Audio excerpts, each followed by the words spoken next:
said, nigga, you must be sick. All you talk about is just get rich. Choke my neck, nigga, and ice my bitch. Beat the system with chains and whips. This is culturally inappropriate.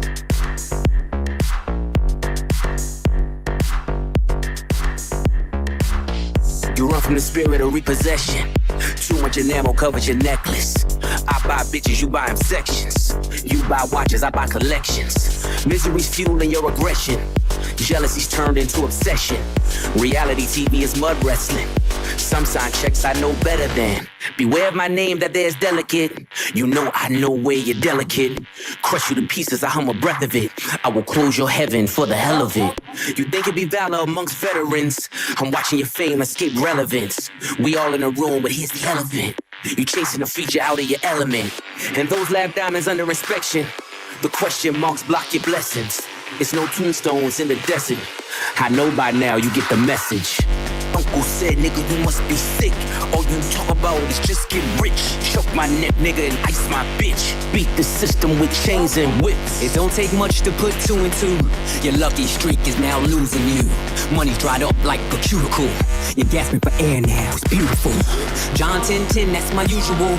Mamas is falling out in funerals. And bombing blows, they now viewing you. They never find a gun, but the sewers do. Bubbles was sick, he need medicine. Brought him back to life, now we're dead again. Richard don't make watches for presidents. Just a million trapped between skeletons. This the darkest that I ever been. The diamonds make you taste peppermint. You ain't driving the snow like it's the Revenant. And send orders back down to keep shoveling. Uncle said, nigga, you must be sick. All you talk about is just get rich. Choke my neck, nigga, and ice my bitch. Beat the system with chains and Uncle said, nigga, you must be sick. All you talk about is just get rich. Choke my neck, nigga, and ice my bitch. Beat the system with chains and Uncle said, nigga, you must be sick. All you talk about is just get rich. Choke my neck, nigga, and ice my bitch. Beat the system with chains and Uncle said, nigga, you must be sick. All you talk about is just get rich. Choke my neck, nigga, and ice my bitch. Beat the system with chains and whips. You know, I'ma get caught when you look side to side. Like what did they say? And they hate the Lord's verse. And then you realize that the devil is talking to you.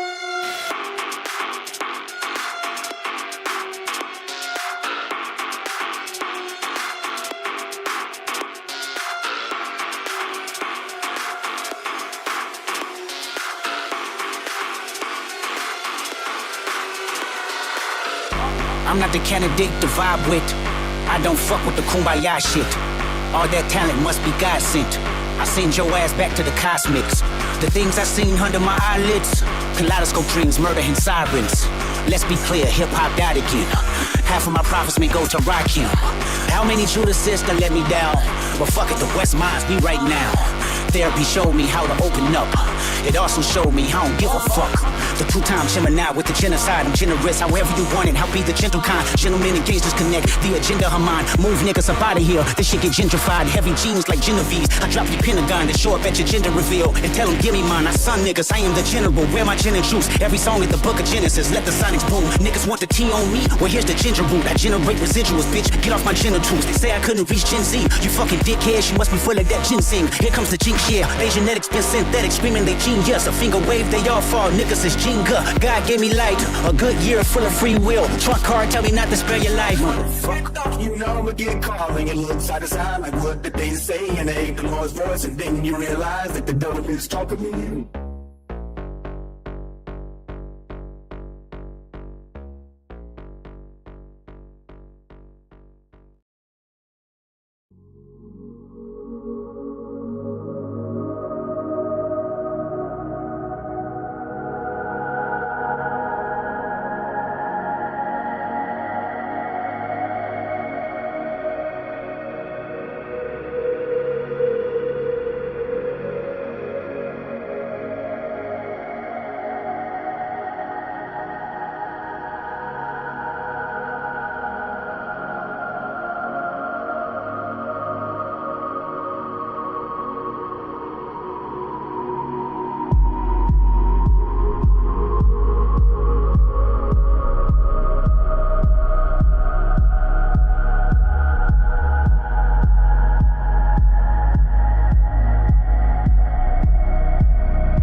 Yellow, yellow, yellow. Hold on. Why is it?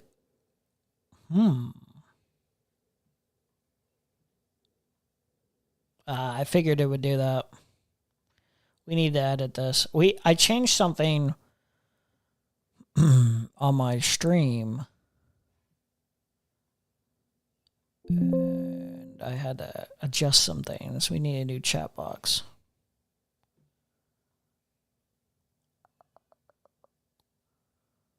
New chat box.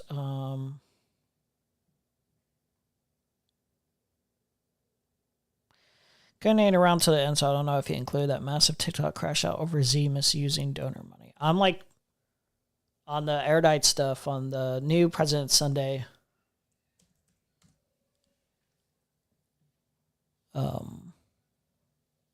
There it is. It works. Do I want to make it larger? On the new President Sunday video, which is a compilation of all the Erudite history, all the snarking that you can get into of our history for reference context. It's about 14 hours. I'm like 7 hours in. Mind you, I'm watching this shit at like 2.7 speed.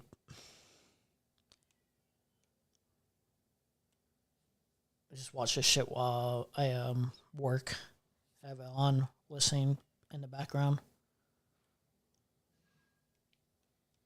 Where we at? I am 7 hours and 49, 7 hours and 50 minutes really into it. I think most of that I've already seen in the past. I don't know if there's anything I missed from that story, from that massive President Sunday versus Erudite arc.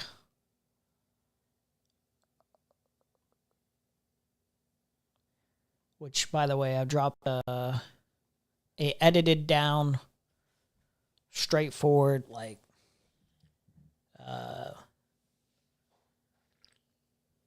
debate that I had with Erudite 8 months ago.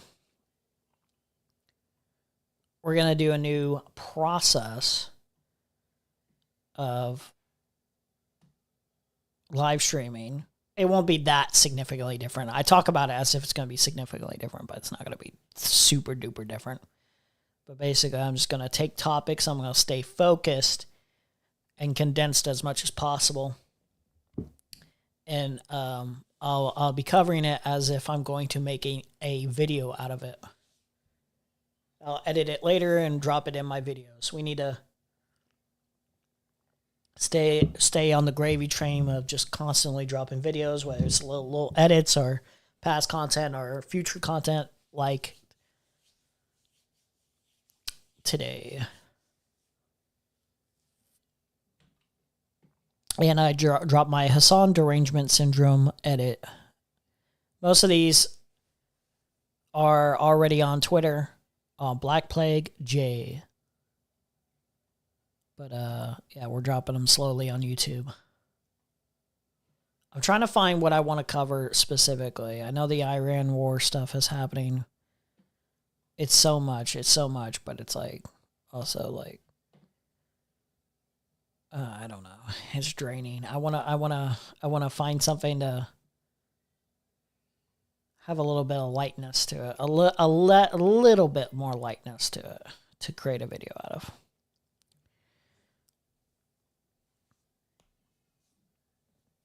As you see, I got Lisa is a blogger to respond to the Anivore video in the comment section. I don't think I saw that in my video.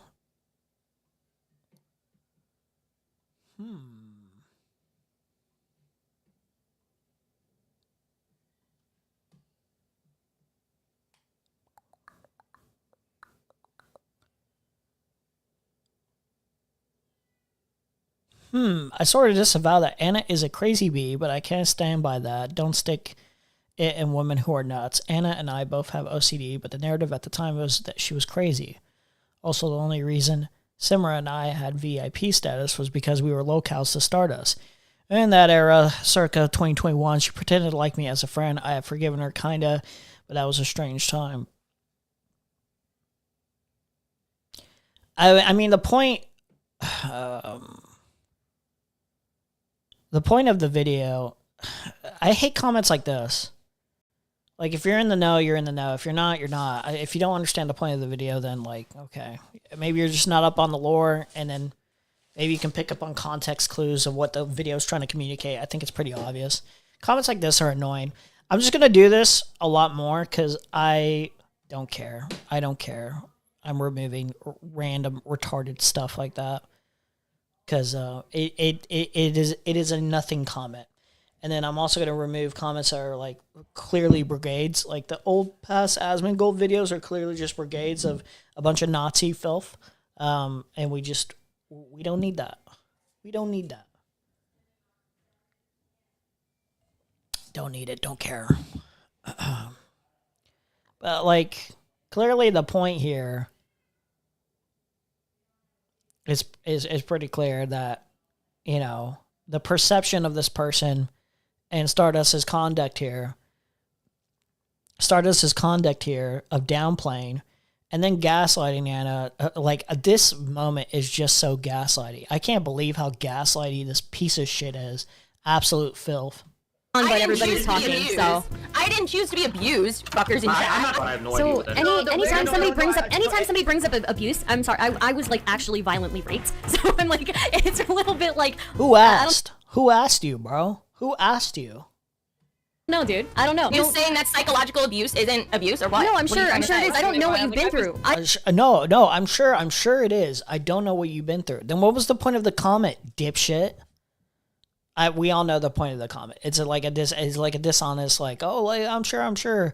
Like, dude, it's like downplaying. It's downplaying, and then smiling as you intentionally misframe this person as like this person who's like clearly studying to be a psychologist or a therapist or something like that, and you're trying to frame this person as like, oh, like you're just diagnosing the entire community. You're diagnosing the entire community. And like you understand what the fuck she's saying. You understand what she's actually saying. She's not actually doing a diagnosis. You fucking filth.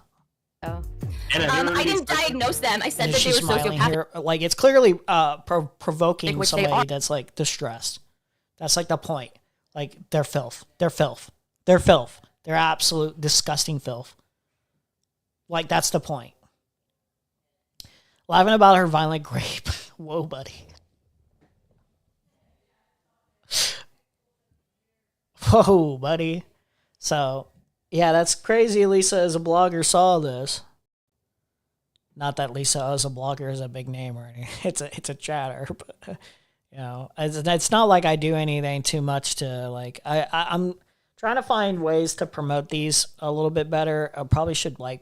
I think the tags is a better way of getting people to actually like. I need to start getting in the habit of just tagging because they're more likely to have people here. I don't know why I'm asking you. This one earlier. But I tagged it. Maybe more tags is better. But so yeah.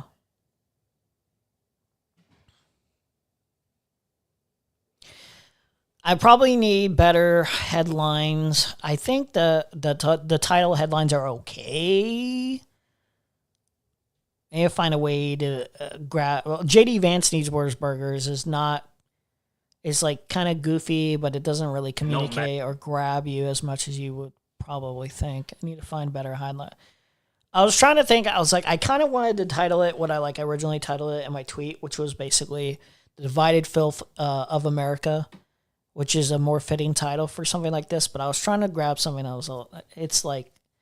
I was trying to go for something more grabby of like goofy or whatever and just like silly or whatever, but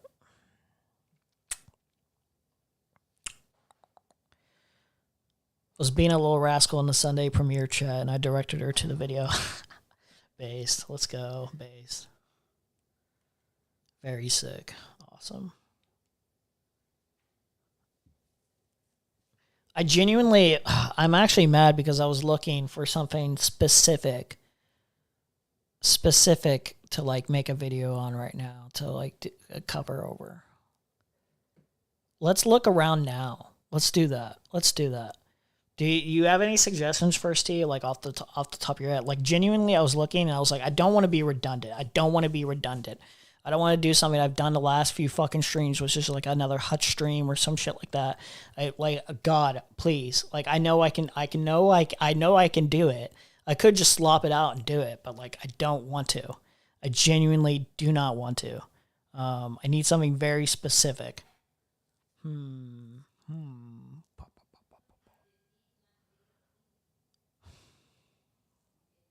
In the meantime, while I'm thinking of that, I saw this and I'm genuinely starting to think like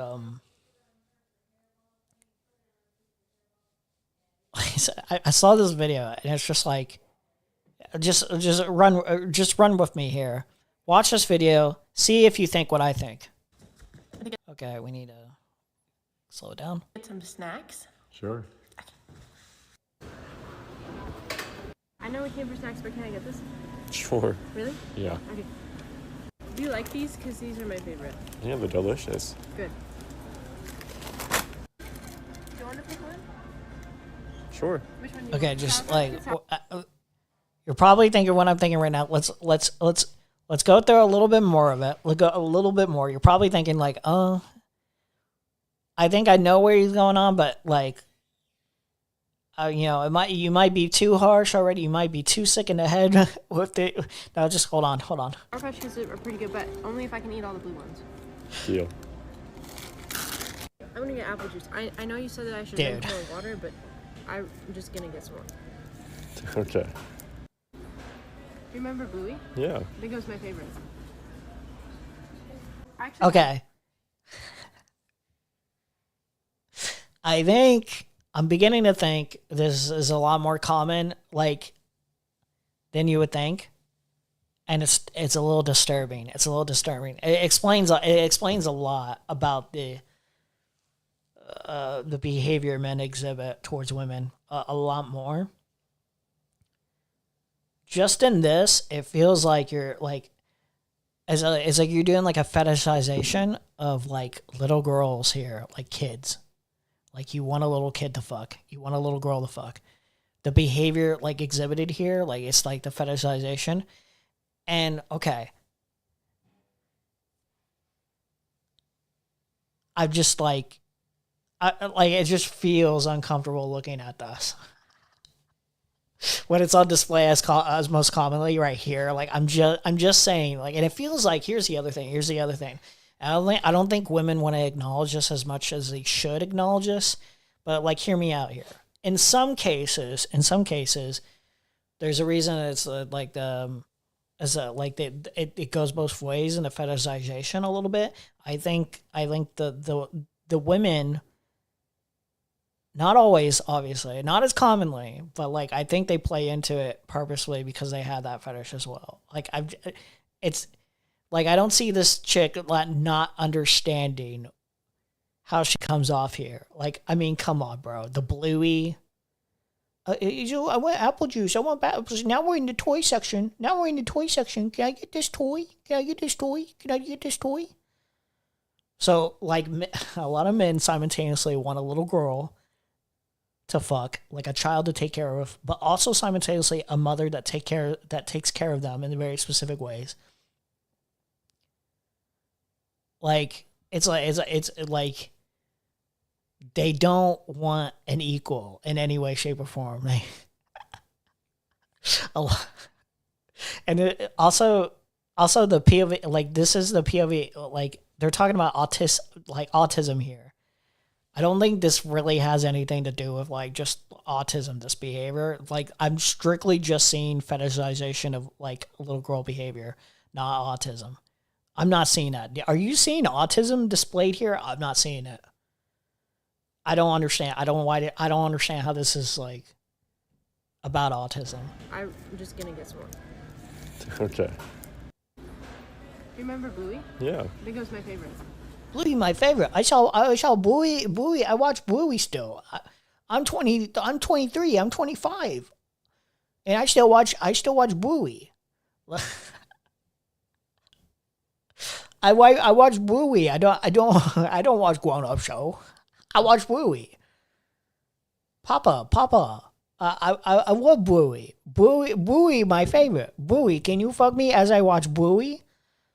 Dude, it's so gross. I actually have this. I know you do. Yeah, have I shown you all my ideas? I think you have. Do you want to get a mic? Papa, can I have allowance? Can I have an allowance for Lego? Can I have allowance for Lego? I promise, Papa, I suck your dick. I suck your dick. That sounds awesome. Okay. This one? Sure. Thanks for coming with me. I'm excited to build our Lego. Yeah, me too. We play Legos. And dude, it looks like our suspicions may have been correct. The tutu bloomers are so cute. It's a pacifier. This feeling like a swan princess in this cute set. Such a little princess. Dog.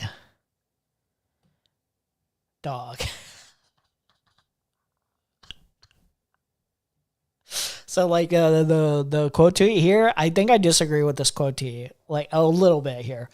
Y'all love the cute and quirky aspects of autism, but will you be there for her when she has meltdowns, when she's burnt out or overstimulated, when she doesn't understand social cues? Autism isn't just tee-hee, I love Hello Kitty and chicken nuggies and Roblox. I agree with the sentiment here, but okay, as a response to what this is, want a happy relationship, get you an autistic girlfriend. It's a proper response, but like the sentiment generally is you shouldn't even focus on the autism aspect. They just want a little girl. They just want a little girl. They want a little girl. Not a little girl. They want a little girl and a mother at the same time. They want that at the same time, simultaneously. They want that. Like these two are in complete contradiction with each other, but they want that. That's what they want. Oh my god. What's up, Vodka? I'm so annoyed after 15 hours of Erudite Snark Marathon didn't get to the TikTok crash out. Dude, the TikTok crash out is epic, bro. It's so epic. That's like her best content. That's her best content. I need to edit down my reaction to that back and forth with those people. Like I need to edit it down for like a video. Like it's gonna be a long video, but like I need to edit that down because that's like an all-timer. That's an all-timer. That needs to be public. A lot more public. Visible.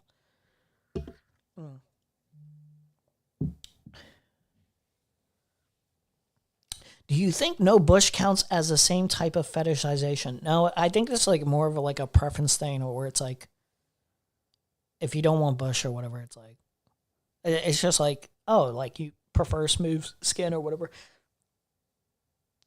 The more I think about it, I'm like, you know how, like, I think, like, a lot of people, I think it's socially conditioned a little bit, or how you see women specifically. I don't think, it's my preference that there would be no hair in the armpits, but I don't think that's like an immediate negative for me. It's not like a, wow, like I hate this, as it used to be in my head. But at the same time, I never understood the idea of like, oh, I don't want bush at all. I don't want bush at all. Like, really? I just never understood that. I don't know why. Like, I think there was a meaningful difference in my head, but I just never understood that. Somehow the armpit area made more sense to me to be like not attracted to, but you know, I think the preference would be an armpit hair. How much hair is it? Like is it like, I don't know, like well groomed or whatever? In my head, it's like the meaningful difference. I don't know why. I can't explain it to you. Like it's like a small trim. It's like a preference of haircut or something. You know what I mean? That's how it works in my head. Is this every husband's trip to Target? I don't know what is autistic about her getting sidetracked or even specifying that the trip is supposed to be for one thing. The choice of coloring book is gross. Well, that's the fetishization right there. I will buoy. I watch little kid show cartoons. It's just like this, like, you know what you're doing with that video. I'm somewhat leery of people who insist on completely shaven, even going completely shaven over the pubic hair equivalent of stubble. If you don't want hair that is long enough to curl in any way, fair play to you. That's understandable, but completely shaven is a lot of maintenance to ask of her.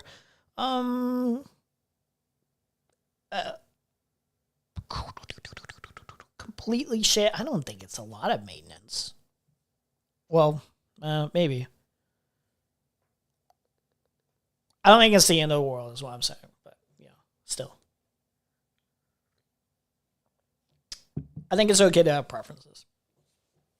I think it's okay to communicate those preferences. And if, like, your partner wants to or doesn't want to, then, she can communicate that properly back. I think porn has a lot to do with social conditioning. Well,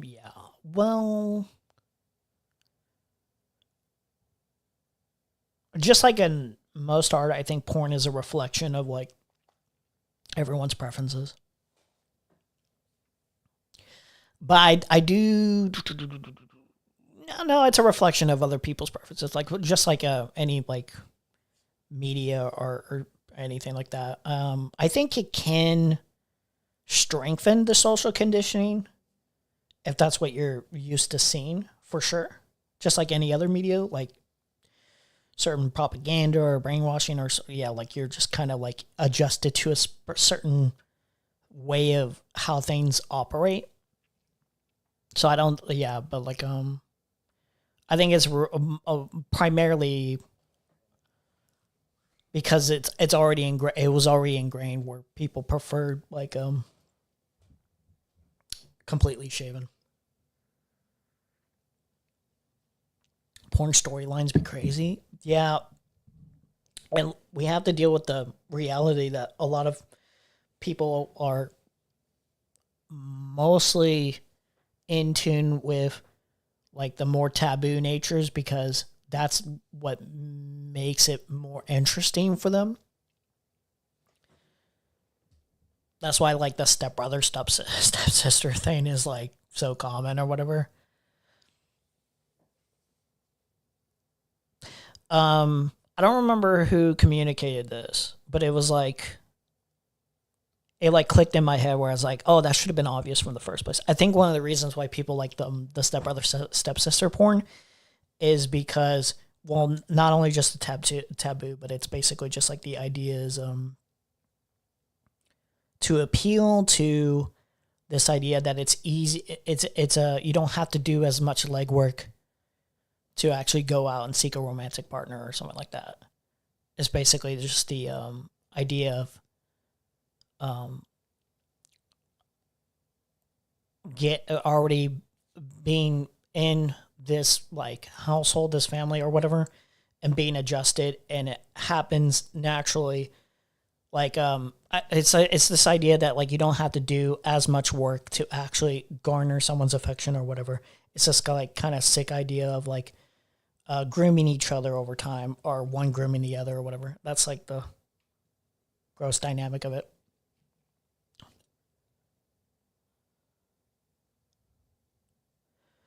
To be honest, even as a guy, I think being fully shaved is like a grooming, wanting to please kind of thing. Yeah.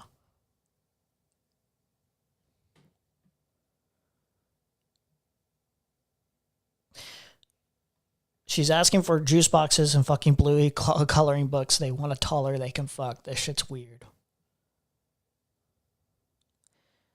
It's low-key weird. There's nothing wrong with being an adult and liking juice boxes, coloring books, and Bluey, autistic or not, but I've definitely been noticing what specific stereotypical traits people seem to fetishize, and it's rather concerning to say the very least. I think it's like the problem. Yeah, like, this response is, like, probably what I would say. It's overtly pro-pedo content. The angle, asking for permission, the voice, etc. It's weirdo content made by weirdos for weirdos.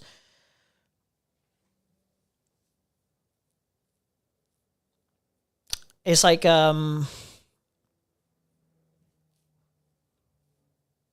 It's like where that can go as you kind of normalize it a little bit more.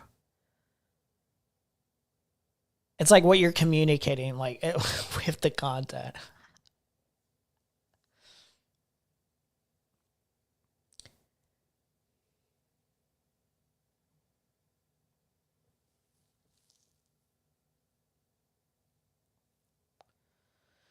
If you want easy slop, there's 2 Piers Morgans on Iran. We can do that. We can do that. Fuck it.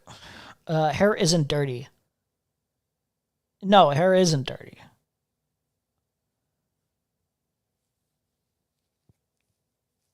I don't know if I ever said anything that indicated that. I don't think I did, but, you know. Have you seen the Frida baby stuff? Frida? No. What is that? I'm afraid now.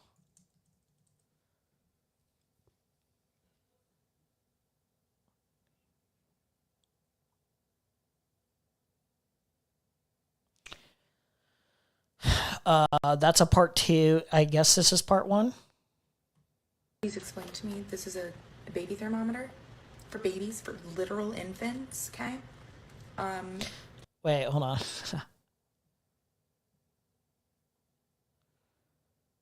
I have no idea what we're talking about. We were talking about fetishization of... I was saying that men want little girls, but also simultaneously moms. Like a lot more men than you would think is the disturbing part, is what I'm saying. I'm just notice. I'm starting to notice some things. So we were talking about fetishization, and then it went down to like bush or no bush, armpit hair, stuff like that. Juice boxes is definitely child coded. What adult do you know still drinks juice boxes, like, for real? Very rarely, very, very rarely. But yes, like, obviously the idea is communicating of, I'm like a child. I want juice box. I like buoy. I like buoy. Like, it's very obvious. Everyone knows what you're doing.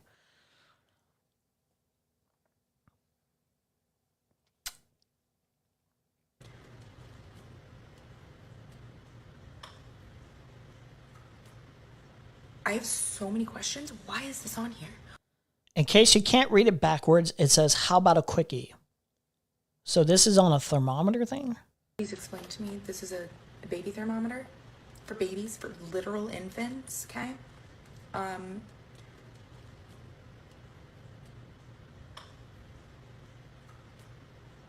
have so many questions. Why is this on here? Why is this on here? Hey guys, welcome back. That is extremely strange. That's very inappropriate. What the what were they thinking? What was the idea? I know what they... No.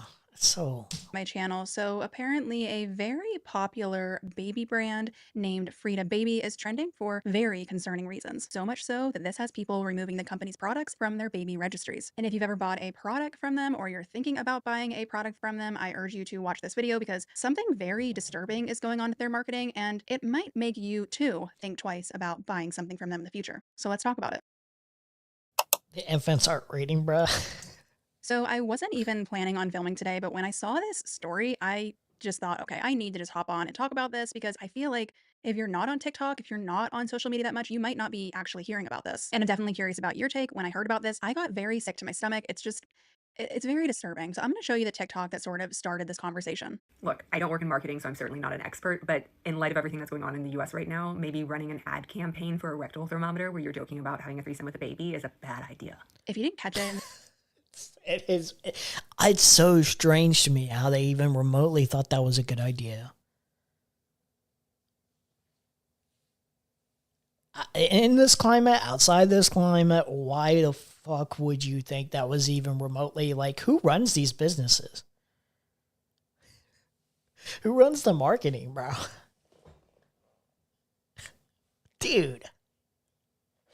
No sense of self-preservation in the very bare minimum. Holy shit. The video, the ad, which I believe was on Facebook. I'm going to be honest, as a long-term Twitter user, I just really don't care what kinks people have. The kinkies of my mutuals will literally post photos of him stapling his balls into a Volvo shape.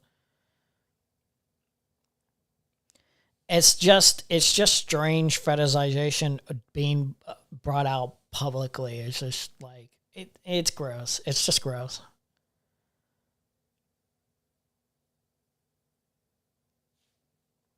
Instagram, I think it's been taken down, but it said, "This is the closest your husband's going to get to a threesome." And then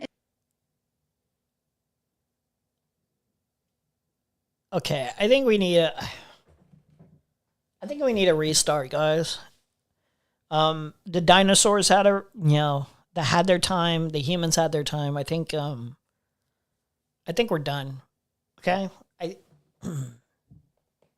think it's game over. I think it's been done. I think we're on them. I think. Why? Why? It's dark times. It's been dark times for quite some time. We've just been more accustomed and aware now. What are we doing? To a threesome. And then it shows a rectal temperature for a baby. Not sure who thought that was okay, but the thing is, it gets worse because this isn't the first time that Frida Baby has done this type of perverse marketing. But before we get into some other things they put out there, let's read the comments on this video. Okay, so somebody said innuendos involving children are never funny and should never be tolerated. It's never, ever appropriate. And I agree. Someone said, my brain can't process this being real. Someone said, oof, even if everything going on wasn't going on, sexual jokes involving children are never funny. Literally not even medically necessary anymore unless in emergent purposes too, if they actually kept up with medical studies. And then this person, and this isn't the first person that I saw said this person said that they took 4 items off of their baby registry that they had put on there because Frida's a really popular brand, but they are taking off. It's like the CEO was like insistent of like, okay guys, I really got to communicate like all the things that I get up to. Like you need to have this in your marketing. You need, like, this is a demand. There's a TikToker named Brittany. Her account is Sip Tea with Brittany, and she kind of did a little deep dive into Frida. I'm going to link her account below if you want to check it out. But some of the stuff that she found, again, not sure who thought this was an okay idea. But one of the first things that she found is something I don't think a lot of parents are realizing when buying these products. So on a packaging that is still in stores right now, it's a 3-in-1 thermometer. And it says on the side of the packaging, how about a quickie? Yeah. How about a quickie for a children's thermometer? Is there more to this? I need to, we need to see, well, I don't know how this goes 10 minutes, because I think we get the point where it's like, this is really bad. Who is in charge? Everyone should be mad, okay. Where does this go? Of Baby Frida or Frida Baby marketing. Who is approving this? And there's more. Oh, there's more. We're going to get some more. Oh, this okay. Is not the only Okay. Someone Give me more. on that marketing team, a bunch of someone, because of course this has multiple people who are approving this, has a very perverse mind. For example, on the side of an electric, I don't know how you would describe it other than just like it takes the snot out of kids' noses. But anyway, on the side of that box, I think it's on the side, I'm going to put a picture in it. It says, I'm a power sucker. Again, this Dude. is a tool parents use for children who are unable to blow their own noses. And we're putting on the packaging. Dude. I'm a power sucker. Okay. Here's the most charitable read, and I still don't think this is appropriate or smart or anything, so do not take this as me being defensive of this company in any way, shape, or form. The most charitable read is, when you watch a kids movie, and there are certain jokes that the kids are just not going to understand until they're like grown-ups. They're like into windows or whatever, stuff like that. Like that. This is the most charitable read I can think of. Is they thought, oh, those kid movies that make those kind of like, jokes, like those innuendo jokes that kids don't understand, and like, a kid forces their parent to drink. They want to see the kids movie or whatever, and the adult's not interested. Well, we can make those jokes to appeal to the adults. That only they will get those jokes. It doesn't even make sense for a product though. It doesn't even, that mindset doesn't even make sense for a product, because it's an infant. Like if infant doesn't know anything about anything, so like I don't know why you would feel like it's appropriate for, in this case, One is an entertainment product, making jokes or whatever. Okay. And then this is like you should just sell the item. You don't have to do clever little innuendo, gross jokes involving, this is not an appropriate environment to do that. Like, this is the most charitable read where it's like the dumbest idea, the most pedophilic idea ever concocted. This is the most charitable read I can give it, where it's like, this is like, I'm thinking of it's so stupid that like this would be like a joke that somebody wrote down for like a Family Guy skit or like a South Park skit, where it's like the clear marketer was like, oh, I know, we'll do this to sell this. And they just have no social awareness at all. And somehow like the rest of the town or whatever, like it would accurately fit South Park. Somehow the rest of the town is like, it's genius, it's genius, it's genius. And it's like, no, this is like clearly not. This is clearly past the line. The marketing department massively overestimates how erroneous parents of toddlers are. The company probably just wants attention. Yeah, but this is like not I don't think this is the kind of attention you want. I'm getting the vibe that they say they saw the Valencia drama and were like, no such thing as bad publicity. Yeah. It gets worse. So on a different rectal thermometer, it says tush it real good. And then on the inside of their humidifier box, it says I get turned on easily. They know exactly what they're doing. This isn't people reading too much into it. You can see on the packaging how it's marketed. This isn't like, oh, this is a really easy product. It turns on easy for parents who are tired and what. No, they know what they're doing. And this type of marketing for them has been going on for a while. Somebody posted in the comment section on Brittany's video with a post from Frida. I believe it was on Instagram from 2021. And it says, tip to yes, like the stream. Share the stream in my videos. Like my videos. Like my stream. Have a good time. If you have content suggestions, leave them in the chat. Tap that, and they put a bracket around the G and then put S. And then I brought up the post, and under it says massage it real good, lube that ish up. I think it says wear a poncho. Are you feeling uncomfortable? Because I am. This is products for babies. Was this like one of Epstein's last things that he did, where he's just like, he gave this idea to this guy, whoever runs all this in the marketing. He was just like, you should really like spread the, the pedophilic agenda through subliminal messaging right here in your company that sells these thermometers. Should really do that. It feels like an Epstein psyop. I say this and watch I figure out that like somehow the CEO of this company is connected to Epstein in one way, shape, or another. And then eventually in one of the files, literally this idea is jotted. Like I say this, watch me be correct. Watch me be inadvertently correct.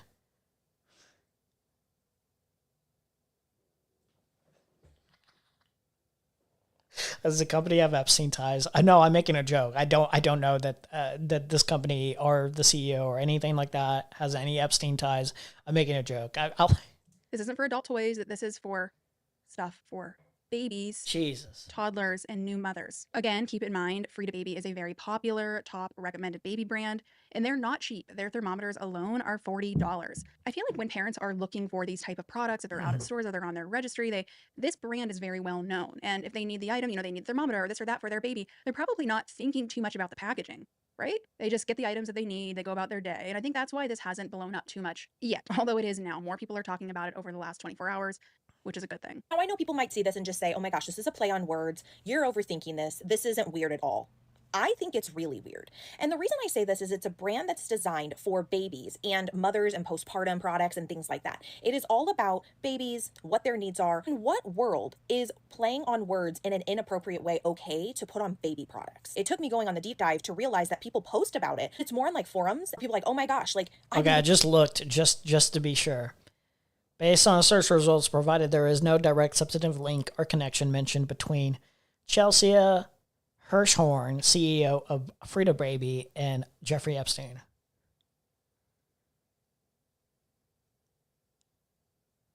One search results includes both names, but only because a document discussing the Epstein files 0.41 and a document about Frida appeared in the same search context, not because they are connected. Okay. Thinking this is so weird for such a long time that they put this stuff on the boxes of their products. And I don't know, like when you really think about how disgusting our world is, like I hate it here. I hate it because I don't understand why we cross this disgusting threshold when it comes to children and babies. This is inappropriate. In my opinion, this is inappropriate. My question is, like I already talked about, why is this type of marketing being used for baby products and for products for new mothers? This is making me feel sick to my stomach. Why are we using sexual innuendos to sell humidifiers and thermometers? And the thing is, with a company, especially at this size, these decisions, as I said earlier, they go through a lot of checks. This is a massive, massive brand. This isn't one person. This isn't a tiny little team. So many people are saying, yeah, that's normal. Let's do that. No one on that team is saying, guys, this is weird. This is disturbing. This is wrong. This is perverse. Apparently not. And I don't know about you, but that really makes me question the creators of this brand, the people on this team, this company. Why would they think this is okay? Now, of course, there's always going to be people who think differently about this. Maybe I was trying to look for any other connections to Jeffrey Epstein. There is none.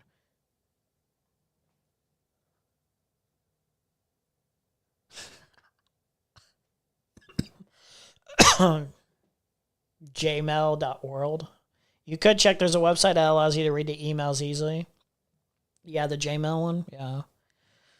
I did check on the Google search. Yeah, it's just not there. I feel like that would have already been exposed to.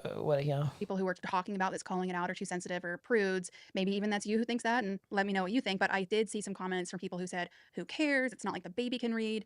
And yeah, obviously true. But again, this is a baby product, and if your product is so good, you're charging a premium price for it. Why do you? I don't think it's about whether or not the baby, that the child can read something and understand something inappropriate. I think it's just like a clear line. It's not even like you're like an entertainment company making satire or anything. Like there's like just literally almost no excuse. It's just gross. It's just clearly like a gross thing to just kind of put on your products, making people think of something disgusting. It's just like an immediate this is just, I want to buy this. People have disgusting minds.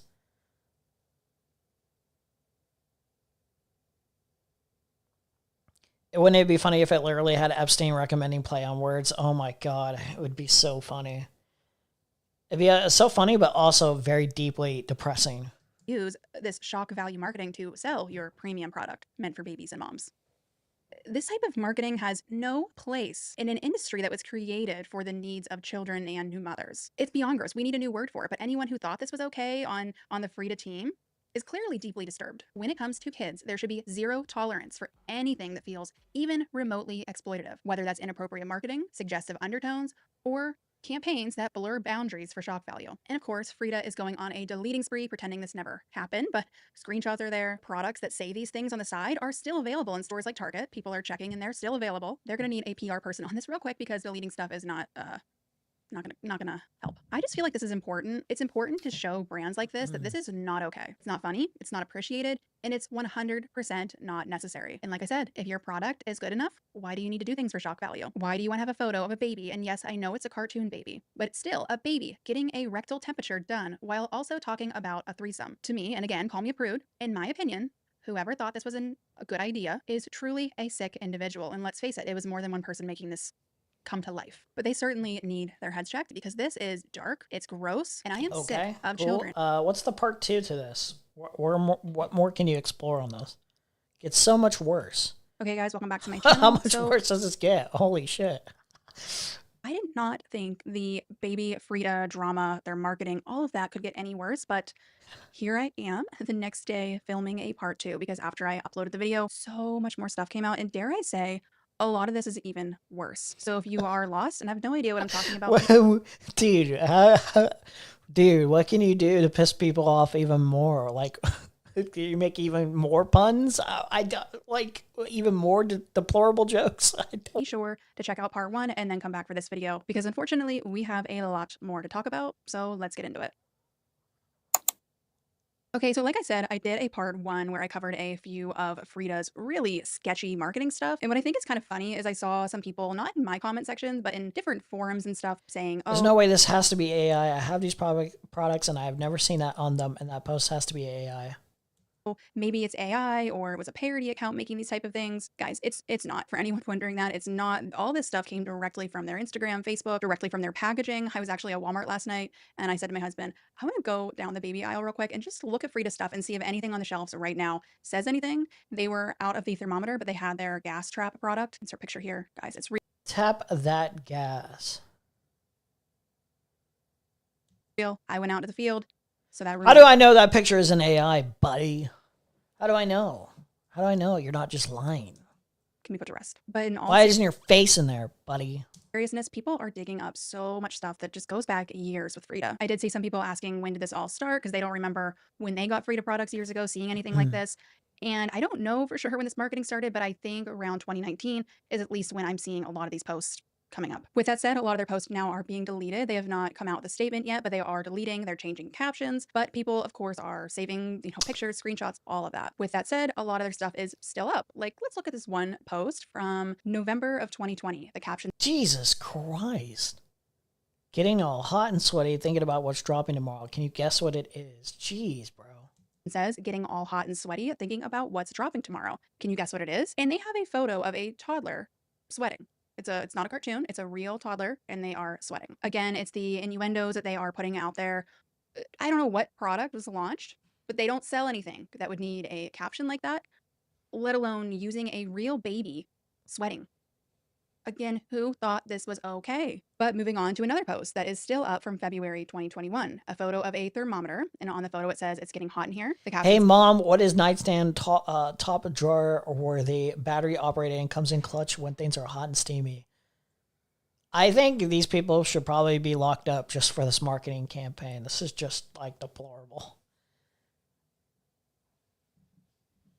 Says, hey mom, what is nightstand top drawer worthy, battery operated, and comes in clutch when things are hot and steamy? I know I'm kind of like laughing at it, but it's also it's more so like the idea is just like this is a good idea. This is a good idea. Let's keep going with this. The product below. One of the pinned comments on there was an adult toy. Sorry, I don't know what I have to censor, not censor, but a vibrator. I would be genuinely shocked if the person who initially pitched this style of copy is married and with children. Take away their children. Take away their children. Get rid of them. Put them in a better home. That's what one of the pinned comments was. This was for a thermometer. Just to make it very clear, Frida does not sell adult toys, but they love to joke about it. Call CPS. Call CPS now. I'm calling on my chat to call CPS now. Do it now. Social medias. Sometimes with pictures of actual babies in the post. Again, not funny, disgusting, beyond disgusting, highly inappropriate. When your kid is sick and you need a thermometer, is what you're thinking, let me grab something out of my top drawer and then making that innuendo, type of joke. Again, why do we need... Send skulls now. Send skulls now. Gulag worthy for real, for real, for real, for real. Listen, I need re-education camps now. I need a gulag now. I need to send the skulls now. CPS calls now. Market a thermometer like that. Why? But it goes on. There is more. They love to make this joke, like I said. Let's look at this post from September of 2021 for the electric nose. Okay. Meet the new electric nose Frida. It helps baby breathe and sleep. Now that gives mama more pleasure than any other battery. Dude, just...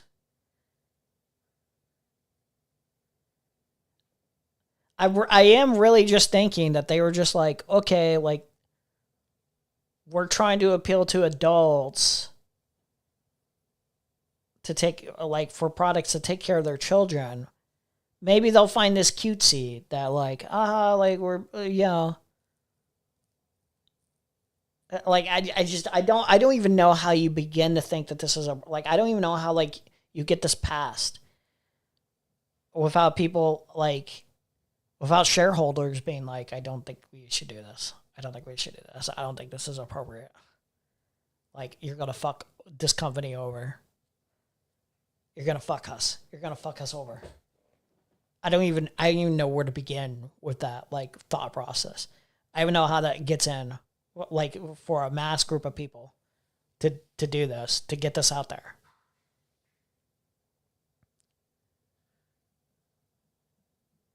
Parents of infants are not boinky. They certainly don't want to be reminded that they can't boink by their sounding baby products packaging. Yeah. Knows Frida, and it says help baby breathe and sleep. Now that gives mama more pleasure than any other battery power device. Power up. Guys, this is a product to help babies breathe. And they're talking about women getting more pleasure. They cannot come back from this. But there's more. There's more. There's always more. Again, people are really starting to wake up to this, kind of going back on the social media post, going into the products that they already have and just seeing, what did I miss? And here's something that I found on a Facebook group. It was for a humidifier.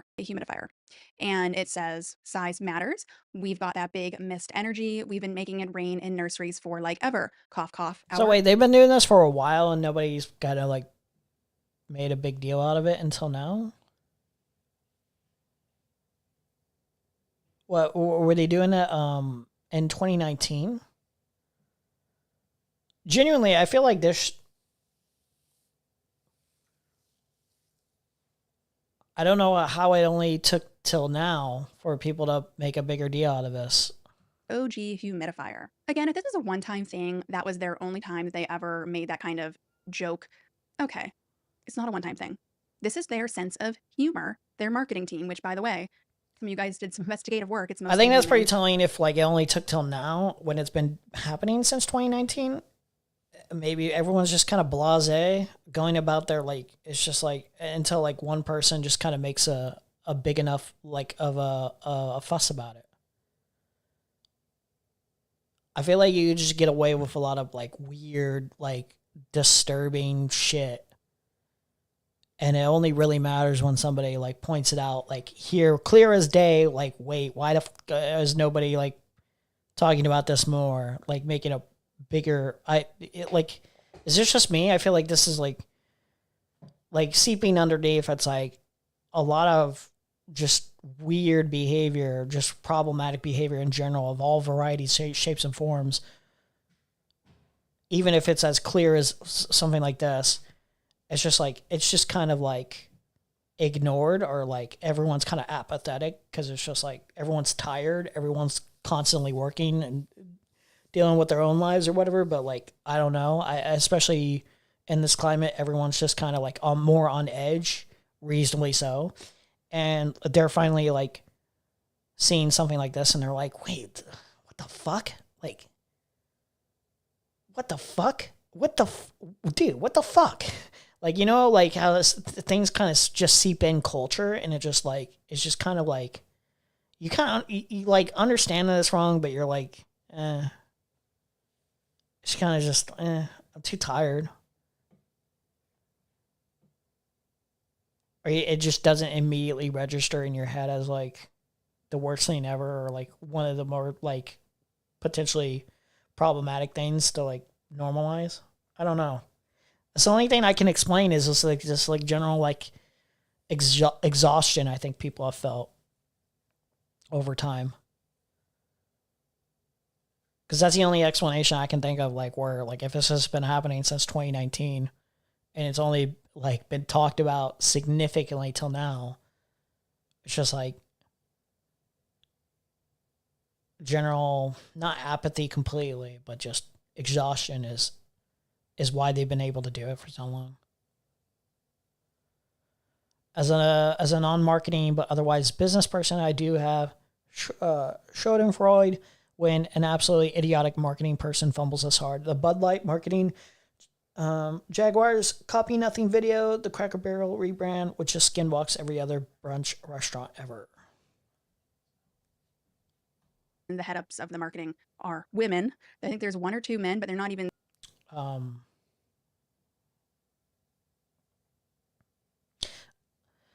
I don't know if the Bud Light marketing was really that bad. Like with Bud Light, there's definitely a cohort of transphobic people who avoided the product because Mulvaney is trans, but they're tiny. The massive damage was the turbo normie who just saw Bud Light become the equivalent of a guy ordering an Appleton.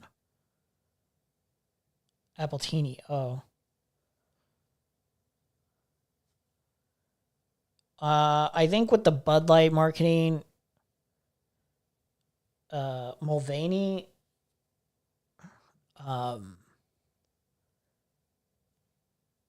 I don't remember that being significant. Like, the worst I could say about that marketing is that Mulvaney herself is just kind of a cringe person. That's about it. That's it. Either way, I don't think it mattered if the person was less cringe, not cringe at all. Like, I think either way, if you had a trans person, it would have been blown up as much as it did. It definitely got exaggerated more in its nature. The only reason it really was bad, seen as bad marketing, is because people are transphobic. That's literally it. And in any other situation, I would just think of that marketing, like if it were any other cis person being cringe, like Mulvaney was, I would just be like, oh, I mean, like, I'm not incentivized to get a Bud Light because this person's cringe and it's not really selling me the product really well. But like, it's not an end all be all. I'd just be like, oh, that's a bad marketing strategy. Okay, go on about my day. Everyone else is just like freaking the fuck out because like, oh, trans ideology, like fucking losers.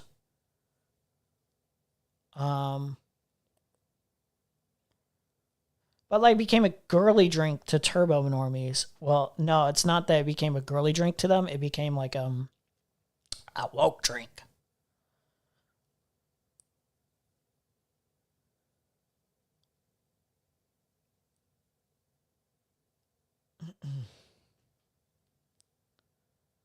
The higher up on the marketing team, this is mostly women.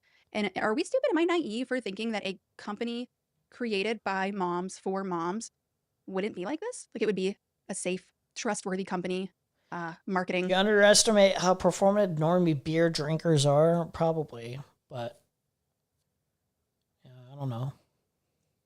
Towards mothers for their children and for their postpartum journey. Am I naive here? Okay, but here is one that you guys actually brought to my attention. It's really sick.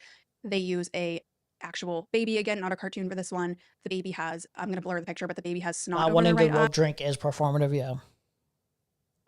Just on their face, and the caption says, "This is what happens when you pull out too early." I don't know what to say.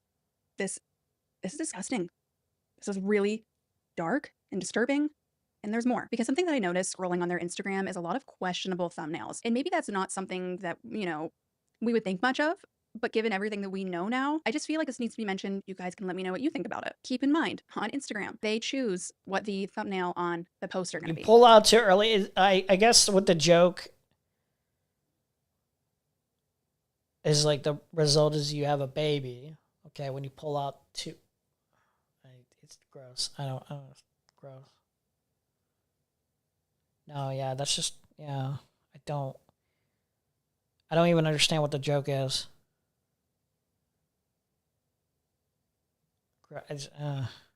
No, I don't want to understand.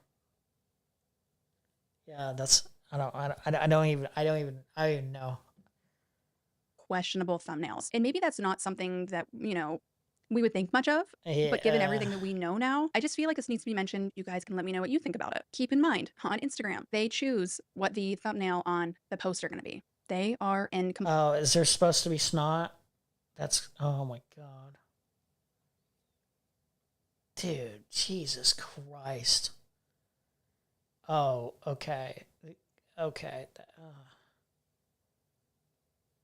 Okay, yeah, under the cell now.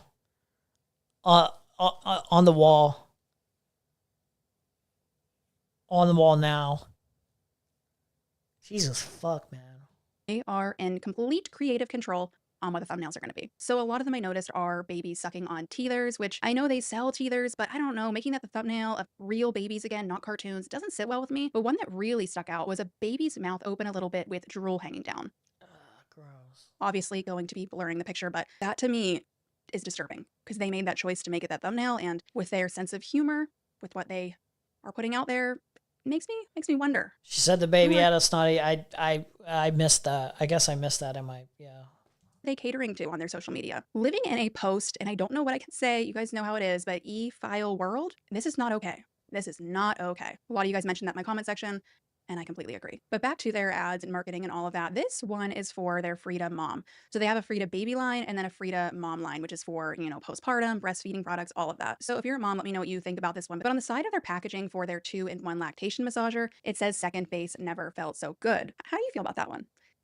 Maybe there's some mixed feelings about it, but I thought it was interesting. Why are we sexualizing breastfeeding? Haven't we come a long way in that? Isn't that kind of not what we're doing? In fact, Frida CEO Chelsea Hershon, that's a big thing that she has been trying to do for years. We live in a world that loves boobs as long as they're doing what society wants them to do. Use them to sell literally anything, no problem. Flash them for beads, cheers. Put them on a billboard, they will get people talking. But the moment boobs start doing their actual job, feeding a baby, leaking through a shirt, existing unevenly, painfully, honestly, everyone suddenly gets shy and uncomfortable. Cover up, too much, not appropriate. That's funny because those are the boobs that need the most care. Same boobs that get flagged, blurred, and deleted, not because they're inappropriate, but because they're real. There's Mardi Gras. Frida is switching it up. Instead of objectifying boobs, what if we celebrated them? Because boobs aren't the problem, pretending they only exist for one reason, our entertainment is. So come see the flow, take the pics, clutch your beads if you need to, then join the party, show us what your boobs can do. Okay. Destigmatize breastfeeding and remove any sexual connotation around it. Yeah, Chelsea, that's the slogan? That's what you're putting on the side of your lactation massager? Second base never felt so good? Something's not really adding up. And I did... The entire post seems AI written. Yeah. It really, yeah, it does. I'm based in Germany, and I just Googled the company. It's available here. I saw German and Polish language packaging. The boxes here don't seem to feature any disturbing innuendos. I can't help but think somebody may be inspired by what's going on in the news about whose files, and thinking that this makes it somehow normal to joke about things like these. See a comment that one of you guys mentioned that you don't live in the US, but they do sell Frida products where you live, and you never notice any of this stuff on their packaging. So if you don't live in the US, let me know. Is Frida putting this on their packaging in other countries? Or is this just a US thing? Because that's really... Show us what your boobs can do sounds sinister in context, yeah. That could be its own conspiracy, again, given all we know and all that's coming out. But there are so many of us that are now waking up to this. I think the reason it took as long as it did is because people buying these products are tired new parents. They're not paying attention to packaging and marketing and all of that. They have more important things to focus on, obviously. And I did see comments on various forums and things like that, not knowing what to do with the Frida products that they already purchased. And nobody asked me, but I'm going to put my opinion in since I'm making the video and talking about this anyway. I don't really see the purpose in throwing out something you already have if you like it and it's perfectly fine. I think it's just me, at least, personally, going forward, knowing what I know and knowing this has been going on for years, I personally won't be buying any Frida products going forward, especially when there are other brands that don't realize they're marketing for products intended for children and new moms. That seems like a no-brainer, but and I am really curious how Frida is going to react to this going forward, what their response is going to be. And I don't know if there is a right response, because this wasn't a one-time thing, right? I think the thing that really got people guys, we were just trying to be goofy goobers, and we just miss it. The response is going to be like, we were being goofy goobers. We just got a little spicy. We got a little spicy. We're just being a little edgy. We're just being goofy. Okay, wait, and we thought like, okay, no one seems to really mind. No one seems to really mind, so we just would continue doing it.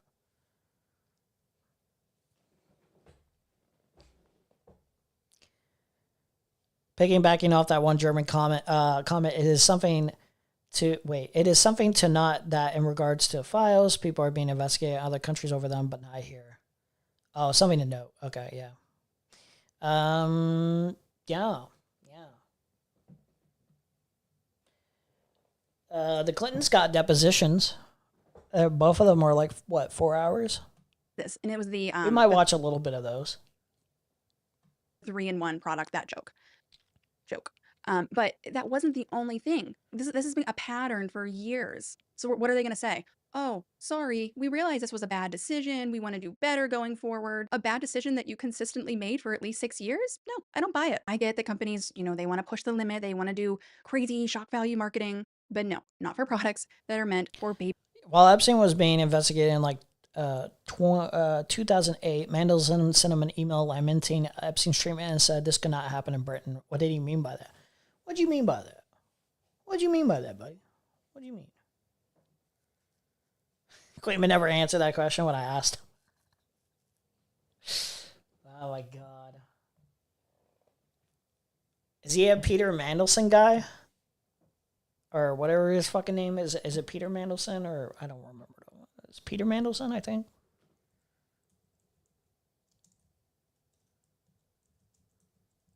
Yeah, Peter Mandelson, yeah. Babies and mothers. There should be nothing like that in here. It should have zero place. And for anyone saying that anyone who thinks this is being, too much of a Karen, no, this is wrong. And I'm glad that 98% of the comments I was getting agrees. That gives me some hope. I'm glad that people are taking a stand on this. It's shocking to me it's gone I think on this even long. somebody like me, who's edgy jokes, are generally okay, but I think in context. I think there's intent in context, and this is not one of those contexts where I'm this is fine, this is okay, this is appropriate. I just think there is certain franchises, restaurants, or companies that make certain equipment or certain things and stuff like that, selling certain items or whatever that specifically targeted towards different groups of people, ages and stuff like that. That I don't think this is appropriate. It's just not. It's just not.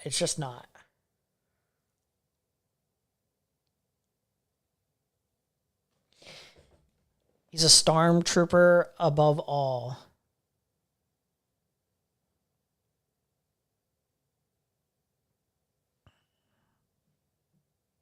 But anyway, guys, I think that's going to be it for today. I am still sick about this. I'm sick when I'm scrolling and stuff. Well, I know you like I know you like Starmer, but I don't know enough about British politics to give a better idea. Isn't Starmer just basically a lib, right? I don't know enough about British politics to meaningfully criticize Starmer or any of them to an efficient degree. Expand on that. Mentally defeated. He does look kind of defeated here.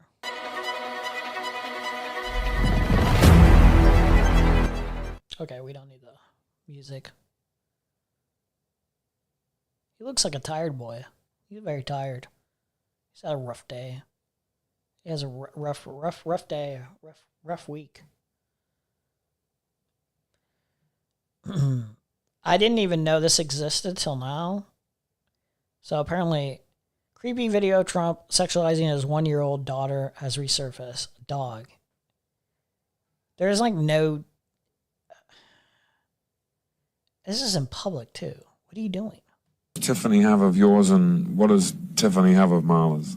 Well, I think that she's got a lot of moral, and she's really a beautiful baby, and she's got Marla's legs. We don't know whether or not she's got this part yet, but time will tell. What is? It's so strange.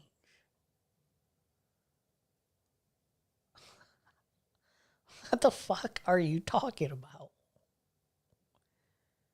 dude? It's insane, man. Dude. Oh, I saw this earlier. Was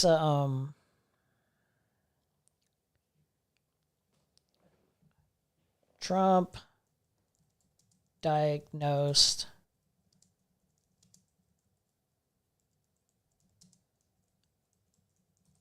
with pedophilic disorder.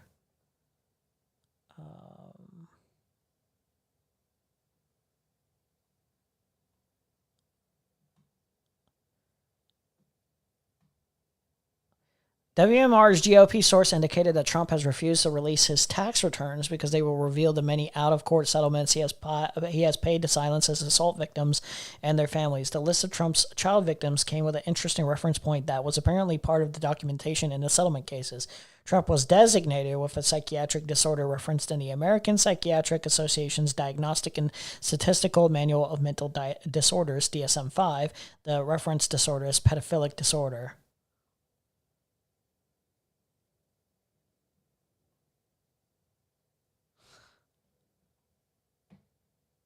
And there's the victims listed: 10 years old, 12 years old, 11 years old, 13, 12. This is just like the list of people that apparently is just paying the hush money or whatever. Well, not hush money, but like out of court settlements, you know, for the allegation.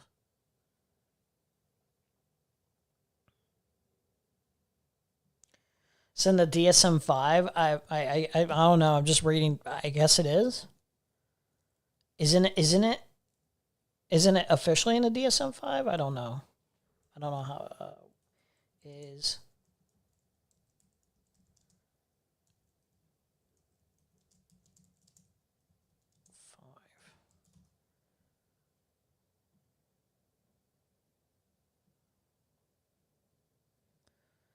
It's a DSM-5 diagnosis for adults with recurrent. Yeah.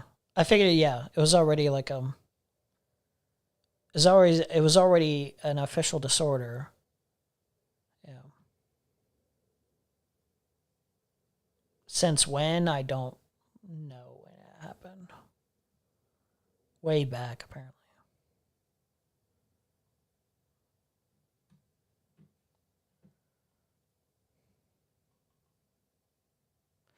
What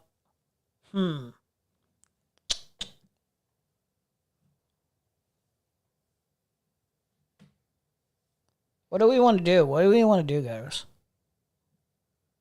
Wasn't there something else I was going to do? I can't remember. Oh, I guess Ethan Klein has been talking about Iran.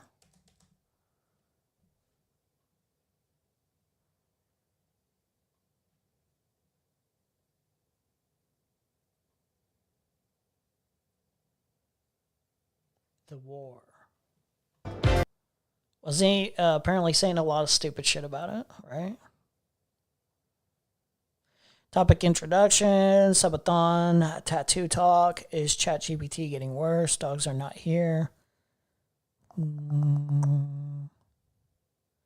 Lonerbox calls in an Iran talk. Okay. Oh yeah, Piers Morgan slot. We were on Piers Morgan slot. Thank you.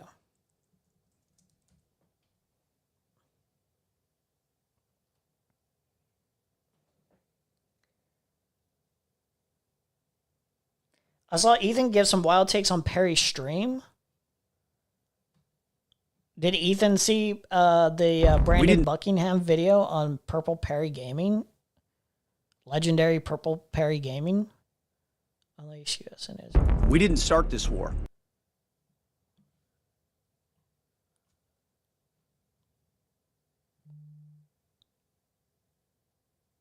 Is it in this? ChatGPT, Benny Blanco, Twitch speeding situation. I feel like it would be listed here if he was talking about Brandon Buckingham here. Anyway. But under President Trump, we are finishing it. Trump has unleashed the armed forces of the United States. Israel's unleashed its armed forces to take the fight really. Oh, okay. Sorry. It's an actual fact of reality now that it is possible Ethan Klein could eventually, or even sometime soon, see the Brandon Buckingham video on Purple Perry Gaming now. So, I mean, it wasn't out of the realm of possibility in my mind for that to have been commented on. To the heart of terrorism, the mullahs in Tehran. It is astounding to me that somebody like Mike Pence or so many other people who led our country into disastrous wars, one after the next, are now just speaking as though none of it ever happened. How is it a trope How is it a trope to see American soldiers die on behalf of Israel's wars? I'm not going to dignify that with a response. How many Explain times that. have you gone to Arlington and paid your respect I'm to not American talking to you, heroes? Conriquez, you terrorist piece of crap. Whatever your view of the US-Israeli attack on Iran, it's a moment of history which will forever reshape the Middle East. Whether the new world... Yeah, I saw Matt Walsh spurging. I saw Matt Walsh spurging about it, and it was really funny. I was like, bro... What was the tweet?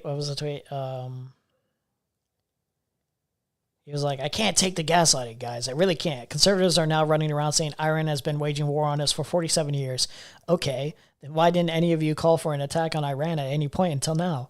Why didn't you make a case for Trump ending the war or not starting it until precisely the moment when Trump did it? You and I both know that you're latching on to a talking point you never used until 45 seconds ago. You and I both know that almost every conservative influencer in the business was opposed to war with Iran until just now, which is true. A lot of people are opposing the war. I even saw Asmongold comment. He's like, I don't think we should go to war with Iran. I don't think that's necessary. Tons of people were just like saying like, I don't think it's appropriate to launch war with Iran. One of the running things that, Donald Trump was running on was the pro-peace, the president. He's like, Kamala's going to bring us to war with Iran. Kamala's going to bring us to war with Iran. He was also saying like Obama is going to, try to start a war with Iran in order to distract from anything that he's doing right now because he can't negotiate or whatever. Like even Epstein was like. In the files, there's like a past email exchange where he's basically just like, if he's like cornered like a rat, like he'll try to like launch a war with Iran or whatever. I think it's a mixture of different reasons why Trump started this war, and I think one of the reasons is obviously as a distraction method, but I don't think that's the major reason. I think it's primarily because it's like he's like pressured to by Israel. Like it's just a fact of the matter. I don't think he really has a choice in the matter if he wants certain images to be officially launched out.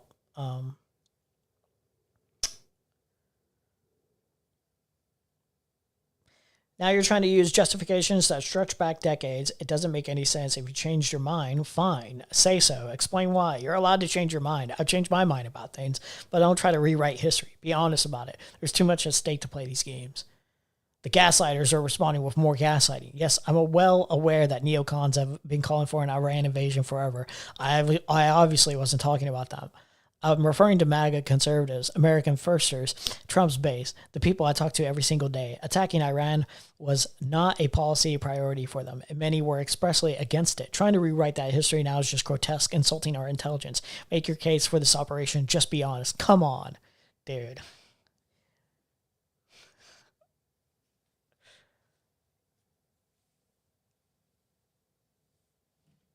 Is a better, safer... I don't doubt that Ethan would freak out if he saw the jokes that Perry makes. Yeah, Ethan would hate Perry. It's like he would just be like, oh, what a snarker, fucking snarker piece of shit. Place we don't know. That's the reality of war. Dude, I thought about doing this, but I have to imagine it's gonna take a lot of work to do this. But I need to make an edit one day. I need to sit down. I need to all the stuff to be able to just craft it in like one sitting, like 1 3-hour sitting if I have to, however long it takes. But we just compile every single image in his Instagram, every single reference that we can, and not every single, but like a large portion of every single time he mentions Hassan's name or something like that. We just make a massive montage of like every single thing that we can find, like a majority of the stuff that we can find, like a vast majority of the stuff, to make it like a 4-minute, 5-minute montage of just like endless, like Hassan, just to really show how unhinged and obsessed he's been. To such extraordinary detail, of much more detail than most people have already communicated, which was pretty strong as is. He's a very unwell boy. and it sets off deadly chain reactions which cannot be controlled. The Ayatollah is dead, and nobody should mourn a murderous dictator who presided for decades over state-sponsored terrorism across the world. But we don't know if his replacement will be as bad. I wonder if Pierce would say that if Trump passed or whatever. No one should mourn Trump. He's a murderous dude. Come on, let's be real. Or perhaps even worse. President Trump says Iranian dissidents should take this once-in-a-lifetime opportunity to sweep into power. How many wars has Ayatollah started? I know, like, Iran is, like, massively oppressive against its people. Okay, like, you're not going to see me mourn this guy. Okay, you're not going to see me, like, sanitize this guy. But in terms of, like, comparison of, like, massive harm on the world or whatever, was Ayatollah starting any massive wars like Trump is? Or constantly fucking with his economy, or is I don't know, like genuinely, maybe you could say he was funding terrorist organizations. He was helping fund terrorist organizations in the Middle East generally to oppose Israel and the U.S. But that just simply funding certain resistance movements or any organizations combating U.S. imperialism, is not necessarily a major negative to me.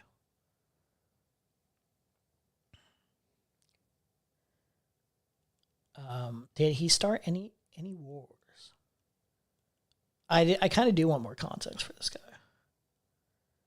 He did not technically start the 8-year Iran-Iraq war, as Iraq's Saddam Hussein initiated the invasion in 1980, but he chose to prolong it for years. Okay. While he led during the Iran-Iraq war, his successor, Ayatollah, was involved in defending that invasion, yet later focused on regional proxy conflicts. Okay, wait.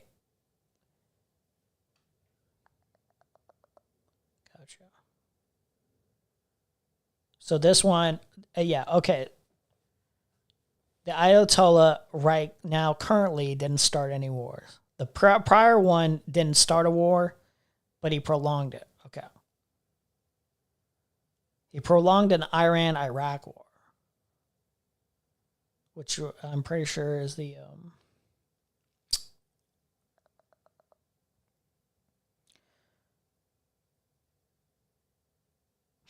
He served as president during the final years of the Iran-Iraq war and later as supreme leader, focusing on building a resistance network of proxy forces across the Middle East, Hezbollah, etc. His nuclear program advancement led to intense confrontation, resulting in significant strikes on Iran by Israel and the U.S. So this is misleading here. The way this is put down is the nuclear program, which, by the way, there's a reason North Korea is not being fucked with. In fact, I think Poland's looking into making nuclear weapons at this point. But it kind of seems to be a necessity at this point in order to stop, like, major superpowers from fucking with you, especially a major superpower like America, who's obsessed with, intervening.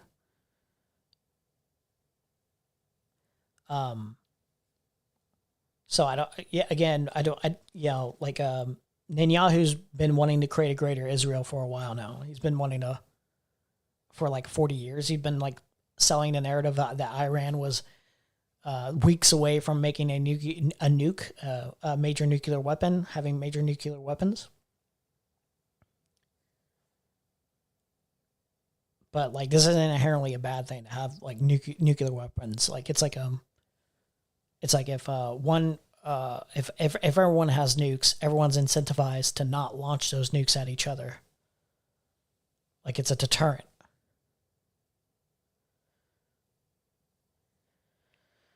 He didn't launch traditional full-scale invasions against other nations. Both Ayatollahs directed foreign policy of aggressive regional defiance and supported proxy conflicts, contributing to long-term regional instability. I think most of this is like as a response mostly to like Israel's aggression. Now, again, Iran is not exactly... I would not want to live in Iran. I do not wish the Iranian people to live under that regime. I think that regime is very oppressive. But taking this tact, taking this approach, especially when you're doing war crimes, launching like bombs and slaughtering children, what was it? A total of 138 young girls or whatever. Like a school was bombed or whatever by I think U.S. themselves. I don't think it's appropriate to try to free Iran by bombing the shit out of its civilians. That's just me, though. If he didn't say that pedophiles are bad, will we agree or not? If Ethan states that pedophiles are bad, yeah, we would agree. Yeah, we would agree. I don't know if Ethan actually thinks pedophiles are bad. Mr. Pedo Troll. The IRGC is widely seen as financially and logistically supporting a bunch of terrorist groups. I read somewhere that the largest economic entity in Iran is the IRGC. U.S. won't achieve any regime change. No, I don't think that's even the real goal. The idea the proposal is basically we don't want them making any nukes. We don't want them to have nuclear weapons. Well, I'm pretty confident that they even got down to the point of straightforwardly saying, okay, we won't even stockpile uranium at this point. Like they made an agreement, and then Israel and the U.S. just kind of ignored them anyway. Like they came to that conclusion or whatever during negotiations, and they're like, "Fuck it, we're just gonna launch first." They were like ignoring Iran, even coming to the conclusion of like, "Okay, we won't even stockpile that stuff." Whether or not that's a lie, that's a whole another thing. Whether or not Iran was actually going to do that anyway, I would have just lied, but They clearly don't care about this idea of actually doing a regime change, and the way that they're suggesting. I think it's basically just just doing Israel's bidding at this point, launching a war because Iran's the biggest, obstacle that Israel meaningfully has at this point. This is the time to do something for Israel.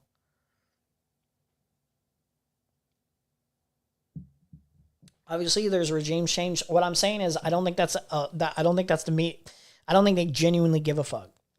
I don't think they genuinely give a fuck.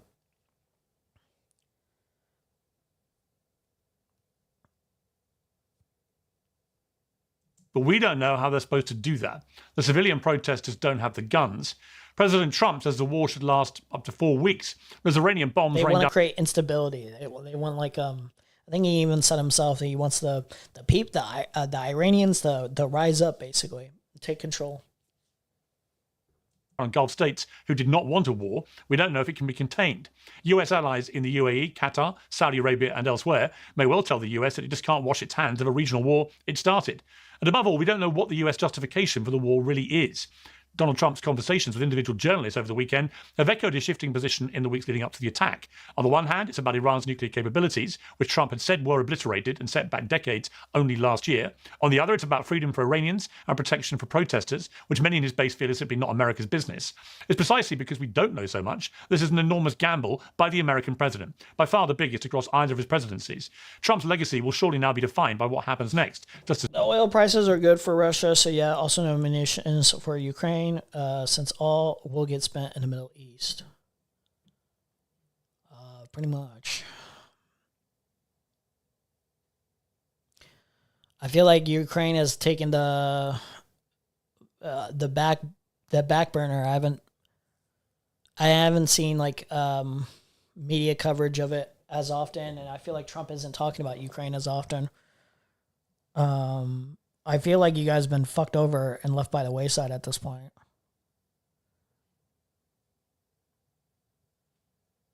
as Tony Blair and George W. Bush are defined by the wars in Iraq and Afghanistan. A free and democratic Iran, allied with the West, would be an outcome that eclipses any of Trump's domestic failures or successes. But the same thing applies with equal menace to a regime change that goes the way of US-led regime changes in Afghanistan, Libya, Iraq, and elsewhere. We don't yet know which it will be, and it may not be. What do you mean? I'm just saying I'm not seeing like a lot of coverage of like what's happening right now with Russia, Ukraine in general, by like media coverage at all. I'm not seeing Trump talking about it enough. The Trump administration.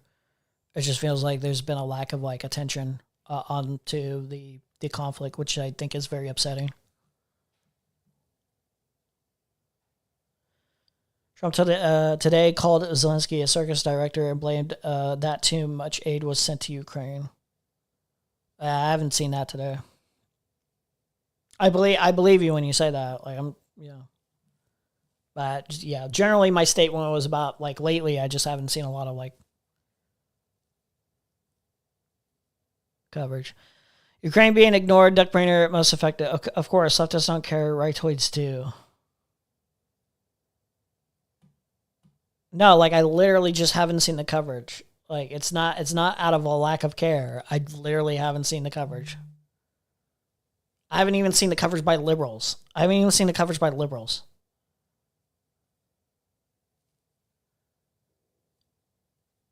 Ukraine being ignored, Duckbringer most affected.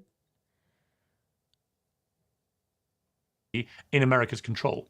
Well, before we debate with my panel, I'm pleased to say I'm joined for the first time on Uncensored by Mike Pence, the 48th Vice President of the United States. Remember, remember Piers Morgan, this guy, your best friend Donald Trump, Piers Morgan, your best friend, on January 6th, he was just if the January 6th people got what they wanted, they would have hung this motherfucker. You know that, right? First Trump administration. Vice President Pence, welcome to Uncensored. Did I see Duck versus who? Did I see Duck versus Kathy on Trial's stream? No, you need to link that to me. We'll watch that today. Thank you, Pierce. Thanks for having me on. Very good to have you, particularly at such a obviously historic moment for the world. First of all, let's cut to the quick here about this attack on Iran. What do you think is the justification, the legal justification in particular, but also the moral justification for Operation Epic Fury? Well, first, Pierce, if I may, let me just say how proud and impressed I am with the armed forces of the United States, with our Joint Chiefs, with masterful planning that our armed forces have executed flawlessly in the first several days. Remember who you're fighting for, the Epstein class. Of Operation Epic Fury has truly been inspiring, and I also want very inspiring that we that our armed forces had to go into this conflict and just like do the bidding of Israel and a bunch of billionaire pedophiles. Very inspiring. The credit in the world to President Donald Trump for his bold and decisive action. Dude, this guy's slobbering on Donald Trump's cock when this motherfucker. Well, this motherfucker would have had this guy gladly hanged for January 6th, dude.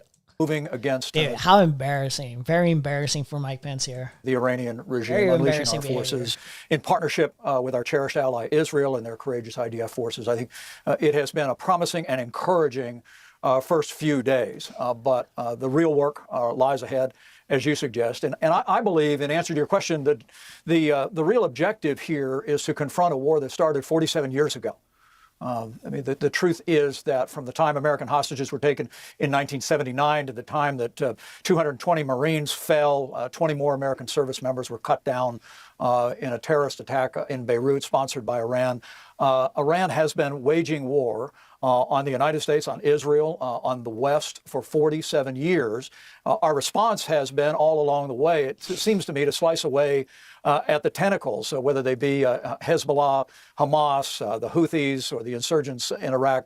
But now by authorizing this action, President Trump has unleashed the armed forces of the United States. Israel's unleashed its armed forces to take the fight really to the heart of terrorism, which is the mullahs in Tehran, many of whom have been eliminated. But now comes a time where I think we have to see this through and create the conditions where the people of Iran who have longed for freedom and democracy and human rights can reclaim their country.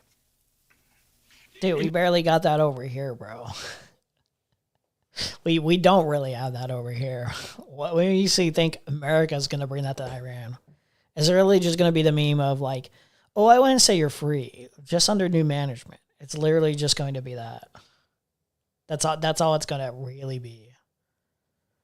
In terms of the legal justification, I mean, that's the kind of moral argument that you've laid out. And there'll be many people that agree with it. But there are many people that agree perhaps that there was a moral argument for taking out the Ayatollah, for example, and for trying to dismantle this regime, but who remain very concerned about the legality of this. We saw that with my country. There's a concerning amount of Democrats that are just like stepping by the wayside and allowing this kind of happen because they wanted it to happen. They don't actually have a problem. This is why people keep saying, like, not that they're the same in effect for like worldwide, but like Democrats just operate in a more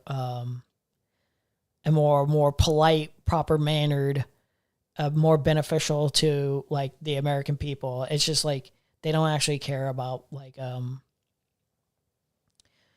they aren't meaningfully different enough in terms of foreign policy at all from like Republicans. They're just really not.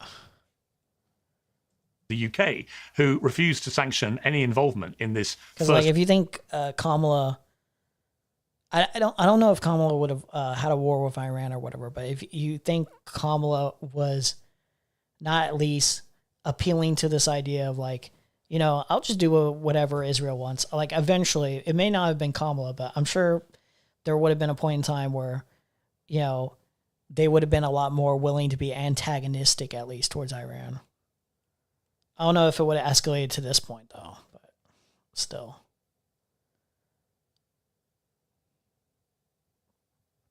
Iran should be liberated 20 years ago, though, outside of Israel conflict, though. Prove me wrong. Iran should be liberated 20 years ago. Like, who's going to do that liberation? Who's liberating Iran? Because we're not. We're not doing that shit. You think we're liberating anyone? We're not liberating anyone. Just go ask Cuba.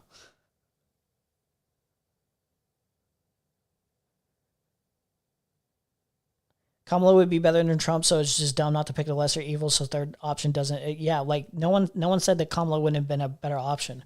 I feel like I say one thing and I add the nuance in the overall context of what I'm saying, but I'm saying meaningfully. It's not like Joe Biden and Kamala weren't doing the bidding of Israel earlier. You think if you ask the average Palestinian that was in Gaza, like if they were to come over to where you live and you were to strike up a conversation with them and they would talk about their experience or whatever, do you think like they would have found a meaningful difference between, Kamala, what Kamala was engaging in and what Joe Biden was engaging in than Donald Trump? Obviously, there's an escalation, but obviously, like the environment that they were in was already like harsh. They would just be like, yeah, things escalated, but you know, like most people in Gaza were not happy and cheery. They weren't liberated.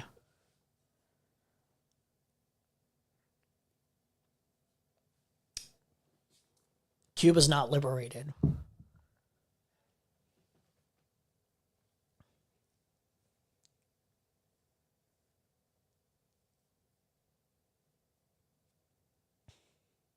Wave of the attack, and have only belatedly a day later sanctioned use of bases because they want to protect British citizens in the Middle East. And many people think that's a pretty weak and pathetic sort of no position, if you like. But in terms of the legality, how would you especially justify under this administration? Like this administration doesn't care about freedom. They don't give a shit at all. They're more interested in doing an ethnic cleansing potentially. And their own like genocide of minority groups, marginalized people, if they can get away with it over time. I mean, for fuck's sake, we're building concentration camps here. They're spending like tons of money on just building concentration camps alone instead of, using that money efficiently for the American people. They don't care. They don't care about liberating anyone else. They don't give a shit.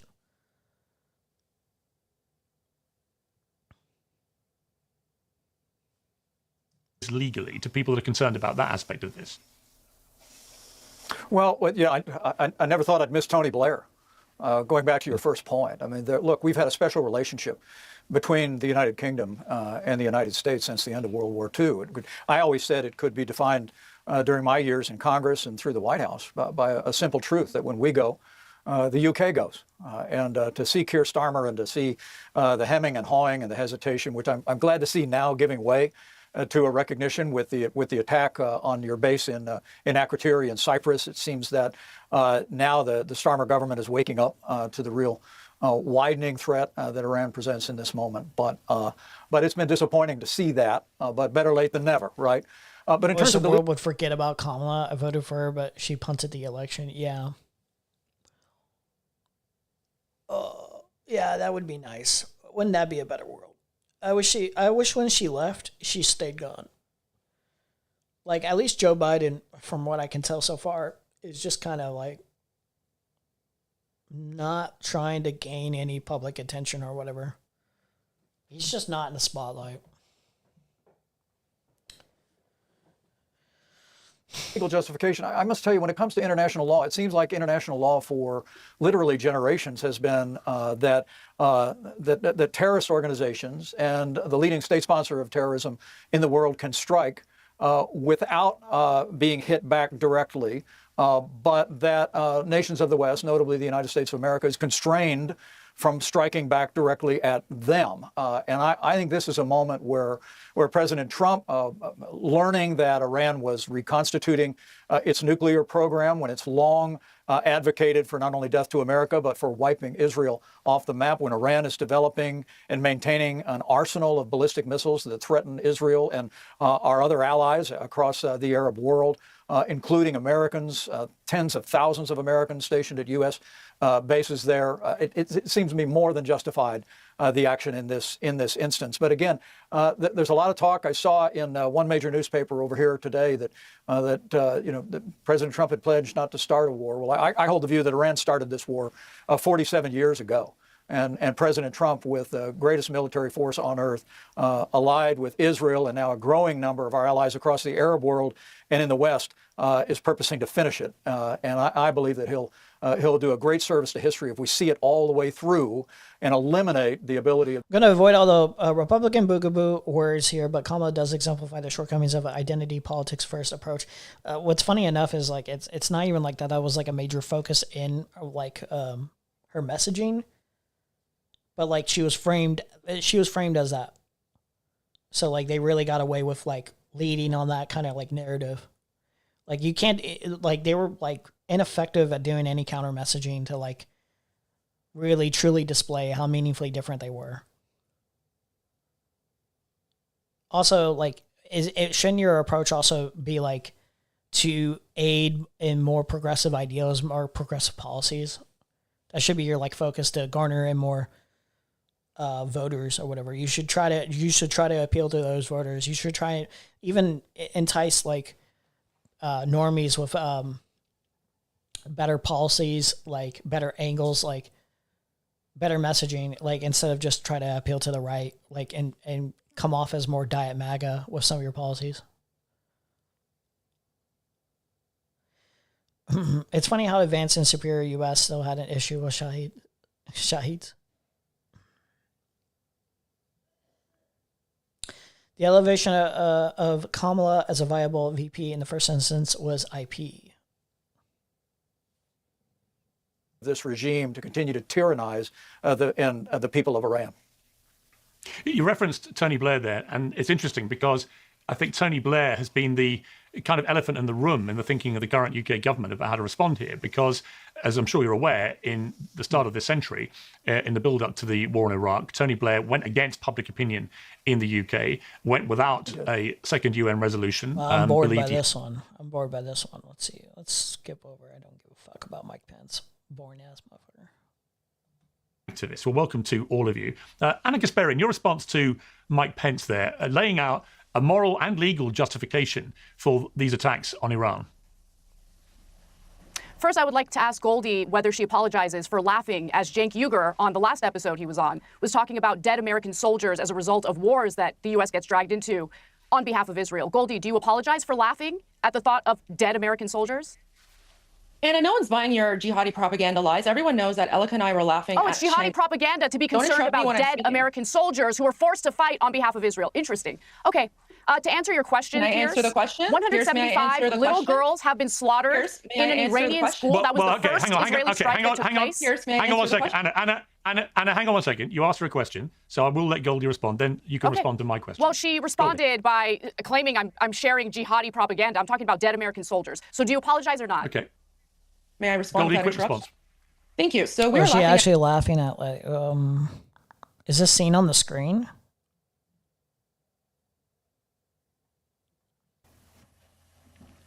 Well, I'm joined now by my panel, which includes Anna Kasparian, executive producer and host of The Young Turks, Glenn Greenwald, the host of System Update, Jonathan Conricus, retired lieutenant colonel and IDF spokesman, and Mark Hemmett, former general and US Assistant Secretary of State, and Goldie Gamari, the former Canadian lawmaker and Iranian activist. Well, welcome to all of you. Okay, it wasn't seen on the screen. All right. She must have done that off screen or whatever, and she's like, I'm going to call you out on that bitch. Soldiers as a result of wars that the U.S. gets dragged into on behalf of Israel. Goldie, do you apologize for laughing at the thought of dead American soldiers? Anna, no one's buying your jihadi propaganda lies. Everyone knows that Elika and I were laughing. Oh, it's jihadi propaganda to be concerned about dead American soldiers who were forced to fight on behalf of Israel. Interesting. Okay. To answer your question, Can I answer the question? 175 little girls have been slaughtered in an Iranian school. That was the first Israeli strike that took place. Hang on one second. Anna, hang on one second. You asked her a question, so I will let Goldie respond. Then you can respond to my question. Well, she responded by claiming I'm sharing jihadi propaganda. I'm talking about dead American soldiers. So do you apologize or not? Okay. May I respond? Goldie, quick response. Thank you. So we were laughing at Cenk's bizarre anti-Semitic tropes about how Israel is responsible for every single incident that happens in the war. We were not laughing at American soldiers. And you actually edited the video. You edited the video. So there you go. Everyone knows that you're lying. You're a laughing stock. You're a joke. Everyone can go back and watch the full episode for Pierce's show. Right. Okay. The only ones who were respecting General Clark were myself and... Okay, you know what? Look, Anna, you said your piece about Goldie. She's responded. Let's get back to the bigger picture, which I'm sure the other panelists would prefer us to do. Your response to Mike Pence, but both on the moral argument, because I do think that there are lots of people I know, including many on the left, who can understand a moral argument for getting rid of what has been a ruthless, bloodthirsty, vile regime that has caused terror not just to its own people, but to the wider world, but hesitate about whether this is the legal thing to do. So I don't think it's just people on the right saying, go, go, go. People on the left saying, well, I'm glad he's gone, and I'm glad the Ayatollah's gone. I'm glad a lot of the top leadership have gone, but I'm not sure that this is legal, and the precedent being set is very dangerous. Here's the other thing. It's the frustrating thing too, because like on first instinct, you would think getting rid of this dictator, this powerful dictator, this horrible regime leader, you know, like it's not like a Marvel movie where like you kill the dictator and you guys change the regime forever afterwards. It has a significant impact, sure. But like it isn't as easy as like that means everyone's liberated. That means everyone's free. That means like obviously like they know that to some degree, but like it doesn't have the impact that you think it does. It's just going to have Iran and its leadership more invigorated and more pissed off at you.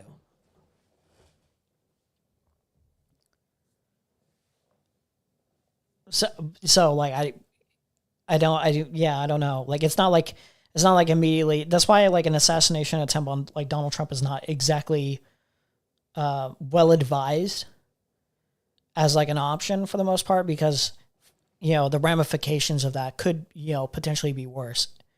It could like radicalize people more. It could lead to more negative outcomes potentially from that same administration that would still be technically in charge.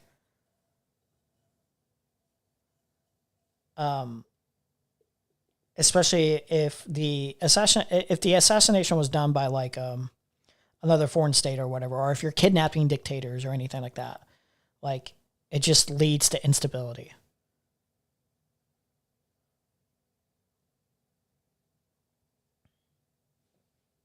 So max level already. I mean, global fatal or I don't know.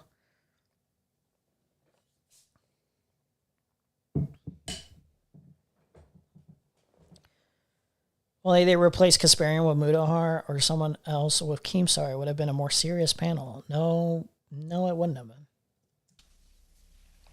My view of this current war against Iran is that Iran did not pose a threat to the United States. Their ballistic missiles did not have the capability to reach the United States. And the notion that this was all about Iran's weapons was a lie from the very beginning. This is about a regime change war on behalf of Israel. Israel would like to be the hegemon in the Middle East. And the United States is spilling blood and basically using its treasure to help Israel build an empire that I guarantee you will turn around and well, we'll suffer the consequences of that at some point. But we're suffering the consequences of it right now. I mean, the first thing is, fuck, that's all I know. Yeah, she is annoying. She is definitely not likable. I don't like her. Israel did is strike an Iranian girls' school, killing Even one when of I agree with her, she just comes off as very self-righteous in a lot of ways.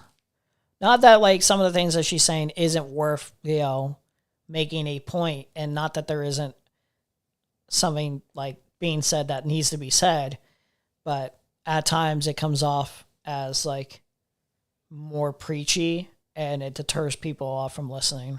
75 people. That's according to the New York Although Times. I don't know how to convey myself the best either, where I don't come off as preachy or self-righteous. So this is a sentiment I share. Unfortunately, something I can relate with, I guess. Which typically likes to bury the wrongdoings of the Israeli government and military. I don't see this as a just war. I don't think that President Donald Trump has a plan for what happens following the slaughter of the Ayatollah or the destruction of the Iranian regime. In fact, he has said as much. He said it is not the U.S.'s job to figure out who leads Iran next, which means that there will be a power vacuum. And we know how that plays out in other countries where we've done similar things. And in regard to Syria, let's not mistake what actually happened in Syria. Okay, the Obama administration began arming al-Qaeda terrorists who actually fought our soldiers in Iraq. And now we have a supposedly former al-Qaeda terrorist as a leader of Syria. We didn't do good things in the Middle East, including in Syria. Like, that's the other thing is like, it's good to point out like you can't sanitize Iran necessarily. You can't like pretend like Iran hasn't been doing like unhinged shit and is not a horrible regime in its own right or whatever, especially towards its people. But again, like the U.S. is like this. A lot of places tend to be like this, especially superpowers. So it's not like.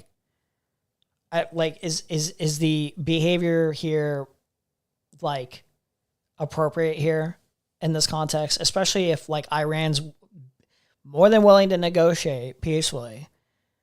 You assassinate one of their negotiators, one of their main leaders, you lure them in with like a potential negotiation tactic, and you bomb the shit out of them, right?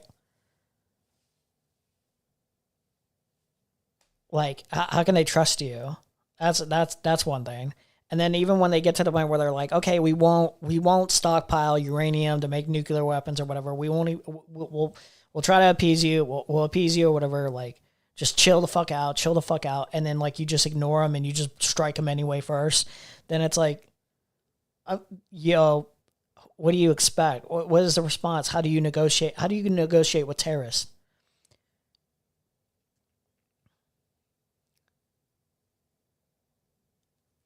Like, how do you be more uncivilized by comparison? It's crazy. And it was based for that tweet for snarking Destiny for wearing Melina's butt plug. So Mike Pence is a complete and utter joke in what he said during that interview. Okay, Jonathan Conricus, just first off, the attack on the school, or the explosion at the school that caused so many deaths, particularly of young girl students, there does seem to be, at the moment, ongoing confusion about exactly what has happened there. The school was next to one of the Revolutionary Guard bases. It used to be part of the base until recently, apparently several years ago, it was sort of separated from the base. And, depending on which report you see, but none of them appear to be definitive, this was either an Israeli/American missile that caused this to happen, or it could have been an interception by the Revolutionary Guard, or it could have been indeed a missile, as some have claimed, fired by the Revolutionary Guard. Or just we're just now going through like the talking points to sanitize the actions of the U.S. or Israel or whoever committed the attack specifically, which I'm pretty sure is the U.S. Israel. It's all one and the same at this point. It feels like they're like conjoined twins. It was confusing, guys. They were just confused. They just did a whoopsie here. We're just going through the minutia of all the excuses, all of the obfuscation. We're just doing that now. We're just going to run through the whole shebang here. By mistake. Like this is, by the way, like it's a strike that shouldn't have ever happened anyway, because I don't even think we got approval from Congress. I'm pretty sure this is just inherently just an illegal war. We don't seem to know for sure yet. Do you have any intelligence that can 100% verify what's happened there? No, I've been asked in various fringe networks, and I've done a lot of interviews over the last 2 days and 2.5 days.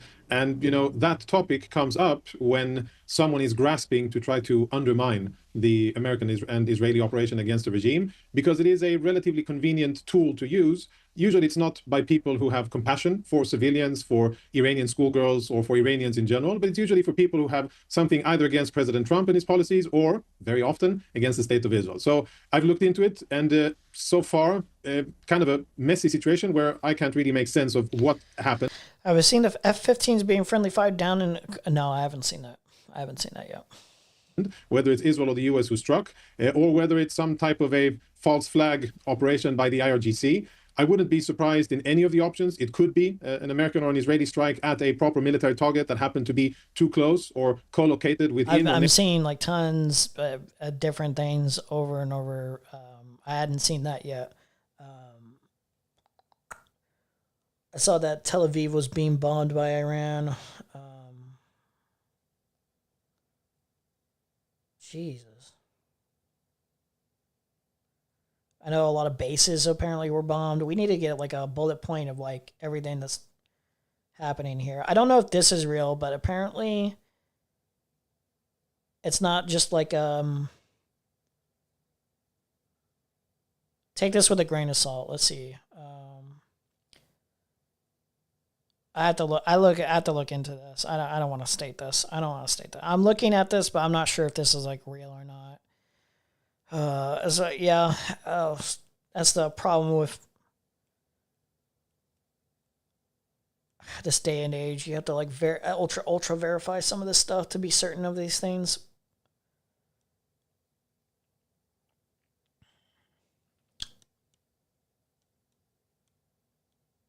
Jesus Christ. I know a bunch of like U.S. military bases were being bombed to hell. That's the other thing. And then apparently, like they were trying to get like a ceasefire or whatever. Like the U.S. was trying to get a ceasefire, but Iran was like, "Fuck no, we don't trust you." Well, rightfully so. No, we're just gonna continue this. Fuck you.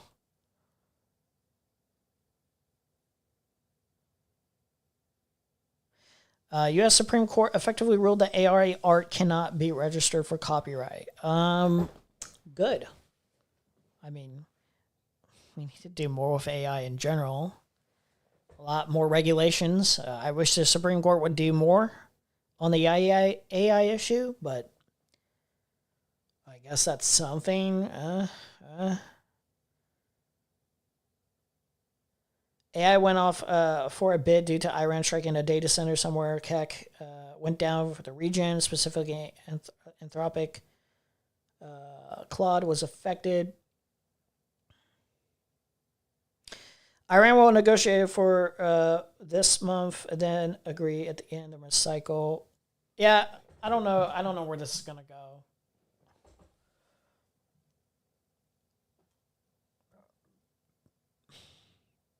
It could just be like a repeat of like Iraq, where like it starts, like the intent is just like, we're gonna do a couple things here for a few weeks. We have some back and forth with Iran, and then we're gonna say, oh, we got our main goal achieved or whatever. We reached a conclusion here. We resolved everything. We got what we wanted, and then they'll just be okay afterwards, or if just gonna be like Iraq War where it lasts for like 20 years. Send me the Duck versus Kathy shit. Okay, we'll look at that in a minute. Next to a school, and it could be something that was cooked up by the RGC specifically for the purposes of having something to clutch at and having something to feed international media to show allegedly wrongdoing. I put that into stark contrast with, very deliberate actions of the Iranian regime when they are firing at 7 or 8 sovereign countries in the region. They won't send troops on the ground. I don't think they will. I actually don't think they will. It's not a good idea. Apparently, Trump hasn't ruled it out. But I don't think they will do that.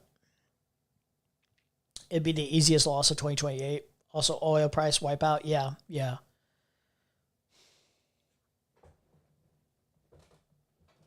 They're firing at almost exclusively civilian targets. They're firing at cities in Israel. They're firing, of course, cities, and we already have 11 civilian Sadly, casualties. we can't figure out what Charlie Kirk thinks about the Iran bombing.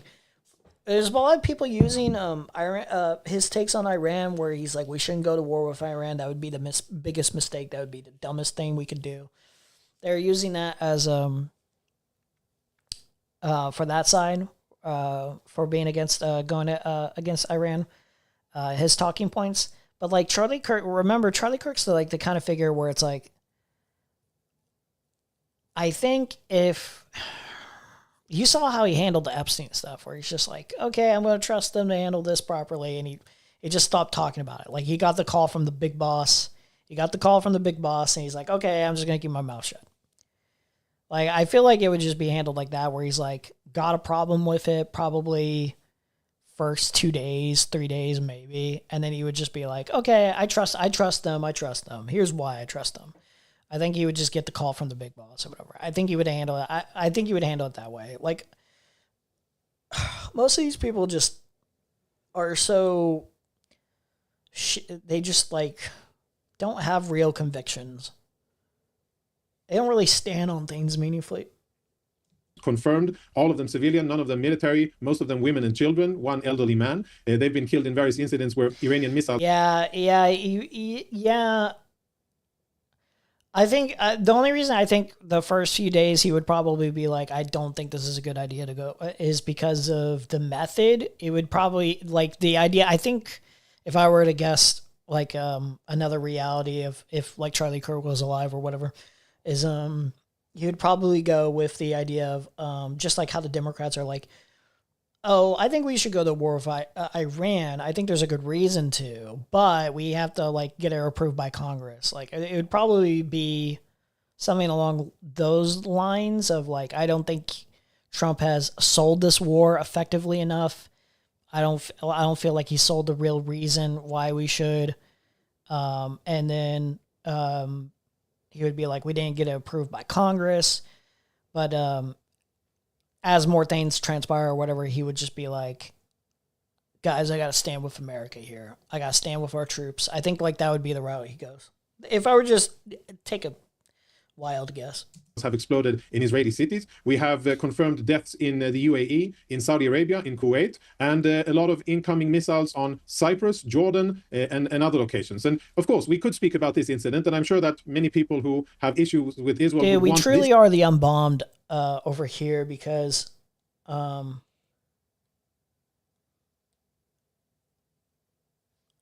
dude, I just can't imagine anywhere in America getting bombed right now. But Israel's being bombed when they provoke aggression and they get a response, they're being bombed. And in a lot of places in the Middle East are getting bombed, but I'm not sure if they probably do. Do they have the capabilities of sending bombs over here? Do their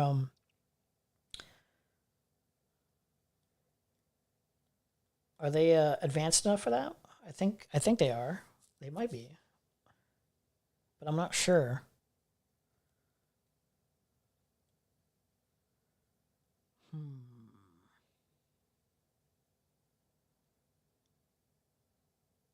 Experts doubt Trump as U.S. bombs Iran. Could they bomb us? I'm pretty sure they could.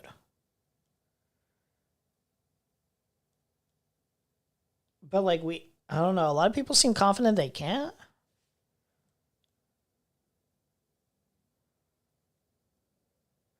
I don't know if they have I'm trying to look.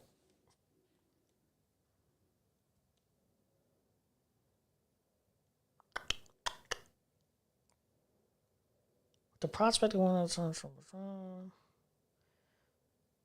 It can use cyber attacks. Okay. I've also heard this idea of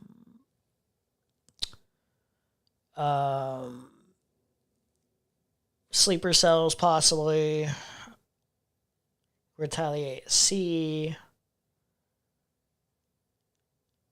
Could Iran launch large missile salvos at U.S. bases in the region? They have limited missile strikes to retaliate against U.S. attacks in the past to demonstrate resolve while avoiding a larger conflict. Iran fired 10 ballistic missiles at an airbase in Iraq hosting U.S. forces in response. I think what they would want to do is like strike most of the like U.S. bases in other places if they can't hit at the U.S. itself.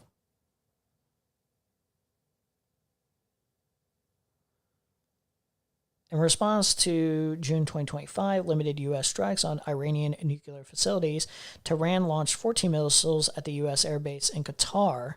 In 2019, Iranian-backed Houthi rebels fired a drone swarm and cruise missile salvos at major oil facilities in Saudi Arabia, specifically designed to avoid conventional Saudi radar systems.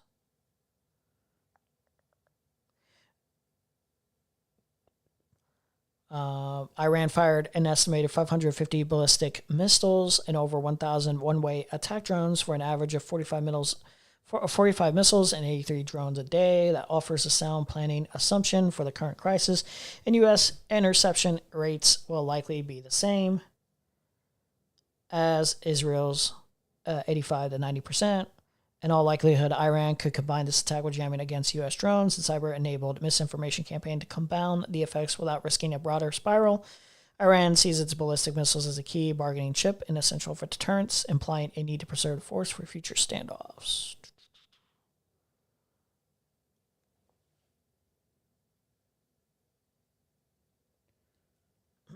To be the story. They would want one errant attack or one unexplained situation to be the headline because it is it supports the agenda. These are, by the way, the same people who, when Iranians were marching in the streets and being gunned down by the Iranian regime, we didn't hear a lot of them speak about what was going on, and we didn't hear a lot of those people who now allegedly care about the Iranian schoolgirls speak about the atrocities of the regime. And it is the typical hypocritical position of so many people. It only depends on who has allegedly done the killing. Doesn't matter who was killed, and how this can be cynically and politically used.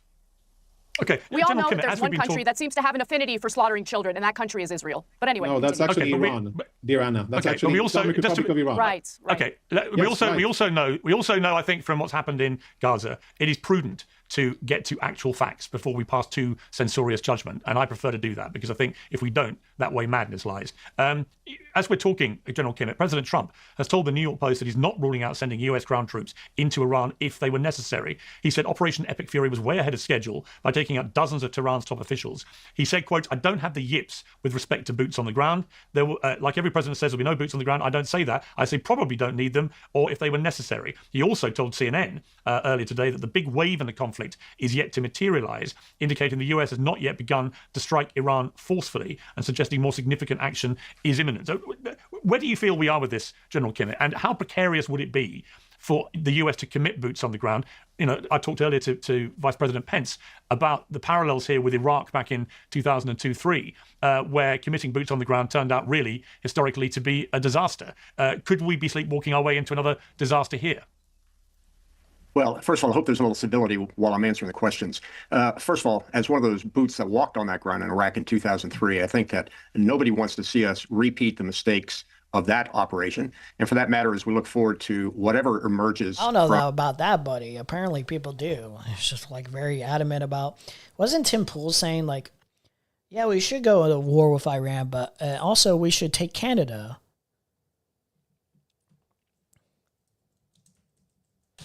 This guy's unhinged.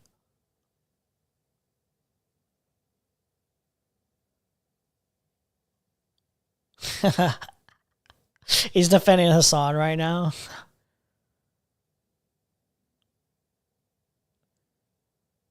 Hassan Piker tells his audience how to commit terrorist attacks. If you have Tim Pool defending Hassan here, like, you actually did fuck up here. You actually did fuck here. You fucked it completely up.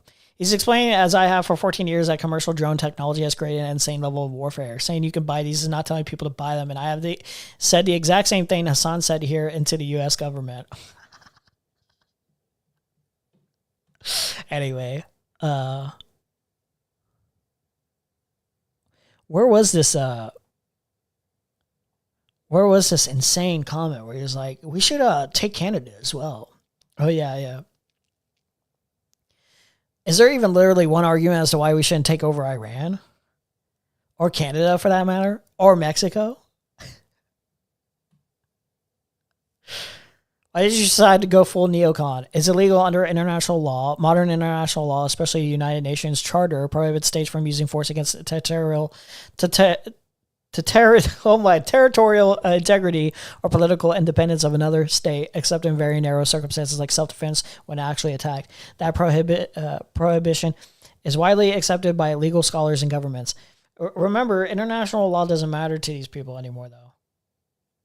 They don't give a fuck. We've been acting through the law of the jungle for quite some time now. Like, I agree. It should be the reason why we do not do this, because we want to, abide by international law. But apparently nothing matters anymore. Nothing matters anymore. People can just do war crimes over and over and over again, and nothing happens. Sovereignty is a foundational principle. Every independent state has sovereignty. Sovereignty, the right to govern itself without external interference. International norms around territorial integrity are meant to prevent exactly the kind of conquest implied by taking over another country. It sets a dangerous precedent. Yeah, like, here's the other thing. Like, you're just doing all this unhinged shit, like, expecting it not to have blowback on us. Now, like, you don't expect that at all. Like, eventually there will come a time, especially as you destroy America further and further, and you put us in an economic depression, and you put us in worse and worse, circumstances. Like, you don't expect, like, that kind of behavior to happen to us if we do that to other people. Like, I don't know, man. Canada's right there, and it has white people. Of course we need to take it. Dude, it's so weird. My mobile does not show certain people's chats. Like, Blueberry More does not show up in my mobile chats. I'm so sorry. I'm so sorry that that's the case. It's wild to think that AI is going to take over the world because it happened to be invented with a top government is corrupt as fuck. Yeah.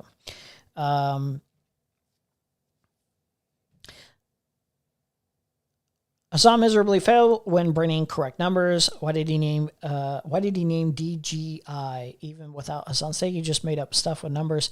Shahi is more complicated. DGI is not similar and not FPV. Both FP and DGI cost 3 times cheaper unless it's some sort of thermal.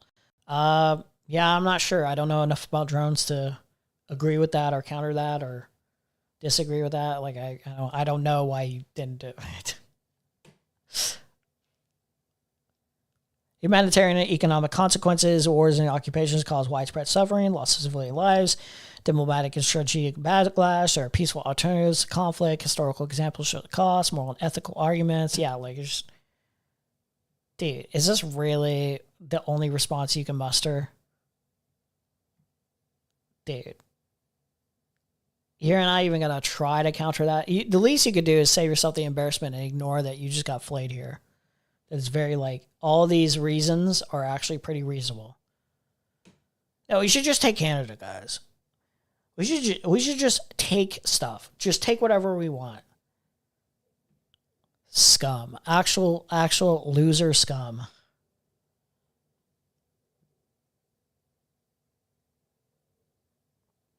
Because he doesn't do his research on anything. You're much better research than him, for real. From this situation in terms of the government, I certainly hope we don't count on the expatriates to come in and solve the problem for us. His take overall is correct. Yeah. Is it? Yeah, from what I can gauge on that drone comment there. But look, I think it's important to understand we didn't do regime change. It's highly unlikely we're going to do regime change. We've done what the president has said in so many words is we are doing a leadership decapitation, as Israel did with Hezbollah. And he said to the Iranian people, I'm opening the door for you. You've got to figure out what to do after that. So where we are in the operation now, we've hit about 10,000 targets. We've got a lot of work to do. But at the end of the day, we can't get mission creep. It seems like the most pointless war. Like the war is basically the most charitable read I can have of the war, of the reasons for having a war. There's no, I don't even know if there's a charitable read. Like, there's not a read where it's like, you know, like with the Iraq war, it's like there was a narrative set up. There was a whole gaslighty, like, narrative set up of we need to respond to this specific incident. Because, like, we can't let them get away with that. And, like, obviously that goes into, like, a immoral, unjustified response. But it was crafted in a way that got people, like invested in, like, thinking, like, yeah, we can't let them get away with this. Like, our American lives matter or whatever. We just can't have this. With Iran, it's just basically just like, well, you know, the Iranian people are oppressed, as they have been for a while now. Okay, that's number one. And then the number two is, you know, they want nuclear proliferation. They want nuclear weapons that Netanyahu's been selling for a while now, for like 40 years, for a while now. Just constantly lying about how long they've been doing it, how little time it'll take. So we don't want them to have nukes.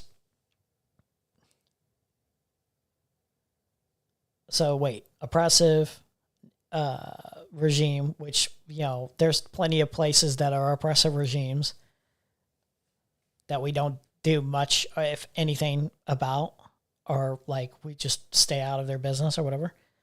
And then the nuclear thing. I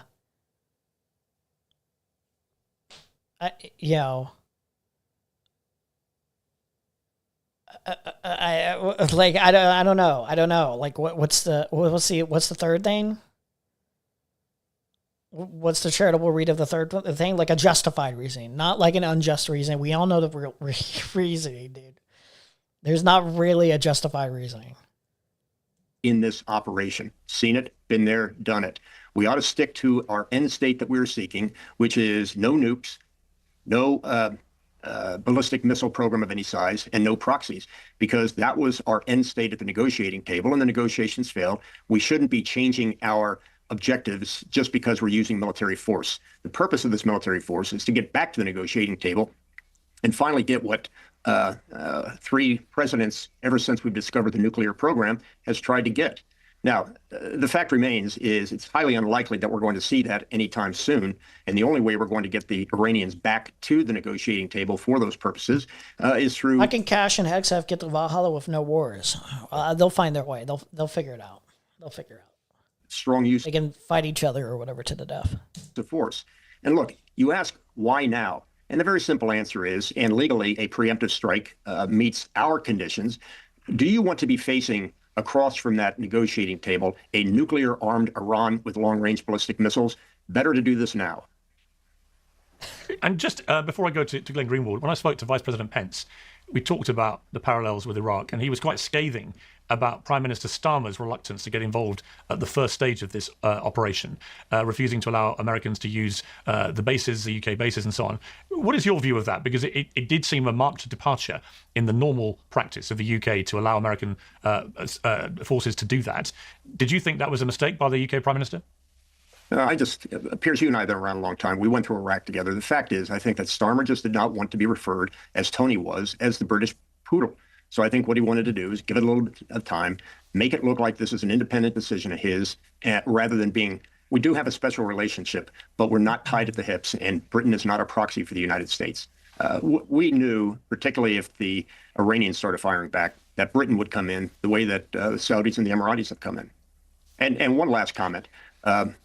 Anna, please quit using the tropes on American soldiers. I've had to bury 7 American soldiers.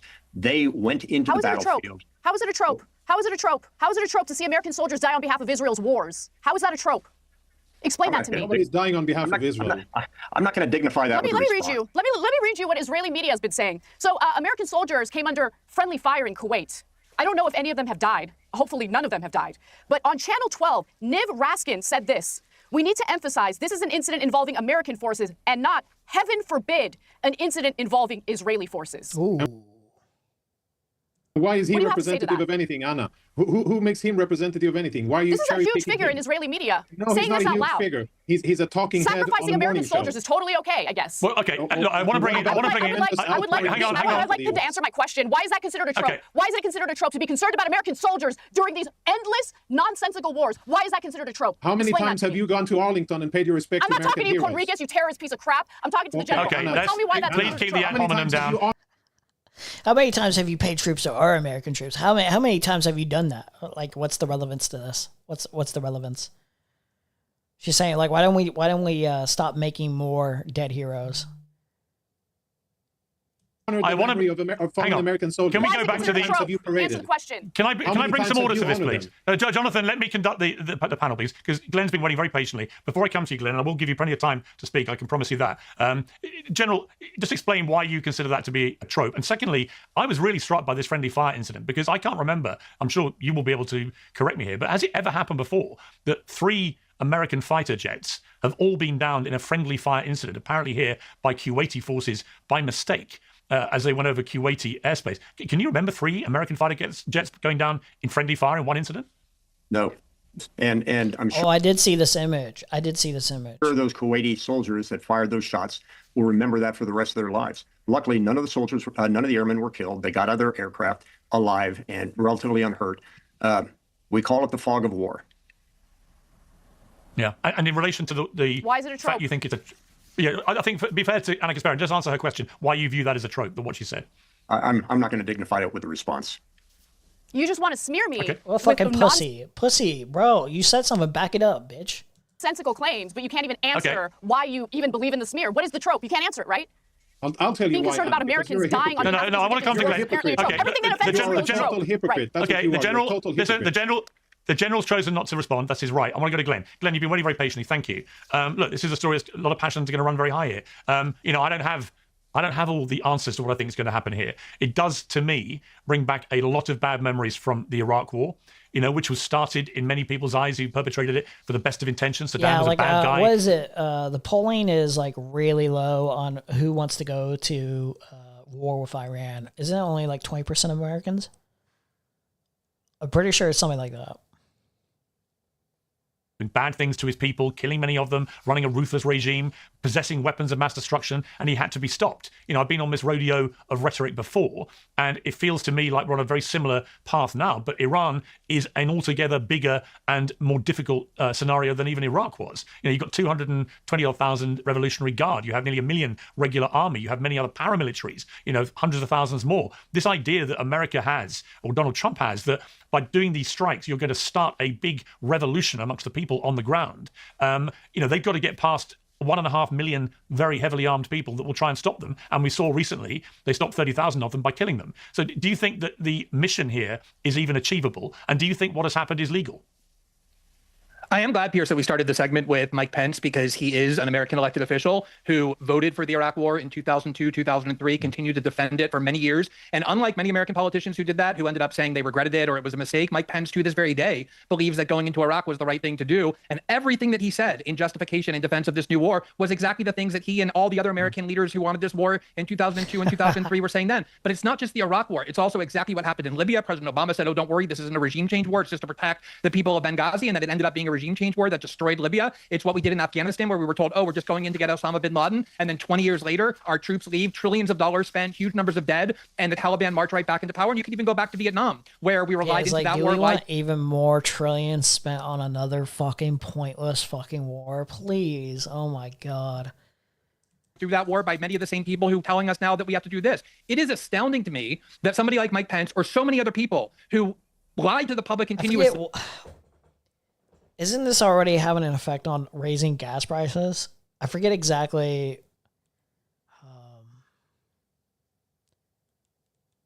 What was it? What was it that they did specifically that had a major effect on us? Okay, yeah. What was this? Just this was on 6/22/25.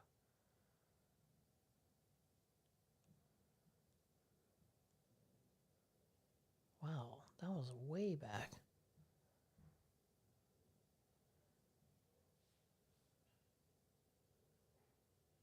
So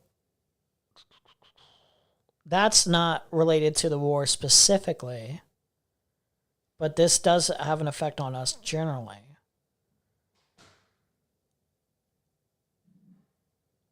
Iranian parliament just voted to close the Strait of Hormuz. 20% of global oil passes through the strait.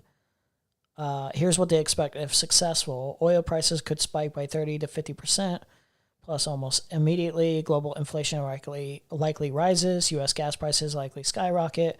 Potential $5 to $7 a gallon range depending on duration. Military escalation risk. U.S. Navy and allies likely to respond. Tanker delays affect oil, LNG, and related goods. I don't know if they ever ended up officially doing that. They voted to close it, but was it successful?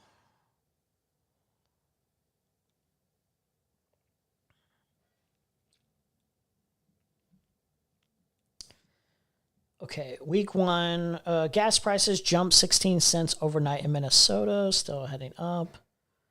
Unrest in the Middle East and spring travel are leading up to price surge of 10 to fit 25 cents a gallon in the next week or two. Some analysts say a gallon could hit $4. Okay, can we not? Oh, subscribe. Dude. Cancer. I'm not going to subscribe to your stupid whatever, bro. You need to die. If you want me to subscribe, you can get fucked. I'm not subscribing to read your fucking article that should just be like news for everyone to read immediately.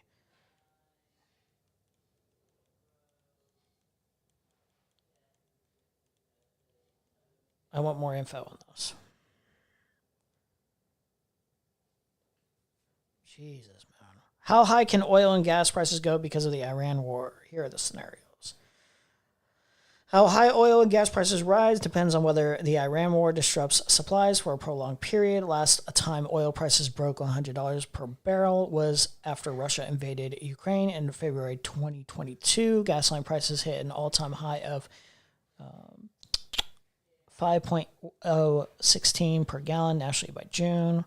Global oil market is facing a worst-case scenario as the U.S. war with Iran engulfs the Middle East with no clear off-ramp, increasing the risk of prolonged supply disruption that could slow the global economy.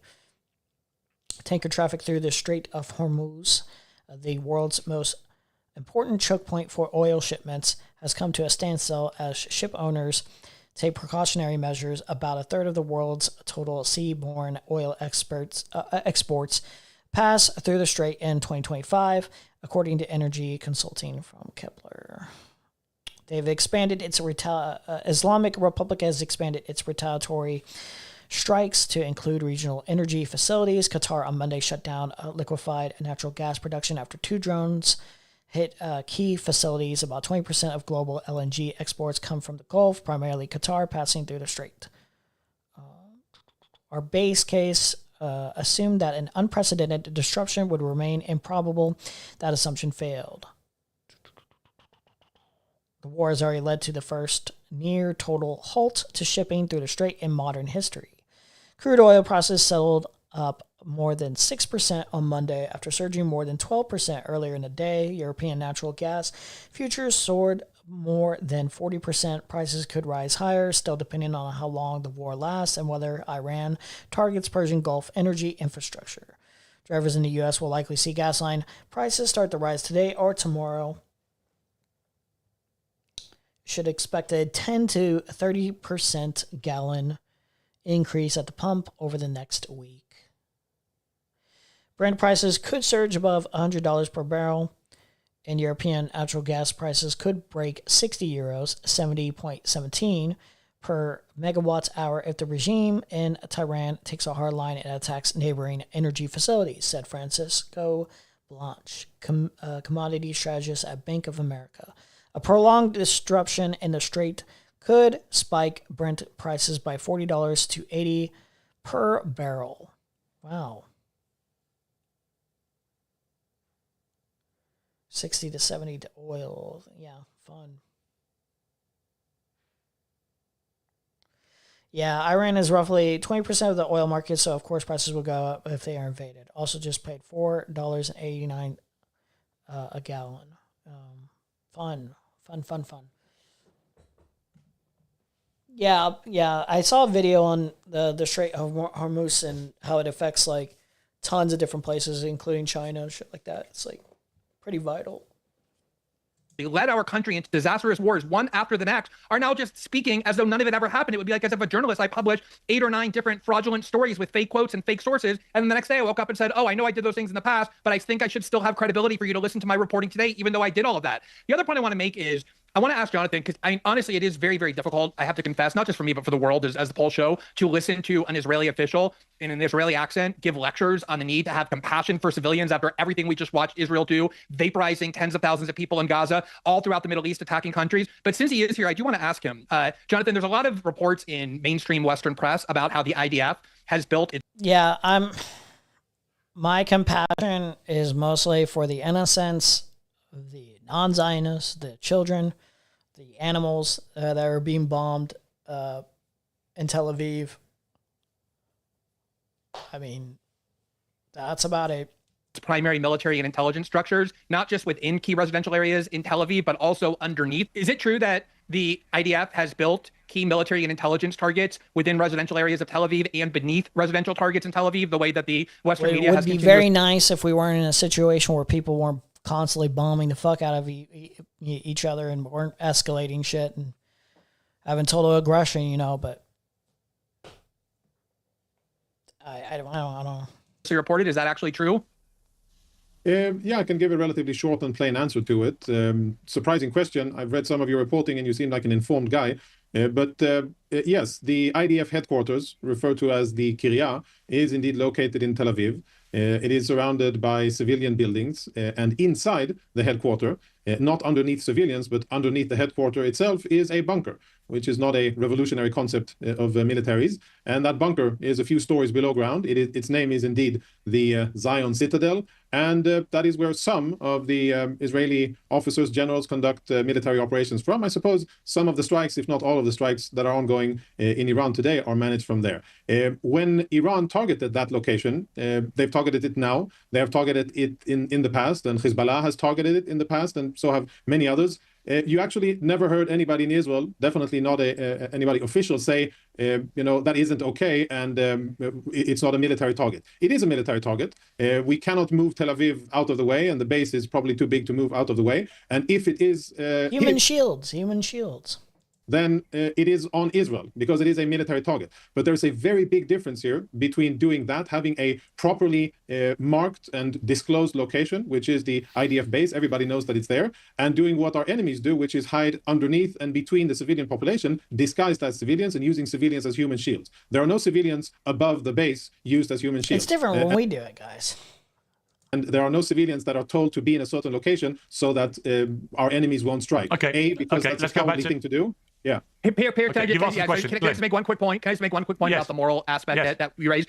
You said none of us should be mourning a vicious dictator. And the one thing, the two quick things I will say about that is, we were told that about Saddam Hussein. We were told that about Muammar Gaddafi. Certainly in Libya, we were told, oh, Muammar Gaddafi said that's certainly a good thing. What came after in Libya was some of the worst, most nightmarish dystopia that the world has seen in the past 50 years, certainly far worse than what it had under Gaddafi. And I think a lot of this depends on what succeeds in Iran. Is it going to be this incredibly destroyed state, balkanized with anarchy, where ISIS and Al-Qaeda can fill the power vacuum as they did with the invasion of Iraq? Is it going to be an even worse tyrant? Yeah, like who's to say like it doesn't, like after balkanizing, who's to say like it doesn't turn out in a very, very much more like radical situation, like a much more radical administration, a much more radical regime, especially and then as it responds. Like, okay, I don't know if this is confirmed. This is what I was talking about earlier, but like I was reading something where I was like, it seems like they declared like a holy war potentially, but I don't know if that's like real. So like I don't know if that's real or not. I want to verify that, but it's like if the response is like, oh, we're not negotiating no more. Like we're like dead on, like we want you fucking dead because of what you're doing. Like Iran was, or some other worse military. You're just like poking the fucking bear. Militias and factions. And then the other point is, it's a little bit hard to hear the United States and Great Britain and other countries say, oh, we're doing this for the moral reason that we want to cleanse Iran of tyranny, when our closest allies and partners in that region that we prop up and give military technology and spying technology are at least as savage and brutal dictatorships as Iran is. Saudi Arabia, Egypt, the Emiratis, going throughout the rest of the world to Uganda, Rwanda. We love dictatorships. We prop up tyrannies all the time. I think it's very hard to make a moral case, especially as you're bombing civilian places all throughout Iran, that we somehow are doing this because we want to bring freedom and democracy to the Iraqi people, the Iranian people. The last time we did change the government in Iran, we imposed a horrific dictator on them for 20, 30 years called the Shah of Iran. And now we want to do it with his son. So these moral questions are much more complex than is the Ayatollah a good or a bad guy? Okay, go tomorrow. You were rolling your eyes there. We should have no moral reasons at all. Again, there was no morality in our negotiations last Thursday for no nukes, no missiles, and no proxies. And I don't think if we start getting into the moral regime change, everything you're describing, Glenn, if we're trying to get into another Iraq, that's the mission creep we don't want to see. We are now using the military force to achieve the end state that our negotiations weren't able to do. And candidly, I also agree with you that we shouldn't completely wipe out the leadership of the country. LBJ, Lyndon Baines Johnson, once said, he's an SOB, but he's our SOB. We now have Darcy Rodriguez as one of our SOBs. We have Ahmed al-Shara as one of our SOBs. Manuel Noriega in Panama was one of our SOBs. The fact remains is we ought to have a very limited mission, which is simply to use military force to compel Iran back to the negotiating table for them to give up their missiles. Dude, they were at the negotiating table. They basically gave you what you wanted. And you did. They didn't care. Israel doesn't care. The U.S. doesn't care. They're not listening. They don't care. They don't care, bro. And their proxies. We can do it now. We won't be able to do it. Lie, dude. When they have a nuclear weapon. I agree with that. I wish everybody were as candid as the general about the absence of a moral case here. Yeah, I agree with you. I thought it was quite refreshing. Let me go to Goldie Gamari. You've been waiting patiently. You were rolling your eyes at Glenn Greenwald there. Why? Just this whole communist revisionist propaganda about the 1953, coup d'etat. Mossadegh was a communist traitor. He was funded by the Soviets. The Shah of Iran was actually installed in 1941. That's when he ascended the throne. And, everyone loves to talk about 1953, but no one ever talks about 1906 when we had the constitutional monarchy, the constitutional revolution. You're like, we're going to bring them back to the negotiations with violence. They're not going to feel compelled after, like, you guys don't listen. Look.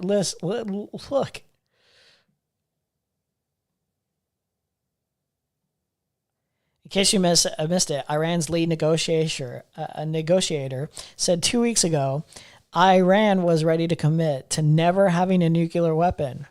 But Mr. Art of the Deal Trump didn't make it happen. He let Israel bomb the guy instead. Yes, we are ready. Shamhani is one of the few people in Iran authorized to speak about the sensitive negotiations. We can definitely have better relations with the U.S. Shamhani said that Iran is willing to commit to never having a nuclear weapon, to getting rid of its stockpiles of highly enriched uranium, to only enriching to a level needed for civilian use, and to allow inspectors in to oversee it all in exchange for lifting all sanctions immediately. He said Iran would accept that deal tonight. Like, they just don't care. They just don't care.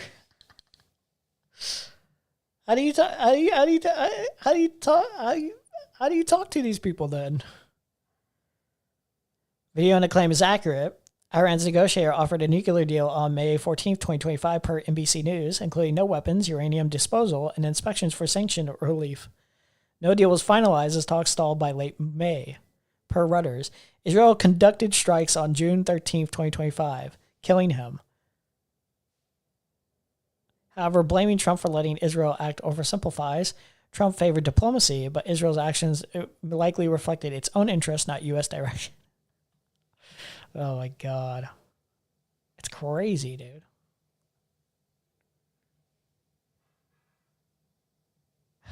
Okay. Let's go on. I kind of want to do this next, but not really. I want to do the Duckbringer conversation now. I want to do the slop. I do want to see the loaner box call in or whatever. Apparently, originally propagated by Ethan Klein, that Hassan was he said that Hassan was advocating his audience purchase and make weaponized drones for terror attacks, despite the viral clip having context that clearly debunks that notion. So Ethan's propagating that. Hassan also sets his eyes on Vicky for NYC, who's pushing the same smear. Says he'll likely be filing a defamation suit against her. Why is he saying that? Because Canary Mission has looked at what Ethan Klein was using as a clip and has decided this is a good opportunity to attack one of the most committed anti-Zionists in American media and terror jacket him. Another Israeli agent, Eyal Yacobi, among many other right-wing accounts on the timeline, are posting this to much virality. The clip itself, ironically enough, doesn't actually suggest what the description is saying.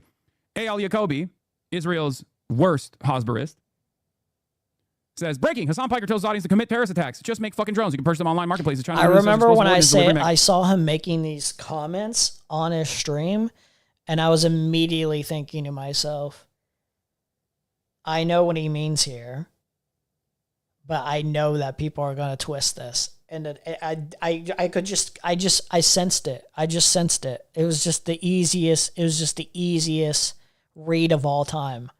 I'm just reading the opposition like a fucking book. It's like, yeah, they're going to use this. And they did. Mechanisms that you can put on a DJI drone. Now let's look at the actual clip.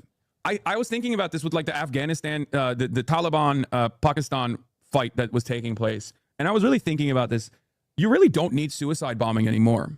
You know, because like the Taliban guy was like, oh, you have nuclear arms, but we have like suicide bombers. Like, we'll just blow up your country with suicide bombers. And it's like, you really don't need that anymore in drone warfare, right? You don't need that at all. Just make fucking drones. You can purchase them in the online marketplace. Like, China literally sells explosive ordnance delivery mechanisms that you can put to a DJI drone. It's pretty funny that they don't even try to clip it out of context. They just put the context in it. And people that watch the video can understand exactly what I'm saying. Hassan Piker is telling his followers to make suicide drones. Also, Hassan Piker said that America deserved 9/11 and has hosted Houthi terrorists on his stream. I know I usually have a policy of not doing this, but I think we should, maybe we should hit the fucking defamation suit. I want her to talk to some lawyers. No, I think I'm gonna do that. I'm going against my my previous policy of not suing these fucking animals. Why is it? Yeah, let's go. I'm surprised. I'm surprised he hasn't done that with Ethan or Destiny at all in the past. Probably because what's the context of what exactly did Vicky say here? Can you make a better case that you know that this person's lying about you? Lawyers? No, I think I'm gonna do that. But I think we should.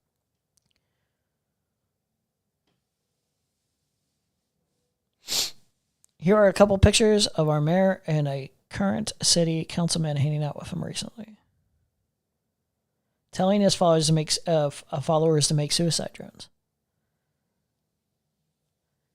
For defamation suit, it feels like harder to like win a case because you have to prove ill intent, I think.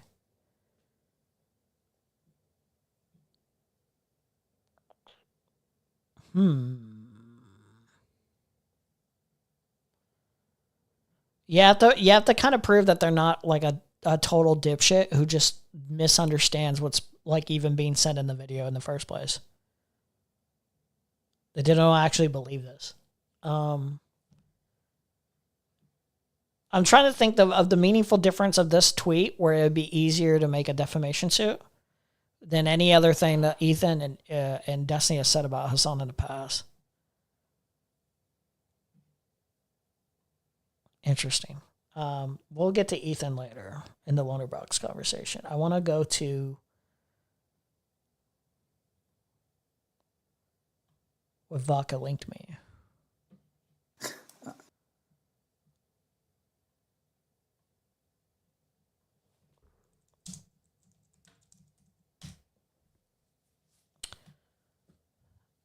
The trial. Firebat snapped. Purple Perry Gaming responds to Mary Chu X Duck.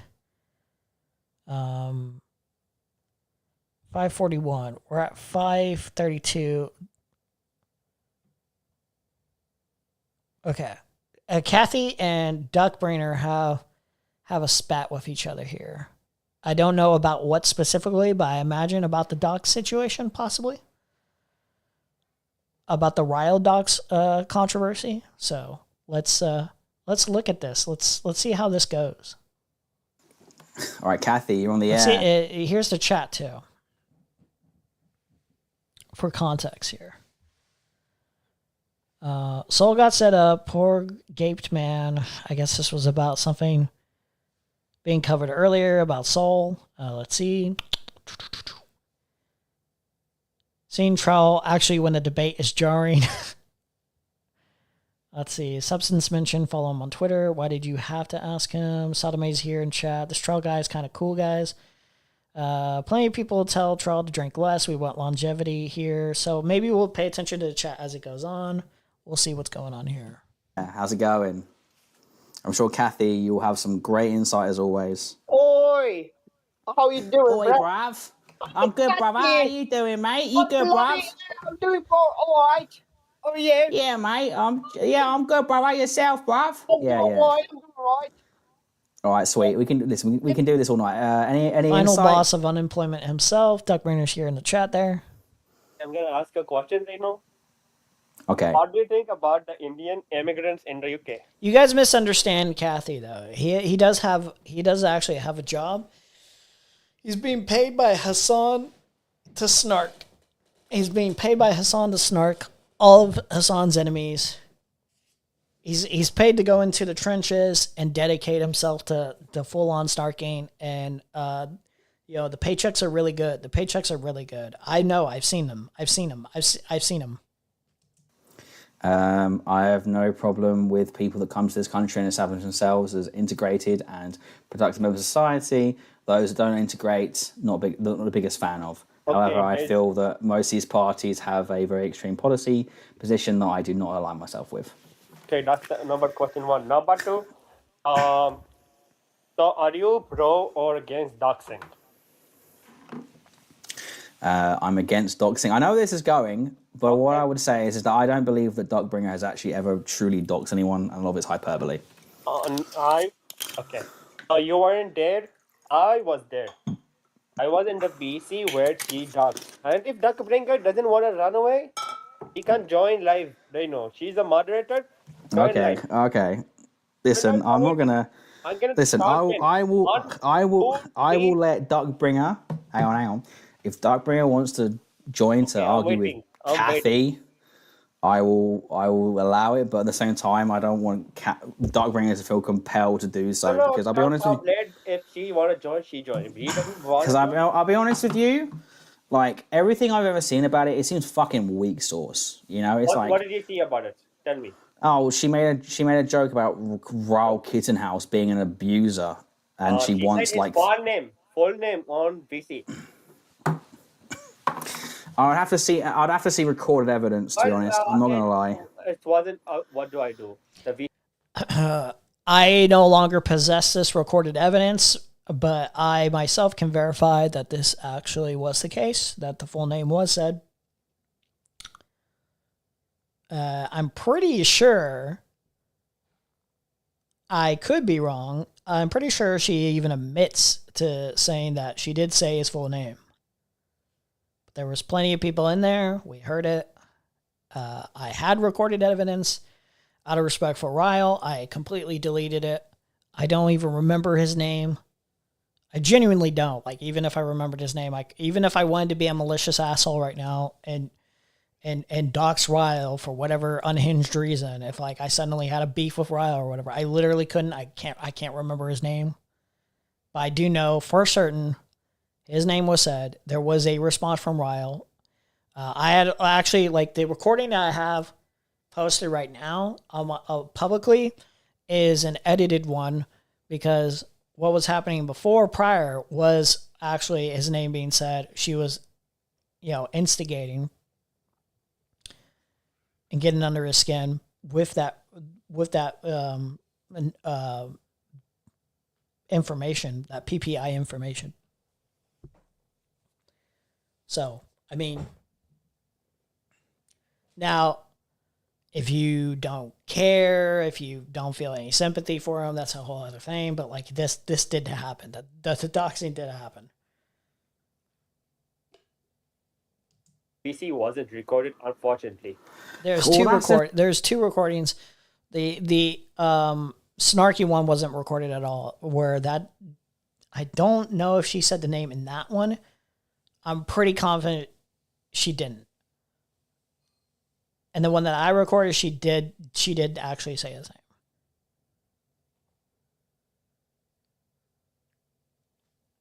name. Yeah, and gave every indicator of like what his identity is and what his history is and blah blah blah.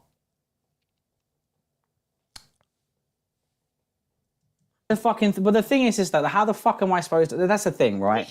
I wasn't there for the VC. I wasn't. Hang on, sorry, Kathy. I wasn't there for the fucking VC. It's a bunch of hyperbole. He said, she said, fucking rumors. Yes, no problem. But would you trust 10 people saying something happened or one part? No.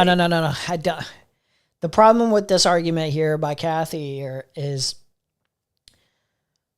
you never really know the intentions of a massive group of people. People could have ill intentions as a collective and spread misinformation purposely for whatever shitty, like just even out of malicious, just out of like boredom. So like Trial's going, I respect Trial's approach here was saying like, I don't have verifiable information that this for certain happened. So I can't really do a disavow as strongly as you want me to. I just can't. I can't do that. I can't give you what you want. You know what I mean? So I think it would be disingenuous to be like, oh yeah, I strongly disavow and I'm just gonna ban her from my chat and do a whole disconnect and I don't want to associate with you ever or whatever. Like, you just don't have that information to work with. Now, is it more likely the case that the whole collective of 10 people is telling the truth? Yes, of course. Yeah, but like there's no verifiable like this for certain happened. I can trust that this happened. Like you just can't. Like.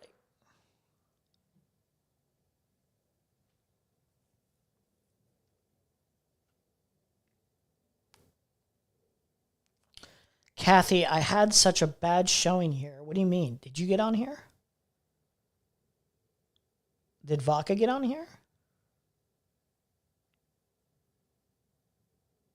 What are you talking about, Vodka? Did you get on here? Were you in chat? I don't even know. It did happen. Or did you just mean Kathy had a bad showing here and you didn't mean to include I? I'll be straight with you. The sort of people that would try to say it happened, I would generally speaking say he has a whole convo. They only released a clip. Kathy was there. Kathy doesn't have the recording. I don't have the recording anymore either because, quite frankly, I don't give a shit. Quite frankly, I know what the truth of the matter is, and I'm not invested in. I don't even know how invested Kathy is, and I think Kathy's doing this more out of boredom than anything. But I'm not invested with this idea of like Duckbringer has to be outed as a dox whenever. Like I don't care. I genuinely don't give a shit. I don't give a shit. This is out of pure entertainment alone. Like covering this is just out of pure like, I just want to see some goofs and gaffs. I don't want to focus on the Iran stuff at the moment. I don't care. Like that's the only reason I'm covering this. say I would not trust them as far as I could throw them, to be truly honest with 10 you. people or one person? It would have to be someone of credible standing for me to truly believe them. I'll be transparent with you. Now, whether it's right or not, that Trout doesn't, trust any of these people, that's, obviously, it's like, I would disagree. Like, given at least for that circumstance, I was there. There's not a reason to lie. I think it's kind of stupid to lie about, but then again, people lie about stupid shit all the time. Again, Trout just doesn't generally trust people that he doesn't trust these people that he already views as like in a community that he doesn't really respect all too much in the first place. So like, again, it is what it is, Were you there for the VC? Did I say Ryle's name? She certainly did. She certainly did. H on your stream? Who? AH. On your stream. I know them. They're a chatter, sure, but I don't think I don't know them well enough to take what they say to heart. To be honest with you, again. Why would he lie? Because people don't like people like. How many people think she did it? And you can trust Duckbringer over everyone else? Because most of the people that report on it, it's all very scrupulous. It's all very up in the air. It's all very, one person one thing, another person another thing. Here's the only thing though, like if you were to watch, I don't know if he's ever watched the video that I posted or whatever, but you can tell like people just didn't make this up out of nowhere. That is the one thing that like you can say for certain is like there is a reason a lot of people are talking about it in the way that they're talking about it. Like just from the context of like watching that video.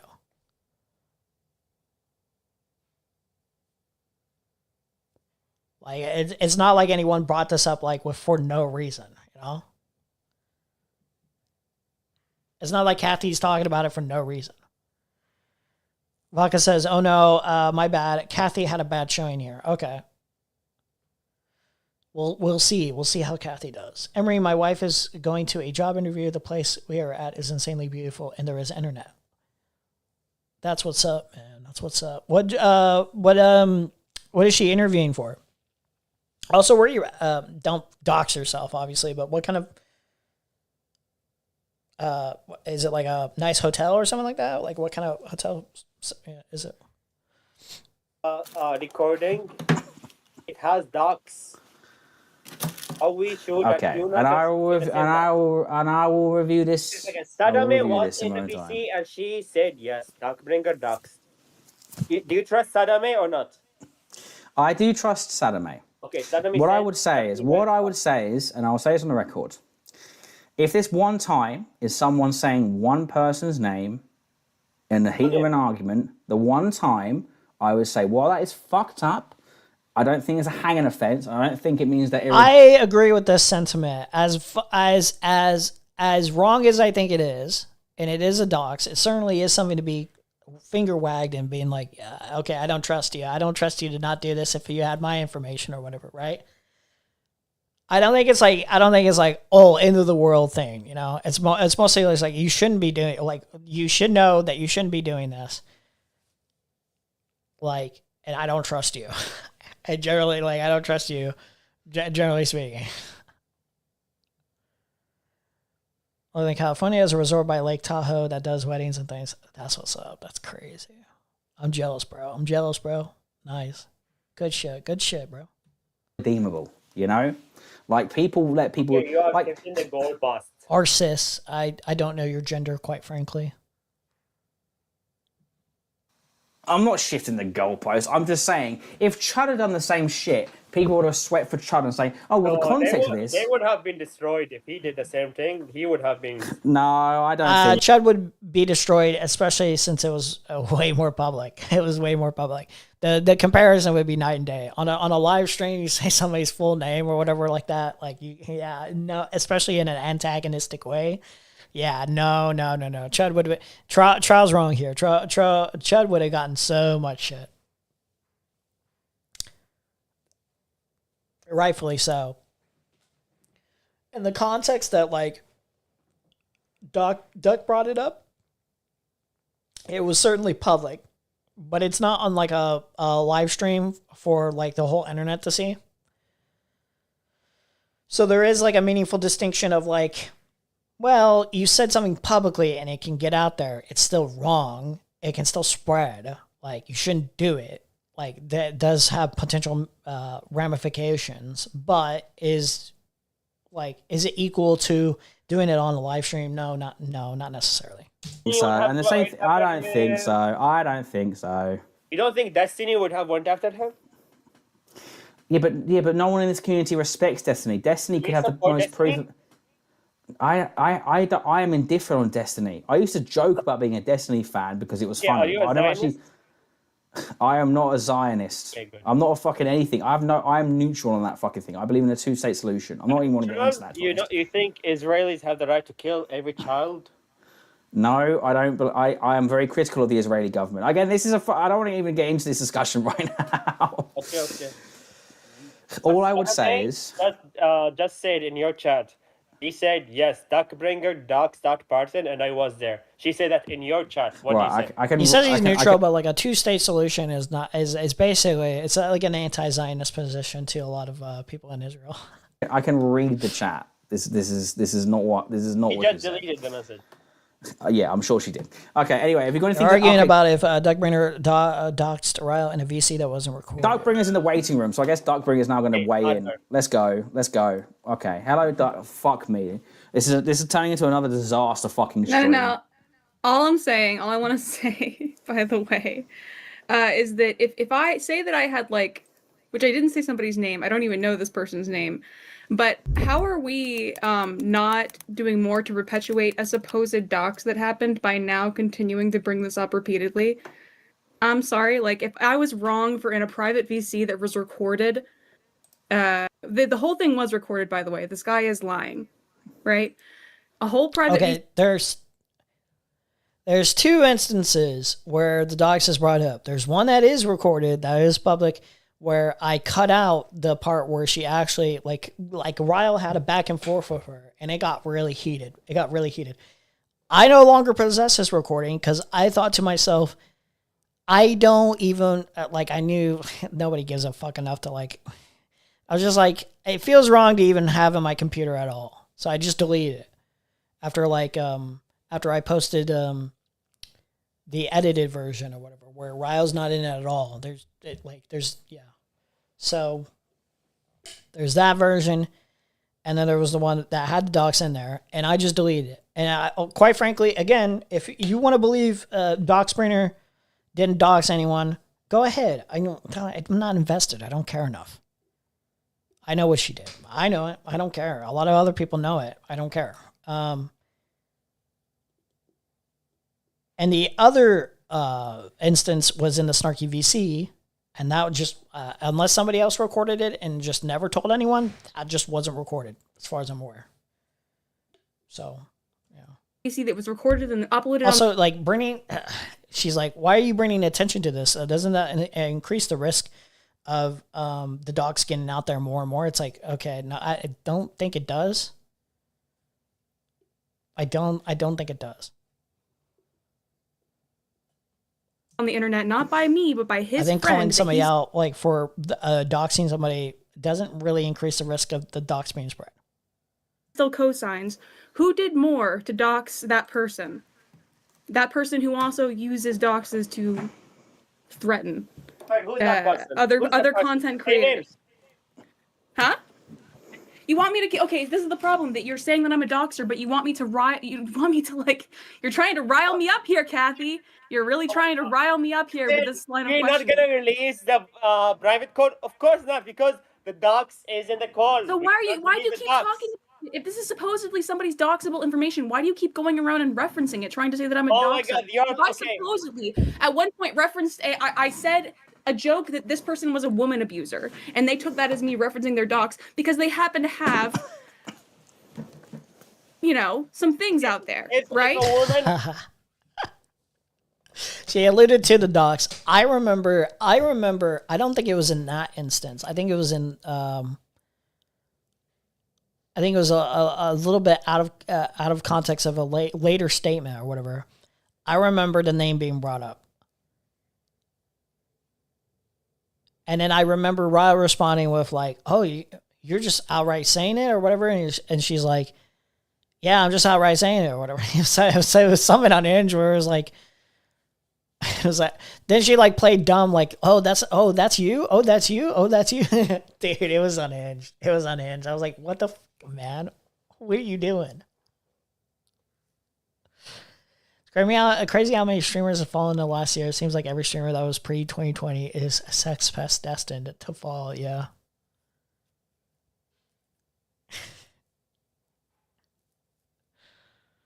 Unhinged streamers. Disgusting filth. It needs to be cleaned up. Was raped. Do you think are going to report to the police? Oh my god! Go to the court. You're saying, oh, why would you talk about? You're not addressing anything that I'm saying. You're getting absolutely wrong right now. So you're floundering. You're floundering. You're talking in your stupid fucking accent. Laka says Kathy's doing bad here, but I don't notice the meaningful difference between how Kathy usually interacts in debates as opposed to what he's doing meaningfully bad here. Like I think Kathy has had really great moments. This isn't disparaging. This isn't a comment disparaging Kathy, by the way. I think I'm stating the obvious. There's obvious moments where Kathy gets like the upper hand in certain like conversations, just through like on a factual basis, and actually makes good, solid, valid points. But then there's just like this is how he always operates. It's like the rhetoric style. This is like the goofball trolling style that he always does in these conversations. So I don't see the meaningful difference of like where he is blown the fuck out or anything. Which I think is fake, by the way. I think if anything, he kind of just won this because he got Duckbringer to come on and like go over it again. If someone got raped, are you gonna go and say, you shouldn't talk about your rape? Oh my god, that's awesome. Tell everyone. I didn't rape anybody. What I'm saying is that at the most, I said somebody was a woman abuser. That person, somebody took that as me doxing them. I said, that's ridiculous. I wasn't referencing your dox. Plus, I thought that was a fail dox. And they went on to go explain it and expand upon it, which I said, that's insane that you would do that to 10 people in a VC when everybody previously thought that that was not a real YouTube keeps deleting my comments as I'm typing that. Yeah, I don't know what the fuck is up with YouTube lately. YouTube's just total trash.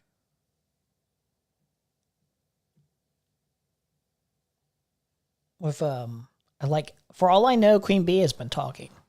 And I can only see Queen Bee in my like streamer chat thing. Nope, Queen Bee's not here. You know what I mean? Like there's certain people that just like show up in very specific parts of my chat. Docs, you fucking retards. Which then people uploaded that onto the internet, which then spread more. So if I'm supposed to be a doxer, Kathy, listen to me. If I'm supposed to be a doxer, then how are you not also now a doxer? Have you not spread information about Willie Mack's wife? Have you not spread information about public doxes yourself? I would never retard. That. What the fuck are you talking about? Yes, you have. I have. Okay then, dude. You want to make those claims? There's a lot more evidence for you. There's a lot more evidence for you being an open doxer than there is for me. Show me. I'm not gonna. Okay, so you're lying. You're mixing me with other people. I'm sure. Okay. I never talked fucking Willie Mack show. Here's the thing: is that you lie so often that your credibility is nothing. People know that you're a malicious troll. You're going to reach the same cap where people don't take you seriously. About their dogs, it means that you're. If you supposedly have information that I'm a doxer, you need to actually release that instead of going. See, here's the meaningful difference though with the idea of like you possibly doxed Willie Mack's wife or whatever. Like I think there's a meaningful difference in terms of intent. Because I think she's making reference to me in terms of like a prior instance where I was going over a bad empanada video, and in that video, as he's shitting on Willie Mack, he actually just full blown like has the stuff like he says he censors it. I'm not sure if he was even like intentionally doing this, but he says he censors like portions. But there's certain aspects of like certain information that if you're not paying super close attention, like it's like right there, like the docs is right there or whatever. And so like that happened on my stream. That's the reason me and Queen Bee got into like a little hissy fit fight with each other or whatever. And like I disconnected with Kel Doge because like it just like it just became like this thing where it's just like, oh, like you dox this person that you really hate or whatever, and like your response was unhinged. And basically, my response was, I inadvertently did this by showing this, but I don't care at this point because it's already spread around so much. I'm not deleting it. I know my intention was not to dox. I don't give a fuck. Like, all the damage is already done.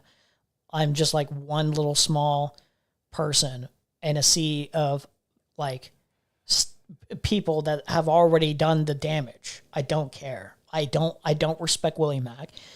And as far as I can tell from what little I can gather on their ideology, I don't know if I respect his wife. I'm not going to intentionally dox anyone, obviously. I don't care to. Like, it's not in my interest. But, like, it was not the end of the world for me. So if she's referencing that, if that's what she's trying to allude to, maybe she actually is just alluding to Kathy, then, like, I'm okay with being like, hey, like, here's an instance where, like, I unintentionally contributed to doxing Willie Mack's wife, but I don't care. I don't respect them, and I don't think the damage was significantly done enough, like, by my action. Like, the intention was not to dox, and the damage was already done by that point. The meaningful difference between what I did there and what Duck did is that Duck provoked it. Duck was provoking. Duck was just bringing out the, like, information just openly in an antagonistic approach.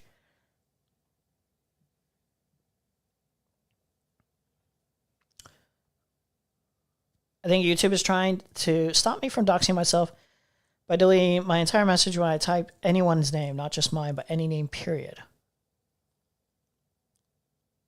Weird. That is strange. You touch someone, and then when someone complains about it, you say, "Oh." Yeah. Not saying I agree with her or not, but Willie Mack put a target on his back by calling the police on Destiny. People do look down on that. Well,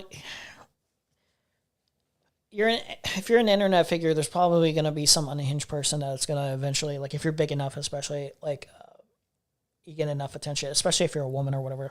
Unfortunately, stuff like that will happen. I'm not saying it's appropriate or whatever, that, like, it shouldn't be taken seriously when it does happen, but generally speaking, like, you are putting your target on your back when you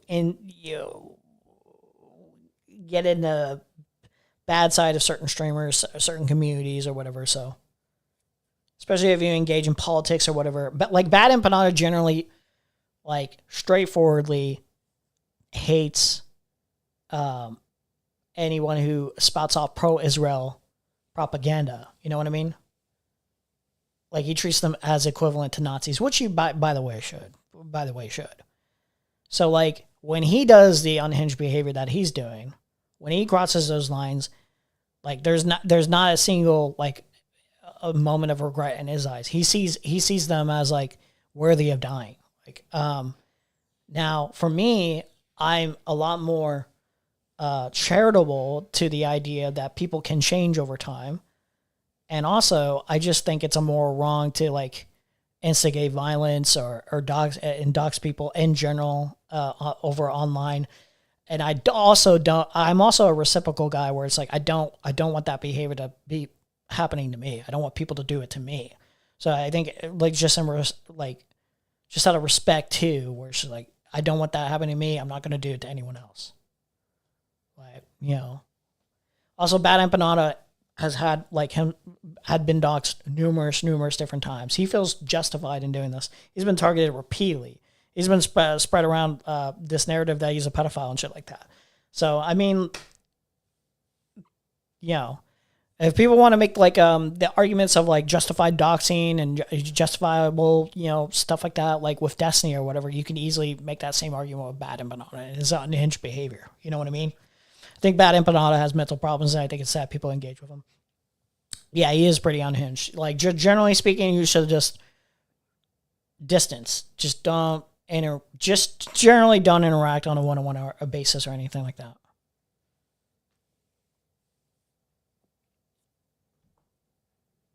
Oh, You complaining about it? You are spreading it even You more. are actively spreading. Okay, Troff, what I want to say is this guy's actively coming in here trying to spread dox information and also trying to label me as a doxer because he wants me to actually have. Listen, I'll be honest with you. Like again, this is just like the other night. This is. Listen, it's good content because I like the fight nights. You know, like these are good. These arguments are good for the. Okay, Kathy left. No, I kicked them because if they're going to come into this community, you have to realize that I actually have a standard. Oh no. This is a bad look. This is a bad look. You don't do that, okay? You don't do that, all right? Oh, dude, especially if you've been given some trust over moderation and stuff like that. You don't cuck the content. He was just saying too. This is good content. This is good content, dude. Dark. I actually have a standard against doxing, which these people don't. Oh my god. This is an L. This is a big L. No. You can't kick. Baka says y'all should have recorded that call. Yeah, like it's just the unfortunate thing is like the first VC again wasn't recorded.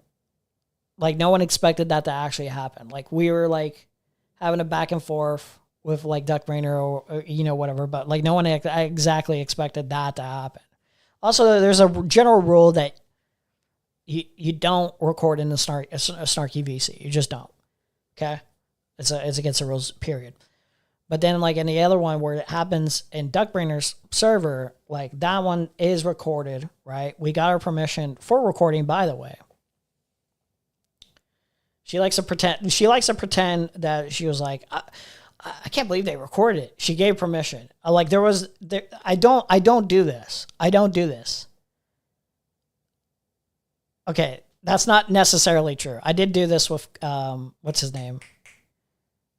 What's the dude's name? The guy who was skinwalking iDubbbz.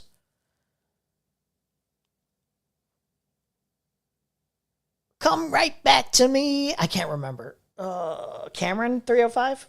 Cameron F305? Yeah, okay. Yeah, Cameron F305. I did do that with Cameron F305. So it's not I'm not necessarily telling the truth when I say I don't do that. Okay. That's the exception though. That's the exception. Like generally I think it's frowned upon. And I don't do it. And there wasn't in my mind, there wasn't really a reason to do it unless I got permission and I was able to make content out of it. Because I think in my head, I was thinking of it as, I want potential more content in the future if like that's available. You know what I mean? With like Cameron F305, I wasn't gonna get any content out of Cameron F. I wasn't actually gonna collab. I didn't have any intentions of collaborating. I don't care about that. I don't care about the motherfucker. Potentially making even nice and peaceful like back and forth commentary content with Duckbringer would have been okay with me. I wouldn't have minded that, or making locale content out of her unhinged behavior would have been funny to me, So like there wasn't like this incentive in my mind of like, oh yeah, I should do this without her permission. Like there just wasn't. I promise you there wasn't. Why can't I kick somebody who's saying malicious lies and saying doxing? Because it's content. That's why. In the content, Dark. And also, listen. I was done with arguing with him. For fuck's sake. All right, Dark. Does Kathy ever come back? Does Kathy get brought back? Does my goat return? I don't think so. I can't tell though. I don't think that's him. Yeah. On your side here, as you know, okay, you wouldn't be a mod in my channel, and we wouldn't If they get have on the the full call, don't you agree that they can release it? But at the same time, it's. I mean, Kathy kind of just won here, especially that he got kicked. When in the middle of an argument, you kick someone from the call. Because he's actively calling me a doxer with no information. I know, but you've got to listen. This is the Troth fight night, okay? You've got to fucking argue. How about we say that Kathy can come back into the server if he actually wants to post information that I am a doxer? How about that, Troth? Yes. Okay. One second. For fuck's sake.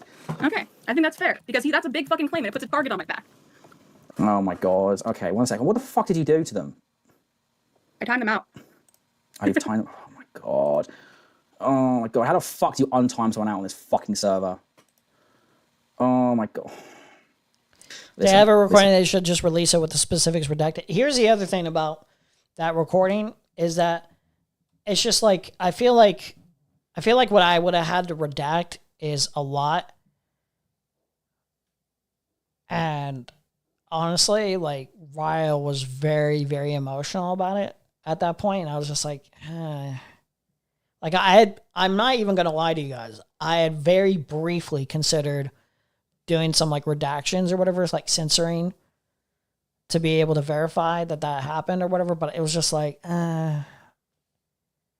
it's better to just cut it all out and just leave it alone. Like, I'm pretty sure just from the context of the conversation, you can kind of tell, and she even admits herself that she did something wrong.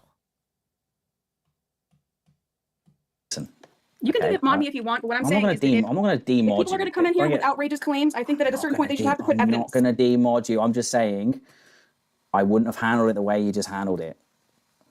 I know. I'm sorry that I timed him out to get him out of this call, but I wanted to talk. All right. How the fuck do you... I was tired of hearing their voice, honestly. all right, timed out. How the fuck do you untime out somebody? For fuck's sake. Okay, they're untimed out now, yeah? All right. All right, Neo Cheddar, rejoin. You're a certified dropper, rejoin. Okay, they're right. Don't do that again. Saying control your shit. That's a very awkward position to be put in, man. That's a very awkward position where you're like, oh, come on, dude. You're supposed to be my mod. Dude, you should read the room. You should know I don't want this. Okay, I'm saying that in the nicest way possible. That's fine. Oh, he's back. Hello. All right. Okay, so Duckbringer, yet again, you proven that when you can't respond to something, you ban, you time out. Do you have proof that I'm a doxer? You claim that the whole conversation was recorded. You claim this is only your word. Nobody else has said this that I've said. Nobody else. You weren't even saying this to me in DMs when you first claimed that I doxed him. You changed your own story. You changed your own story, Kathy. Say that doxing doesn't happen. Barry went live. And he you don't address the damn thing that I'm saying. You literally just interviewed Gamma, interviewed whoever, and they all agreed that you did dox because they were in the same VC. So Gamma didn't say shit. I've never seen Gamma say anything about this. You're just lying now. No, literally it was on Barry's VC. It was like around You're literally just lying right now. Around the year. You can go Gamma, I don't even think was in that call when it started. He was in that call. The victim himself, which I'm not gonna name. Did I say so? Gamma said that I said Ryle's full name in a call. See, you are naming them. Let me see. Hold on. I'm reading like old back and forth. If it's not doxing to say William Mac's wife is Israeli and reference where the info came from, it's definitely not doxing to joke as someone is a blah blah blah blah blah blah blah. Yeah, see, yeah. You guys are deranged. Like she gave like specifics, very specific information here that references the dox.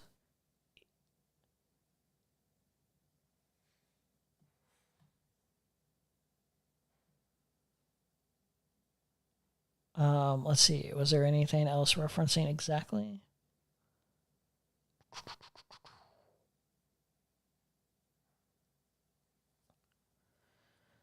Blah blah blah blah blah. 20 DMs. Get that.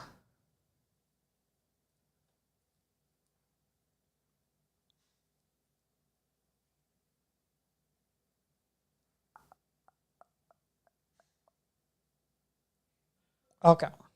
Gamma said, you're saying, wait, you're saying that Gamma was in that call. Shut the gate. Oh my God. It's only Duckbringer claiming she didn't dox anyone against multiple people. Again, like for someone like Trial, it's like, you have to remember, like, just because a majority claims something happened doesn't mean that the majority is necessarily telling the truth, but it's more likely the case that there is something to the majority. There's a reason that the majority is saying it, you know? More likely that like they're telling the truth, or they at least genuinely perceive that to be the truth of the matter, especially if they're witnesses to it. You know what I mean? So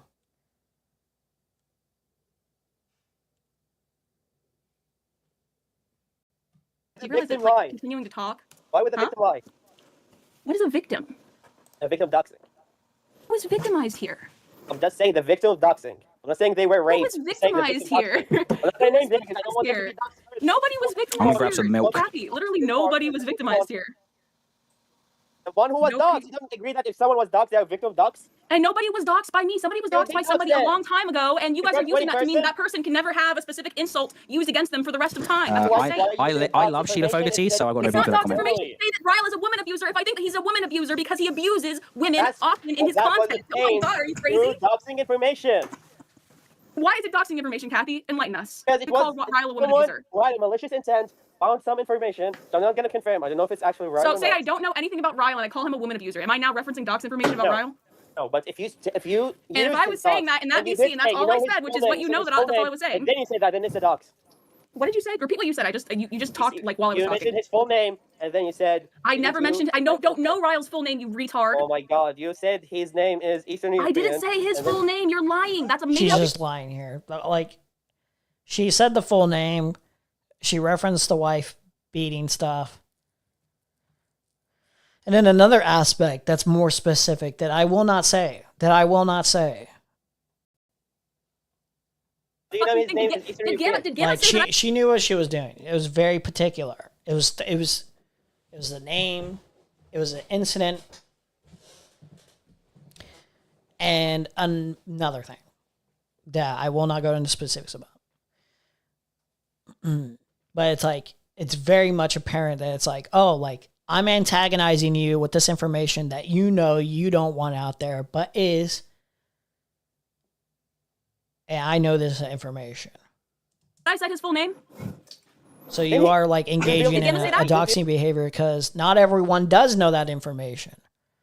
Even if that information is out there, you are still maliciously, antagonistically spreading that information in one way or another. Even if you're just using it in not a public stream, but a public VC, even if it's just a public VC with 17 people or 12 people. I don't remember the exact amount of people that were there, but it's still, you're still doing this in a public venue.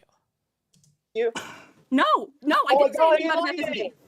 There were 20 people there. They all heard the same thing. Yeah, but yeah, it was around 20. Yeah, somewhere. What do you mean? There were 20 people in VC, and they all heard. So if you call Willie Mack's wife Israeli, is that doxing information? Wait a second. Willie Mack himself said she's Israeli on stream, so that's not after it was doxed who his wife was. Before he said he was dating an Israeli woman. No, you're wrong about that. Actually, he was saying before he even. No, you're wrong. He said she's Israeli way before, like a year before that.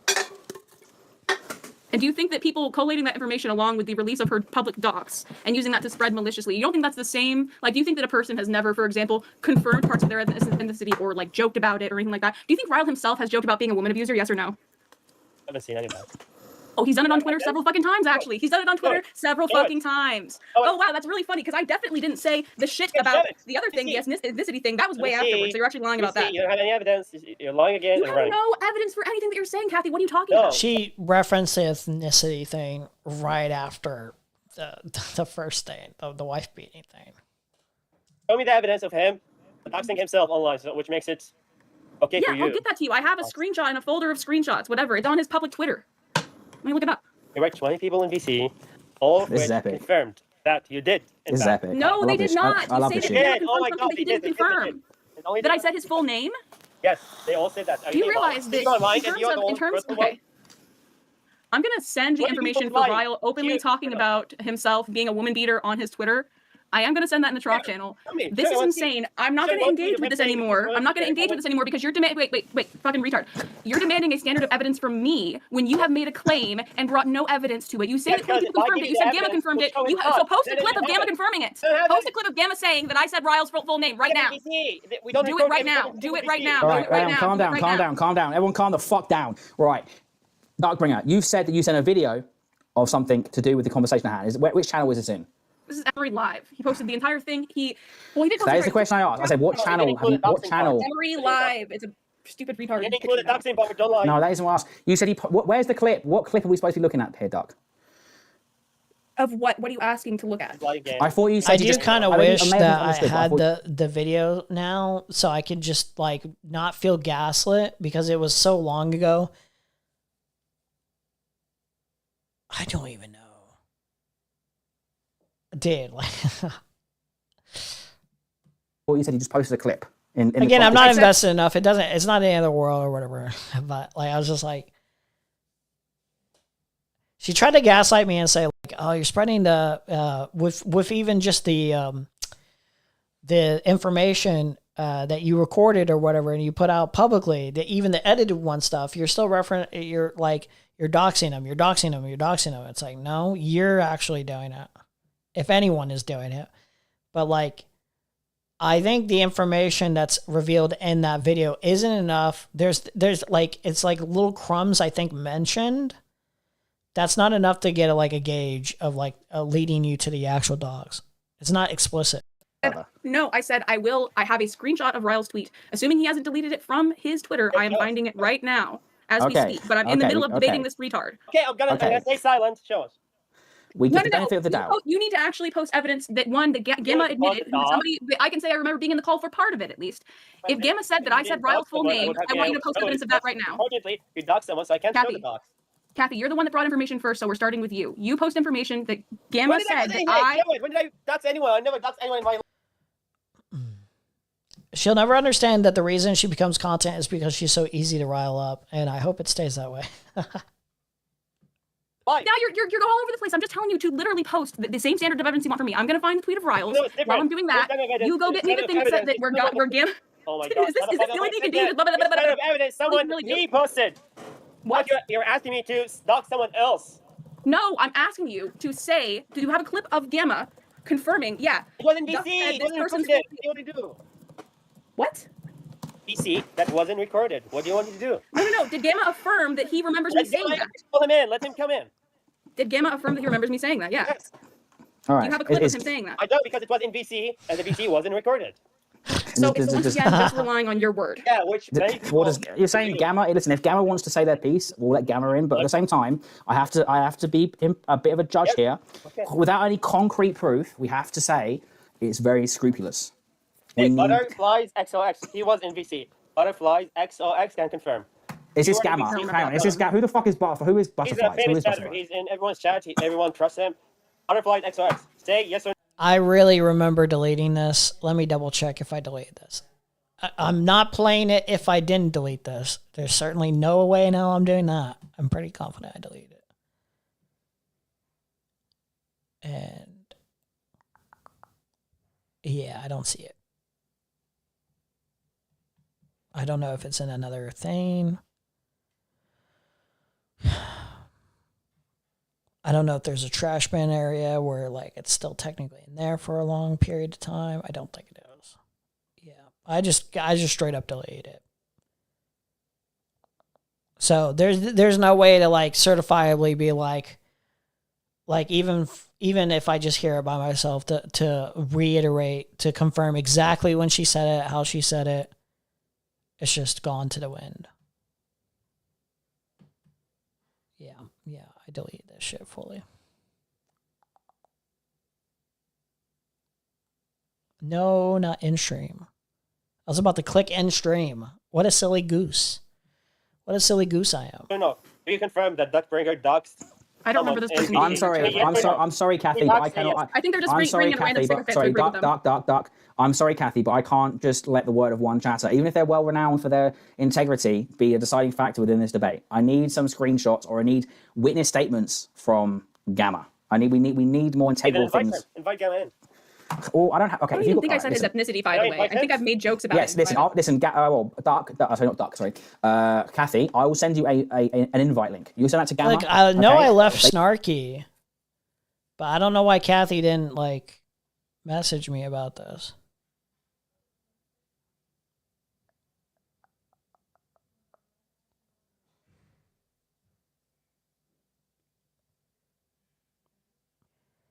They joined the waiting room. I probably wouldn't have come because either I would have been working or I would have been like not interested in general, or both. But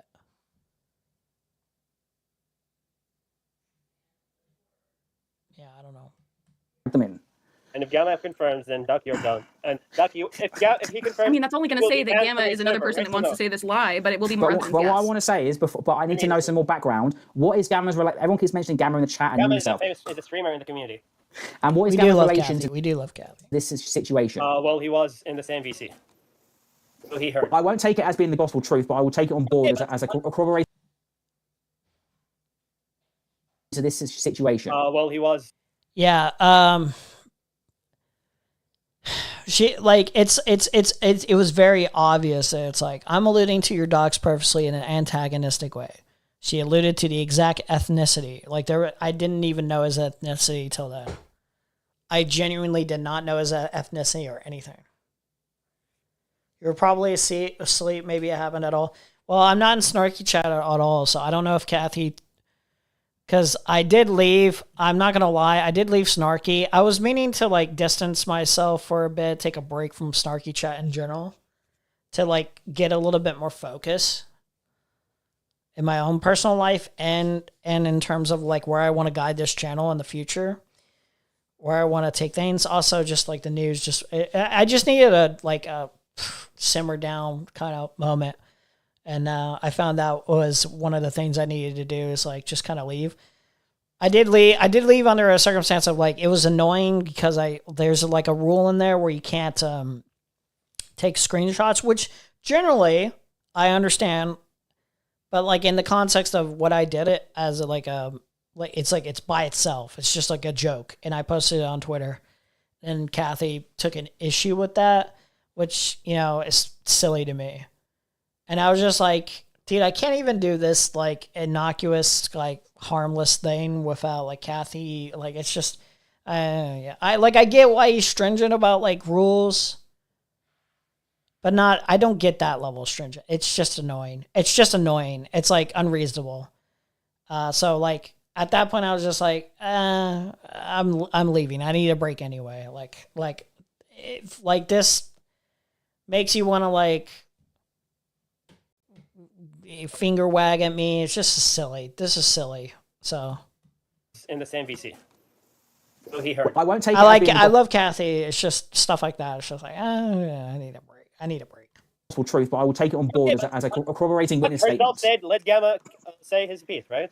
Yes, I'm just saying I will let Gamma say their piece, but I'm not saying that Gamma's witness statement will be the overarching. Kathy, Duck threatened to dox. I go yes or no. Oh yeah, that was the other thing. Yeah, that did happen. Point to make it, without a doubt true. I'm just saying it's a part of evidence, let's say, in the great court case. Kilotronics is who I call on as a witness for this call, by the way. Okay, I will send you an invite to the server for Helotronics, and they can join as well. Okay, like I say, this is Trough Fight Night. Okay, everyone gets their fair piece on Trough Fight Night. By the way, if any of you have any of your own problems with anybody, okay, if you both join the fucking channel. Oh, I do remember Kilo being like, I don't care about any of this, but he was in the VC listening anyway. He's like, this is stupid. And it was stupid, but that, a lot of this stuff is stupid. So, I mean, Kilo was being very pretentious about this particular drama. He was like, duck slop is stupid. Like, I agree, but it is what it is, bro. It was fun. It was fun. What do you want me to say? It was fun. What do you want me to say? What do you want me to say? What do you want me to apologize to you? What do you want me to say? That I agree with you? That like this is beneath me? I agree. Argue it out, okay? We're all fair here, okay? This is Trough Fight Night, which is epic. And I will say I do trust Kilo. If he says the opposite or whatever, he might not have remembered that being said. I do trust Kilo at his word that if he were to say the opposite of what Kathy is saying here, I do trust him that he wouldn't be lying just to take Duck's side. He has no incentive to lie. I trust Kilo. I do trust Kilo. We trust Kilo here.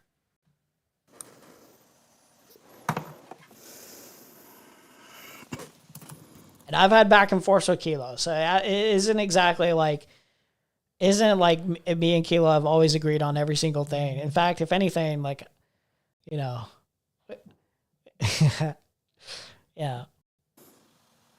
I'm waiting for Gamma. I'm waiting for Kilo. There was Kilo in there. I think there was also They're going to two dogs. Alex said you dogs. Mrs. Selvin Clay said you dogs. Again, until wasn't there. These are all people that until these people join the. Hang on, sorry.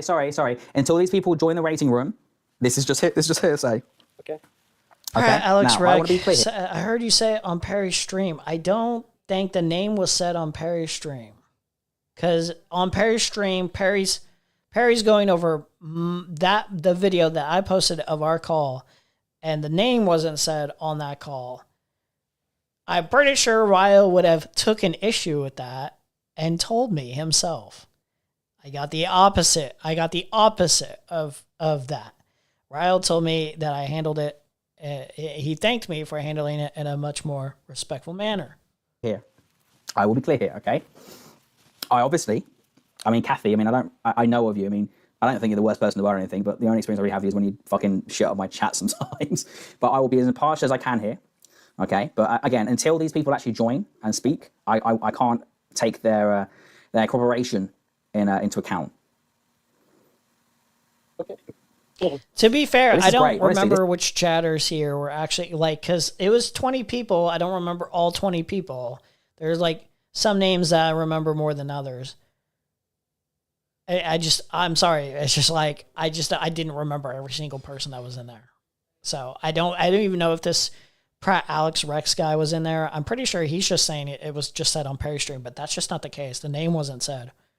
Now, maybe other identifiable information was said, just enough in the video that I posted. But again, it wasn't a series of a full-on docs or anything like that. You know what I mean? This might become my new fucking second part of the string content, just letting people just have a fucking file on VC. Now, I will read some chat. Mrs. Open Clay says, so... I need to fucking scroll down the fucking thing. 1 second, that's my bad. Mrs. Open Clay says, so Duck has a history of threatening doxes. So is it crazy to say she actually dox? Now, I would say personally, kind of, yeah. Because while it's obviously bad form as fuck... I did threaten to dox Ayako in the context of a joke where she already accused me of trying to dox her. I apologize for how I came off and clarified right after. See, it's just rough, because even if this is true, it's just ooh, this is a bad pattern. This is a bad pattern. It's a very bad pattern. It's a very bad pattern. The threats in the dox. No. There's a big difference between doing that and actually doxing. Very unlucky. Very unlucky. Unlucky. Unfortunate circumstances, I might say. Because people say a lot of crazy shit at the moment to try and win the argument no matter what. There's a big difference between just talking shit versus actually doing something. But I can understand where the logic comes from. But again, we're waiting for Neo Cheddar's witness to join, Gamma, and we're also waiting for Duckbringer's witness to join. Okay, that's fine. I've got to add some content. Trough, why are you bad at English? I'm not bad at English. I'm very verbose, you motherfucker. What do you mean by that? I speak the fucking kings. What do you mean by that? There's nothing wrong with saying scrupulous. Scrupulous is a very valid word to use about someone's claims. Scrupulous. Okay, it means there's a lot of doubts you had about them. Okay. Scrupulous. Oh my god. Very epic content right now. Very epic. We love to see the very epic content. Take shots. Duck, I have my opinions of you from multiple people's streams, starting with Queemans. Nothing to do with being a Perry fan. That's your fixation. You trust Queeman's perception of me? No, okay. I've just googled it. No, you are right. I fucked up. Someone called Glenn has just sent me a friend request. I don't know who the fuck Glenn is.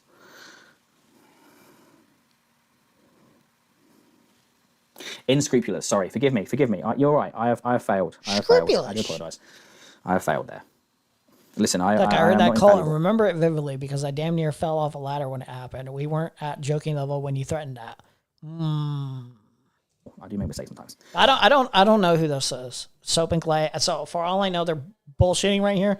I don't know who this name. I don't know if they're under a different name. I don't know what. Yeah.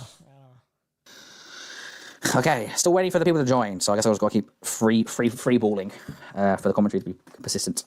It's funny that Duck's I know that I don't know Ryle's name, but it's how did you end up saying it though? How did you end up saying it, bro? Glenn Townsend, that's me. Hell yeah, Malcolm Mod. Let's go. Just saying you don't know the person's name. Unfortunately, that might. It's funny. It's funny because that could be true. For a different person who says, "I don't remember this," but that doesn't mean you didn't do it. People will interpret that as you lying. What I would say is, from what everyone's saying, is that in my own personal experience, a lot of it is very much up in the air, and it seems to be a lot of it is a personality. She's just mad she'll never get past the first bad impression she left on everyone since trauma dumping on Perry and Queenman. Honestly, yeah, it's rough. That's rough. Yeah. First impressions, unfortunately, are everything. Unfortunate. You kind of gotta just own that. Just work with it.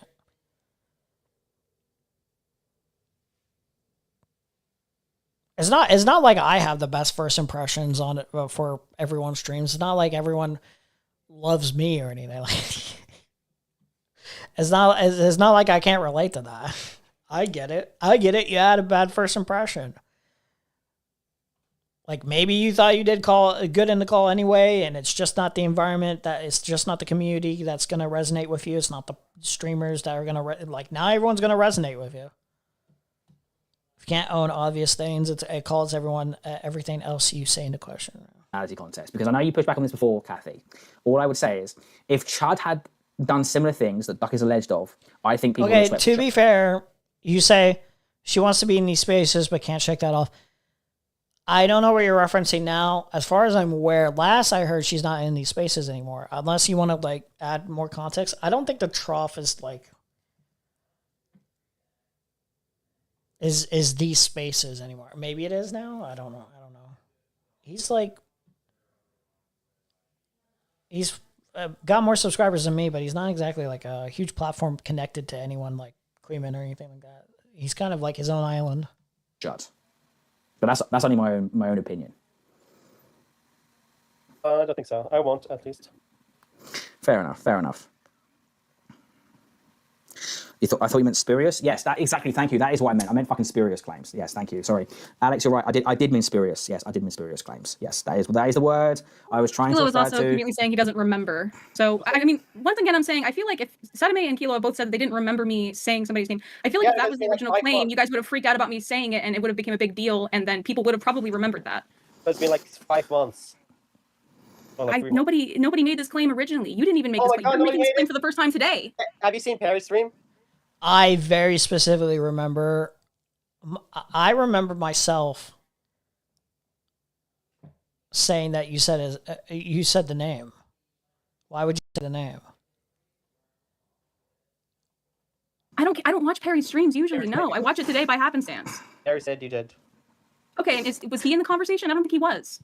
Okay, but he was. And is he a reliable? He also said that I apparently did horrible things in front of an innocent fucking old woman. I'm not even going to reference because that's an insane thing to say. Do you realize that Perry all the time says insane things? So while you're saying that this is evidence because this dipshit known liar said it, it must be true. I think Perry makes good content. He's a funny guy, but it's not exactly the most reliable. You want to take everything he says with a little bit of a grain of salt. Okay? How would Ayako accuse a duck of doxing before Duck started joking about it? I just don't recall Duck being accused of full-blown doxing at the time. I thought it was settled that it was some level of referencing it. I remember the name. What the fuck are you trying to prove to me? Do you think I'm stupid? Kathy, let me say something. Do you actually think I'm stupid? Do you think, or do people, I think that people are pretending to be stupid to get along with you because... Am I able to...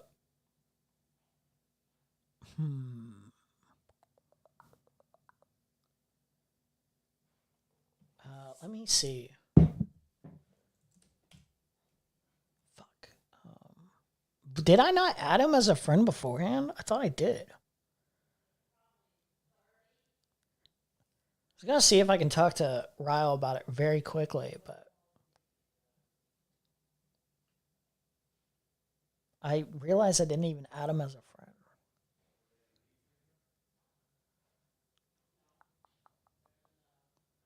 Was there, I don't know if we ever talked about this. I'm not revealing anything. I was just curious. But I wonder if Ryle remembers his name being said himself. I'm pretty sure. So I remember this. I remember it was the name, it was the ethnicity, and it was the reference to the wife beating thing. Because I just remember being like, why would you, what the hell? And then Ryle was super fucking upset by it. By spaces, I mean like there's drama commentary, streamer space. She integrates herself to people. Then eventually she freaks the fuck out on them. Like, oh, okay, yeah. I mean, like, yeah, that's more reasonable. Yeah. Because they think that they can seek some sort of clout from you, but you're gonna end up like leading them to ruin, in my opinion. Like you're a dumb fucking person. You're a hateful fucking person. All right. Where are we at with these new witnesses? Joining now. He said watch VC. He's joining. I'm watching, but I ain't seeing no activity. Okay, Gamma's joined. Gamma's just joined. I'm waiting for Gamma to join the waiting room. Yeah, he's joining. Fucking even that though. Gamma waiting. Gamma join. Is Cheddar still on my server? I don't know if he left because I left or whatever. Yeah, he's still in here. Okay, cool.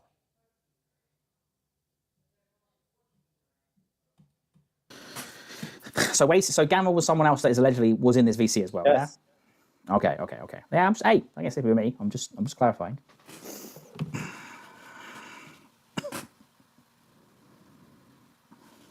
Okay, right. Okay. All right, Gamma. She misunderstood me saying, I know where you live as I know your address instead of I know which state you live. I was listening. Dude, again, if this is like a joke, it's the most unfortunate set of circumstances where you have this pattern of behavior. It's so unfortunate. Let's join the waiting room. I'll take them in now. Oh my God, dude. What bad luck. Holy shit. Maybe just don't even remotely touch the idea of doxing people at all. You're on the air. Even as a joke. 30 seconds. Just for context, weren't you in the VC and Duckbringer did dox someone? Yes or no? She did dox He's someone. saying I said their full name. Hang He's saying I said their full name. Hang on. I said their full name. All right, can we just be clear here? There's something going on with Gamma's mic. Let Gamma speak, because their mic seems to be all over the place. Gamma, you've got 20 seconds. Just have your own spiel. What's to say, man? Well, okay. Hang on. Is this Gamma? Yeah, well, it's Neo Cheddar has invited this person. The parents being Gamma. I will take them at their word. Neo Cheddar, Kathy. Gamma, can you speak a little bit more, please? Yeah, basically, Kathy reminds Gamma of the argument we're having. Can I bring up a clip of Gamma actually speaking? Duck. Just one moment. Duckbringer is denying that she doxed. She did dox, right? You were in chat. She said the full name. Yes or no? Just say one more. Yes or no? She said the full name. Yes or no? Okay, I'm sorry. I think that was actually Gamma. Oh my God. I think that was a fake Gamma. I don't think that was Gamma. Yeah. Gamma, that's not the I'm same sorry, tag. Kathy, but that was weak. That was weak sauce. You kicked him. We didn't fucking kick it. I didn't kick him. What the fuck are you talking about? That's you. Duck kicked him. I didn't kick anybody. You can check the You're logs. lying. Oh my God. They fucking kicked him before he can even speak. He said Is he was Kathy going to... just doing a massive troll here? It's a good gambit. It's good gaslighting here. And it is impressive gaslighting if that's the whole ordeal here. Duck opens up this avenue of Kathy gaslighting, inviting a fake Gamma to come in, and then he's saying like Gamma will verify this claim, and then Gamma, like this fake Gamma, is being told under Kathy's orders, just like don't say very much at all, don't give away that you're not actually Gamma, and then like leave, and then gaslight. And the public gaslight and say that you kicked him, dude. It's funny. It's a good troll. It wasn't a joke at the time. She says now that after the fact she does not have Aiko's docs, to be clear, but she only wanted Aiko to believe in that moment that she did. Okay. Can you believe this? This is clearly... I expected better from you, Kathy. I'm going to be honest. I thought that you would have at least somebody willing to testify towards your position. Be there. I literally heard him say yes. That wasn't Gamma. I can bring up fucking... Okay, well... Rare Kathy. Gamma, rejoin. Loki, I'm reaching for this. I'm reaching for the stars here. Okay, I'm reaching a little bit, but I think that was a 4-dimensional chess play right there.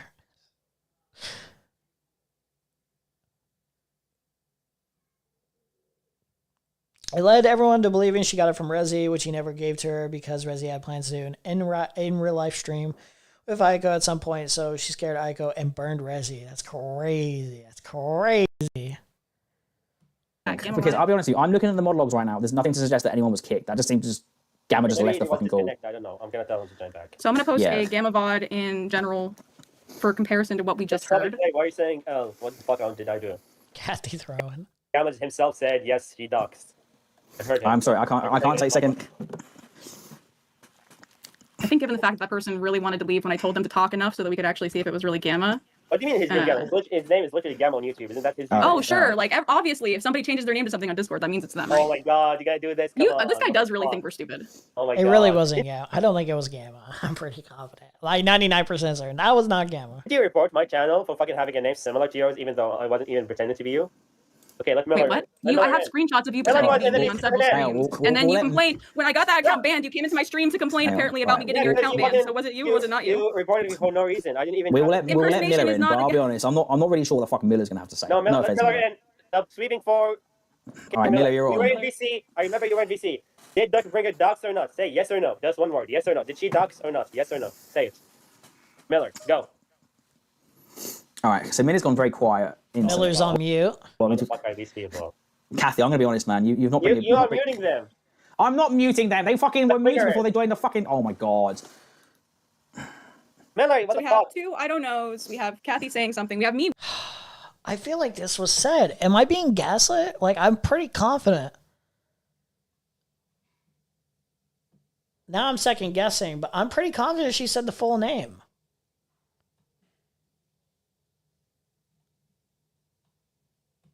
It's not in here. But do I reference, hey, like, why'd you say the full name or anything like that? Did I reference it here in this? I don't remember.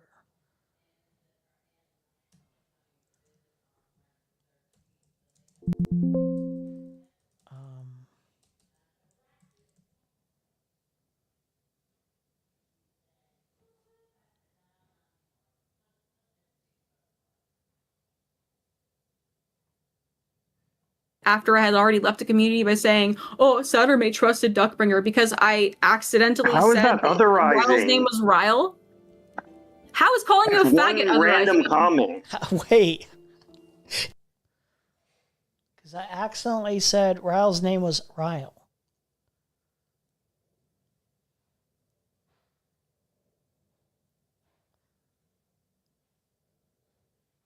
Do we have to explain the F slur to you, dude? Nothing Yeah, I we're both said. asking the same question. How am I calling you? How is me calling you a faggot otherizing you? You are a faggot, right? You're gay.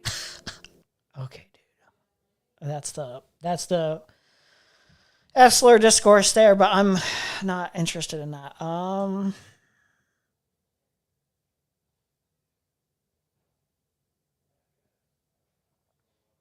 The context to this was about the otherizing thing. But this in particular, Ryle's name, What characteristic. QQ did to otherize me when he tried to go after Saturday for being my friend after I had already left the community by saying, "Oh, Saturday trusted Duckbringer," because I accidentally How is said that otherizing? Ryle's name was Ryle.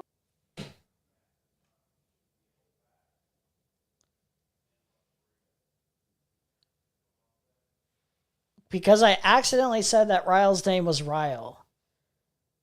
So my interpretation of this moment here is basically admitting that I said Ryle's real name, obviously, but she says I accidentally said it, and I think my interpretation of her saying I accidentally said it means I said it in a moment of anger. Like I was just too mad at the time. Like it wasn't like it was like a slip of the tongue. It was like a mistake to say it. I accidentally said Ryle's name was Ryle, and I think when she says I accidentally said Ryle's name was Ryle, she's saying I accidentally said his real name. So she's saying Ryle's name is Ryle, like the replacement. I accidentally said his real name. That's what she's communicating here.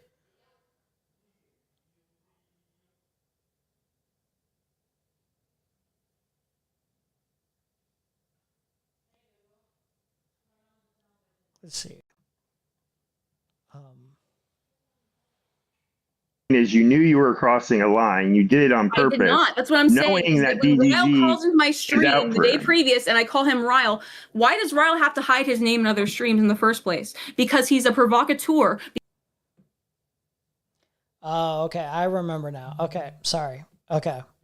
Scratch that. I remember why she's saying, okay.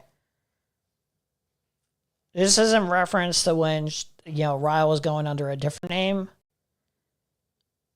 even though if like you paid attention to his space enough, not everyone does, obviously. But if you pay attention to his space enough, you know it's Ryle, but he goes under a different name or whatever. I think this is when he hopped in Kalinda's stream under a different name. And then Duckbringer brings up, oh, this is Ryle. This person isn't this person. This person is Ryle.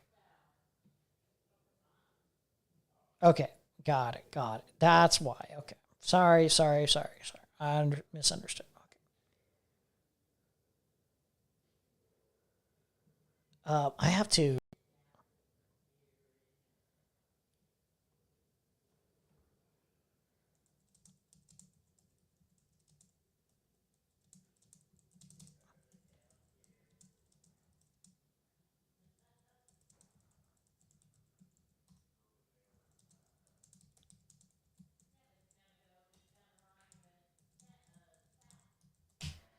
I'm asking Ryle right now. I'm seeing if he'd be willing to hop on stream or if I could just ask him in DMs. I don't know which one.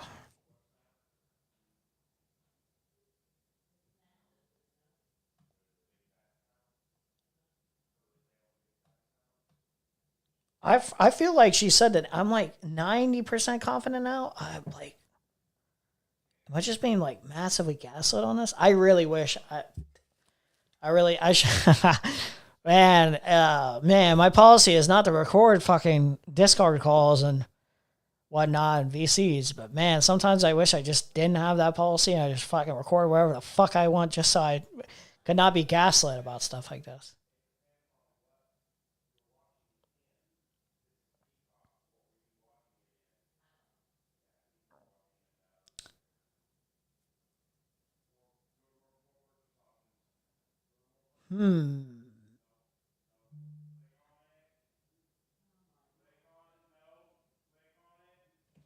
Jesus Christ. Okay.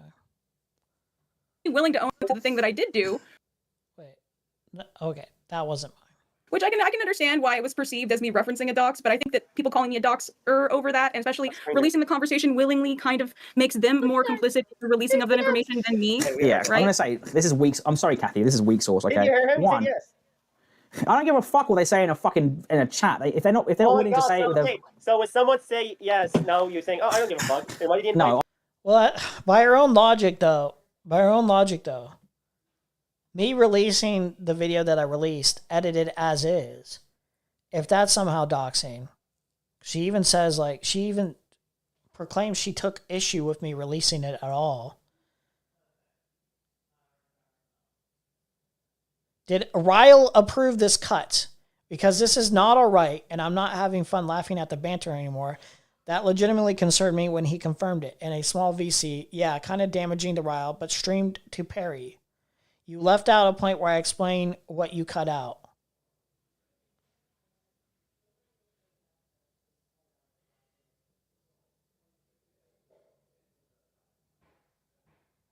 So, like, by our own standards, if it was inappropriate of me to release that cut, which Ryle accepted, by her own standards, she's a doxer.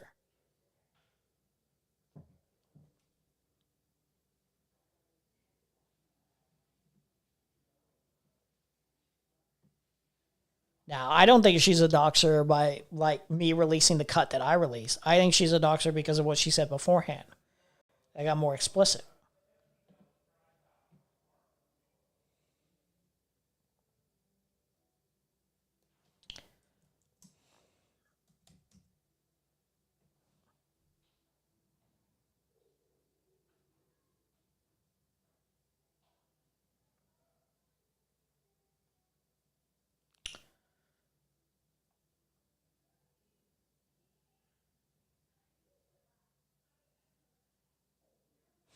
Okay. Yeah, I don't know. What I'm saying is, if they're not willing to actually say it with their own voice, then it's not credible. I'm sorry to say, it's not credible. Then why was Duck asking for people to join in to confirm if you're gonna end up saying they're not credible? What? Because I would have said the same. I would have said the same thing. I would have said the same thing. Just unmuted and say yes. You hear him or not? He left the call before even unmuting the microphone. We asked one question and he answered, then left. I'm sorry, but listen. He said yes. Everyone heard it in chat. That's not good enough of a witness. That's not good enough as a witness. So I currently have two accounts that I can pull up in my DMs. One is called Gamma on YouTube. One is called Gamma on UTT. So I already have evidence of there being more than there is a fake game account. I don't know which one's the real one. I assume it's the one that's also joined to Pisco's server and Chai's server instead of the one that I have no mutual servers with except for Trough. What? Hello? What? Hello? She kicked me. She didn't kick you. You're still in the chat. I can literally hear you, Kathy. I can literally hear you. You were just talking over me, and you think people can hear you. Disconnect for a second. Okay, so Duckbringer cheated on Resi.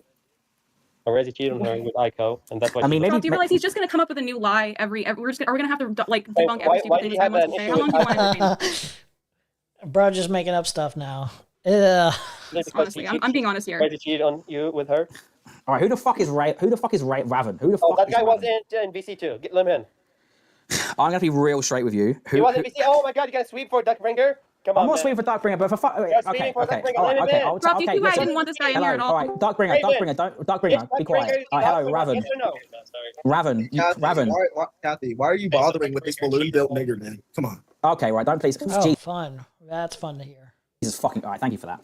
I didn't kick them. They left the fucking chat. That's epic. I really appreciate them just saying the N-word and leaving. That's fucking sick. That Duckbringer is a duck. No. This is. I'm sorry. This is retarded. He's a duck though. Why would you let her as a mod? Do you see why I didn't want this guy in this community at all at this point, Trough? Can you answer me that? Hey, he literally said Palestinians should die, Ukrainians should die. Let's see through this again. Oh yeah, I take back what I said. Kathy W trolling. Yeah, this is some good trolling. He's an interventionist. All right, listen. I'm not offended. I'm a bit miffed. I've given you so much fucking. I've given you good faith here, Kathy. I was just mad nosy, wanting to know the tea. She has been contacting all of DGG. She's been in Food Shop chat. Food Shop is self-admitted pedophile. She said she wanna cuddle a 12-year-old. That is true. That is true. That's not a lie. Her chat. Why, Duckbringer? Answer me.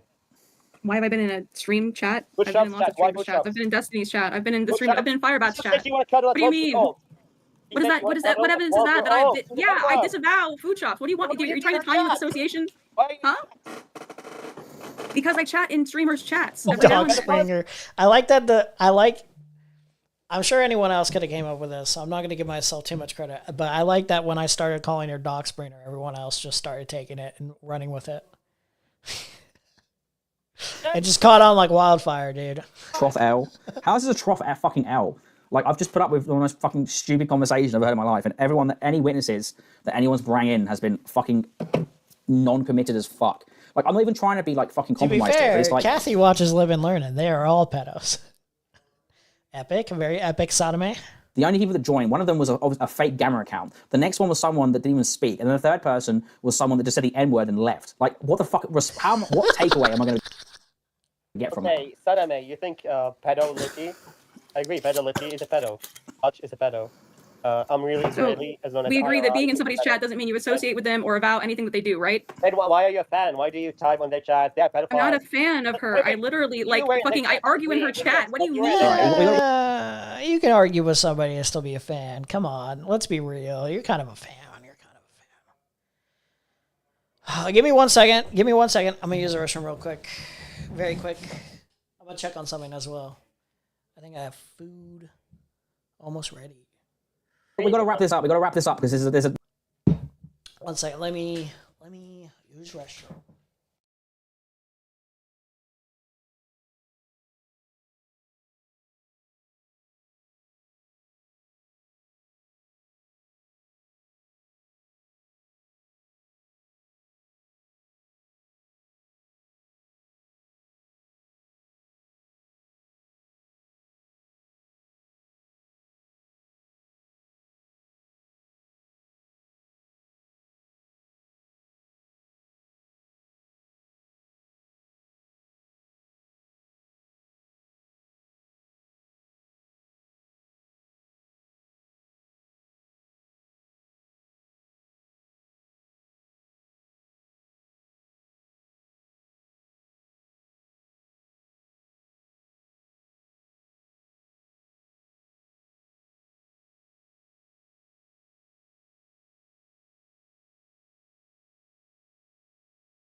Okay, let me eat. Let me eat, and then I think we're just about done with that topic, the trial thing. We might linger on it a tiny bit more, see where it goes. I think we basically got what we need from it.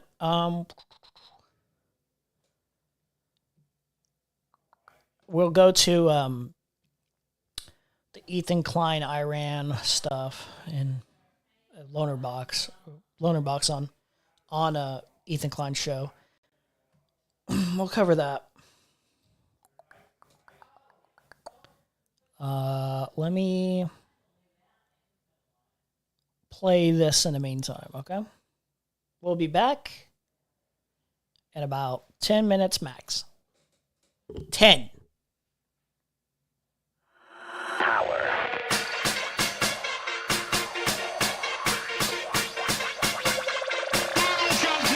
If you wanna get with me, there's some things you gotta know. I like my beat fast and my bass down low. Bass down low. Bass down low. I like my beat fast and my bass down low. Bass down low. Bass down low. I like my beat fast and my bass down low. Bass down low. Bass down low. I like my beat fast and my bass down low. It's like 1, 2, 3, fuck it. I'm about to take the strength and just stuff it. This tank is staying along with phone more shots. Patron and give a fuck about go home. Straight buzzing, robo tussin'. When I get your mix in my oven. When I get a lick of this lovin'. Get a lick of this lovin'.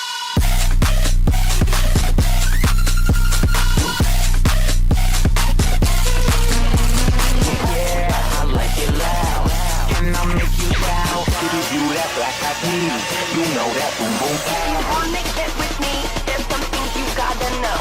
I like my beat fast and my bass down low. Bass down low. Bass down low. I like my beat fast and my bass down low. Bass down low. Bass down low. I like my beat fast and my bass down low.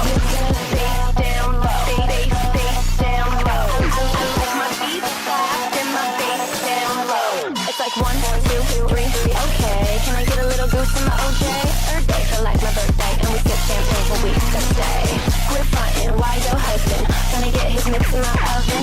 Wanna get a lick of this lovin', get a lick of this lovin'. Turn the speakers up, yeah, the bass is not enough. DJ push it to the limit, blow the power in this club. Power in this club. Power in this club. DJ push it to the limit, blow the power. If you wanna get with me, there's some things you gotta know. I like my beat fast and my bass down low. Bass down low. Bass down low. I like my beat fast and my bass down low. Bass down low. Bass down low. I like my beat fast and my bass down low. Bass down low. Bass down low. I like my beat fast and my bass down low. DJ push it to the limit, push it to the limit. Power in this. DJ push it to the limit, blow the power in this club. DJ push it to the limit, push it to the limit. Power in this. DJ push it to the limit, blow the power. If you wanna get with me, there's some things you gotta know. I like my beats fast and my bass down low. Bass down low. Bass down low. I like my beats fast and my bass down low.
Okay.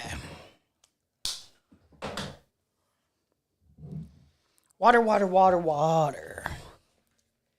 What are you waiting for?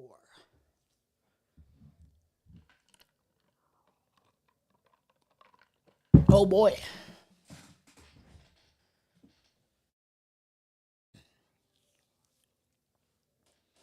That was a little bit longer than 10 minutes, but still. Could have been worse. Could have been a worse wait, guys. Could have been worse. Everything can always be worse. Okay. All right. Let's look at a little bit more of this, and then we'll move on. There's a new development happening with that stuff. Here's my, Yeah, that's much better. So here's my I hope what we've all learned here is that the reason that I want Kathy removed from communities is because he's a waste of time. All right, great. You voted me even though I didn't do anything to you. All right, thank you. Listen, Kathy, good conversations, but there's 10 words. 10 words. Duckbringer is a doxer. Duckbringer. Rezi cheated on Duckbringer with Aiko. That's why that's already 11 We all words, have to okay. poop. Well, you guys can go while listening. I have to leave to go do that. And then, therefore, nothing is being done on the stream while that's happening. I get your point. Fair enough. Thank you for calling in. W. All right, well, that was fucking But I was epic. eating. I wasn't pooping. Ain't no way I'm going to spend 20 minutes pooping, bro. There's now a new fucking development with the fiber happening, so we're going to go straight to that. Jesus Christ. Why the fuck? That was epic. That was epic. Anyway. I guess that was done. Perfect timing, because I wasn't going to do much more on it. Anyway.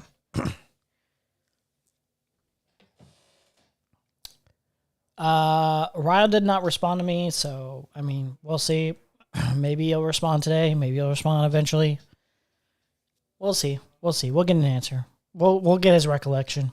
Maybe I'm just misremembering. I could just be misremembering. I don't think I'm misremembering. I pretty specifically remember like a name being attached. So anyway. All right, let's see. Ethan and Lonerbox talk Iran. I've seen clips here or there, but let's just go through this without that in mind exactly. Let's just see what he says here exactly. Love you, Vodka. I'll jump in the stream if there's time to introduce things. Yeah, just you're welcome to come on anytime. Feel happy. Somebody apparently someone said he responds on TikTok, so try it. Someone could try to reach out via TikTok comments. Thank you. Speaking of Scottish, Lonerbox is a Scot, isn't it? I know. Certainly am. You were talking about Scotland. Isn't it? Hello. Yeah, we were watching a guy who he's. You know what's crazy is Lonerbox is basically just like a more boring skinwalking version of Destiny. None of the like unhinged humor. None of the crazy drama, which admittedly is a plus. And the unhinged humor is kind of a plus because like he already has a poor reputation, but the reputation could even be more poor with the kind of behavior that Destiny exhibits. Good passing thresholds or whatever of comfortability. But generally, there's not really an incentive to watch Lonerbox if you have Destiny, like in terms of entertainment, like in terms of just purely like what is the most consistent, like I'm going to get something out of this. There's like some crazy drama, some crazy take, some crazy way of delivering a take that I generally agree with or disagree with. Like there's not really like much to Lonerbox in terms of his content. It's kind of dry genocide denial with, apologia. It's just kind of flat,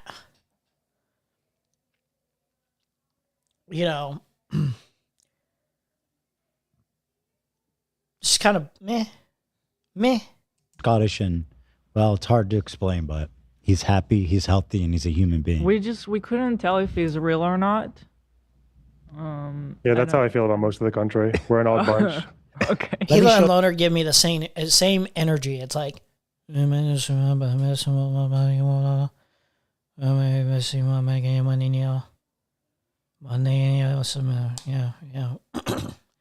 I mean, I don't know. I don't know. I kind of understand like the monotone voice, the like quiet monotone voice at times, the low energy voice, but it's like if that's like a majority of the way you talk, it's just very uninteresting. It makes me want to go nappy nap. You want just to bring you up to speed here. Maybe that means he's real then. He has like 100 of these in different outfits and settings and such. Here, can you see, Dan? Can you see my screen? Yeah, of course. Okay, here it is. I feel happy. I feel healthy. I'm a human being. I'm pretty hard. Nationals. They're Scottish patriots. Well, now I do because I'm just more used to it, but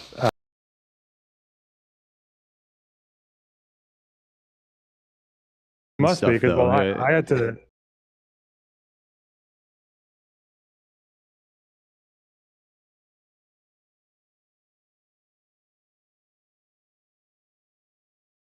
Relatable. And so you add onto that. Oh, I figured it out. I had to mangle my accent. I figured it out. Sorry, guys. I accidentally pressed the deafen button. I'm a goofy goober. I was going to skip around this, and I freaked out. Pretty hard to get people online to understand me. So, is that right? Yeah. Really? Oh, you don't have a Scottish accent either. No, I used to have a bit. Okay, that I don't when care you're about offline. All right. That was the point. That was the point I was driving at. I don't care. Your other Scottish patriots. Well, now I do because I'm just more used to it. But I will eventually start code switching when I'm in a Scottish crowd. In it. But it's only very much without thinking about it though. Let me give Can't do it on cue anymore. I'll give you one more and then we'll move on here. Just for. Wow, very epic. Oh, very. How you doing? Very intense. Anyway, back. It's been a while since we spoke to you. What's cooking? Well, I feel happy. I feel healthy, and I'm a human being. How are you? Wait, let's deliver that in a not 1.4 version. Let's get the normal speed version of this, okay? Dude, this delivery is crazy. Human being. Okay, next. There it is. I feel happy. I feel healthy, and I'm a human being. I feel happy. I feel healthy, and I'm a human being. All three points are questionable. All 3 points are pretty questionable. Just based on that delivery alone. Wait. You're happy. You don't see your conduct doesn't really scream that you're happy. Your demeanor here doesn't scream that you're happy. Healthy. Oh, well, maybe physically you're healthy. Okay. I don't know your dietary intake. I don't know the full scope of your health intake. Whatever. Mentally, are you healthy? I'm not getting those signs. Okay. And then a human being. I don't know. At first, I was going to be like, well, this is a human being. But now that you say that, the way you delivered that, it makes me think, okay, come on, man. Is this guy an alien? Is he just trying really hard to blend in with society? Is he reptilian? Maybe those conspiracy theorists had a point about reptilians. Maybe there's something to that. All right. It's a Scottish phenomenon.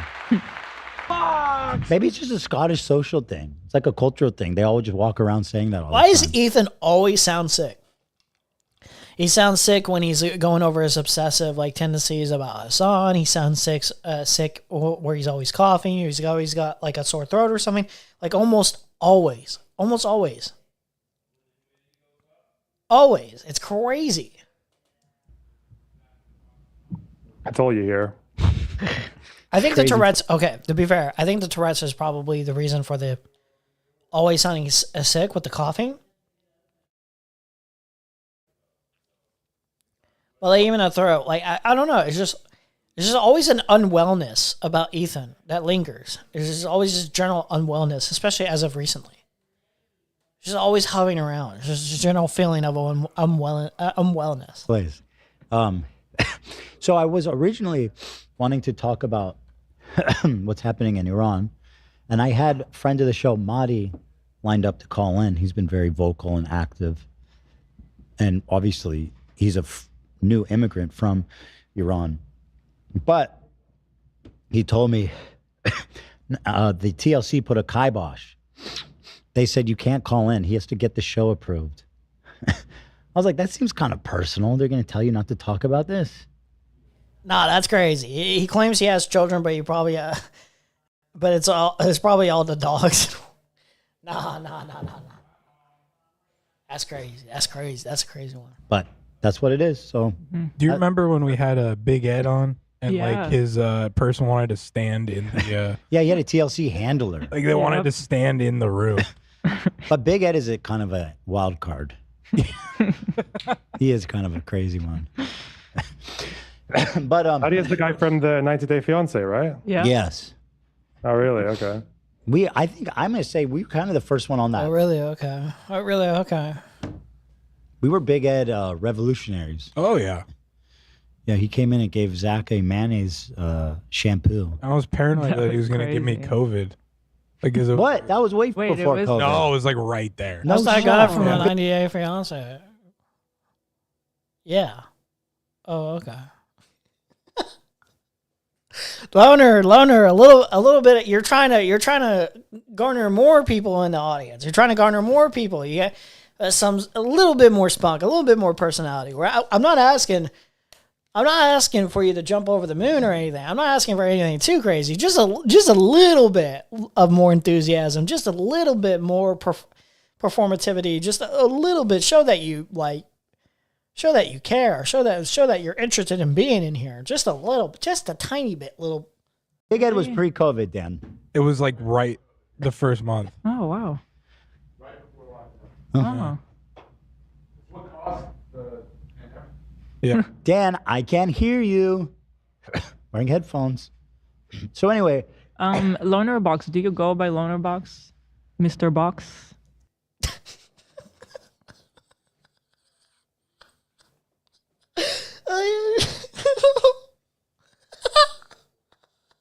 You guys have already talked. What do you mean?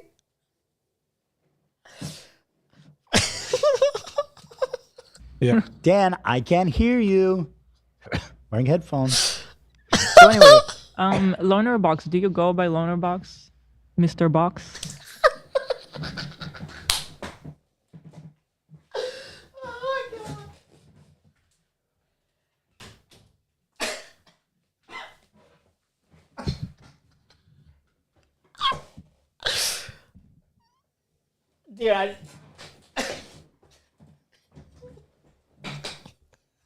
Dude, one more time. Yeah. Dan, I can't hear you. Wearing headphones. So anyway. Loner Box. Do you go by Loner Box? Mr. Box? It's Mr. Box. Yeah, Loner Box. Well, I know your first name, but I don't know if it's public. It's public. You alluded to the dogs. Why would you do that?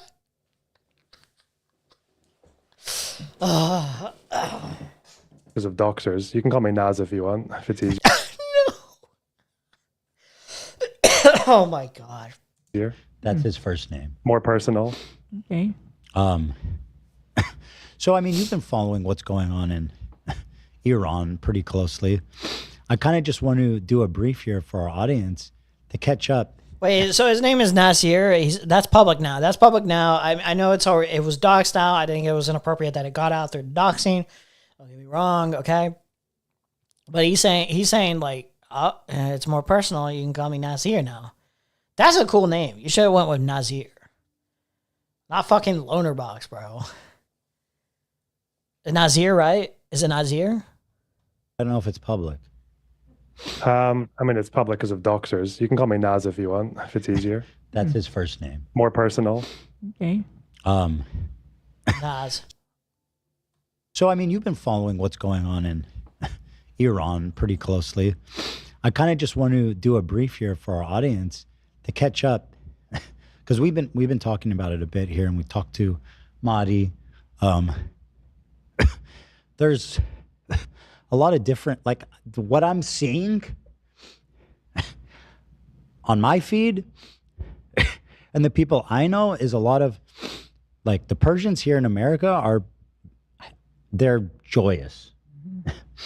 I think they can also, can be equally concerned and worried about how things go from here. But I see people who are happy that. Wow. Very. Here's the thing though. You can have a simultaneous feeling of like a general,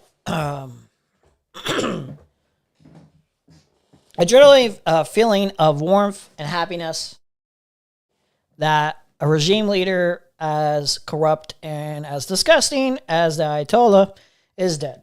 You can have that feeling. But I think to negate the to just not talk about the overall ramifications of what's to come afterwards, what's the response going to be for your people, especially for your state, especially overall, and the ongoing attacks and the bombing of like the school children and shit like that. I don't know. I'll just tell you, if Trump was taken out in that specific kind of way, right, by like a dictator from another place, like say like Putin, for example, say that were to happen, and then he started bombing places over in the U.S. or whatever, like school children die from like bombings by Russia over it. Like I don't know, man. I think it's widely irresponsible to just be like, oh, like there's a general feeling of like celebration or whatever. Everyone's like super duper happy. It's like, yeah, but this is like a serious escalation. It's like this is kind of a like an overall problem, and also the means to do so, the means to get rid of a dictator in power or whatever.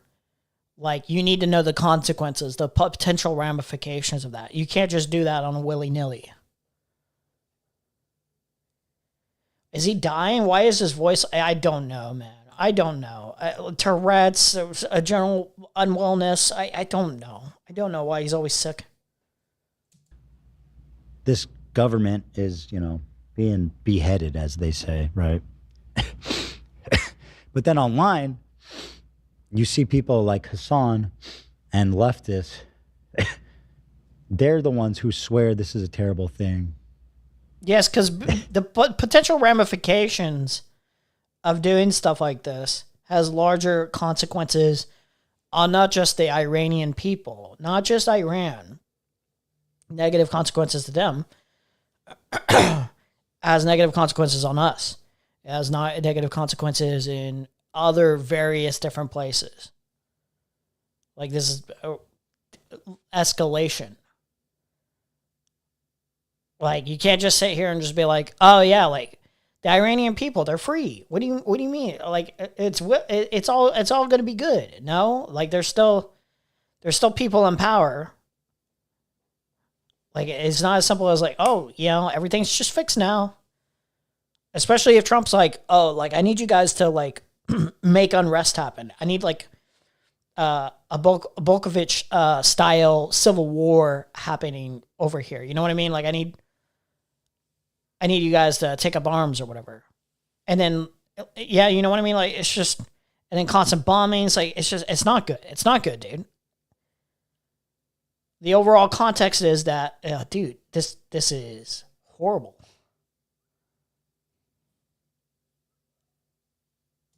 A desecration. I mean, there's other things like Trump is over. This is definitely illegal, right? Yeah, so maybe not celebrating that, okay? Ethan has Giardia, probably.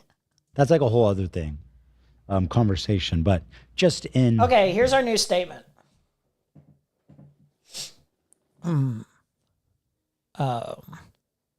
Here's our new statement today. I figured it out. We're going to put the text. I know our new statement today. Text. Not image, text. There you go, text. Add source. We have add a new source.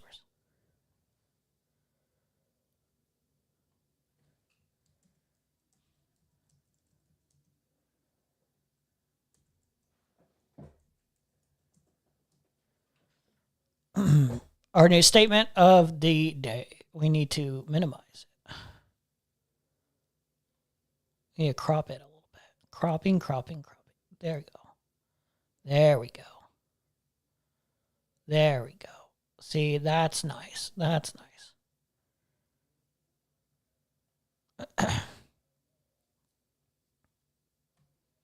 Conversation about what's happening and how people are reacting to it. It seems that if you ask the vast majority of Iranians there and abroad, they would be happy with the current outcome. As the polling even show that? Do the vast majority of Iranians celebrate the Ayatollah death?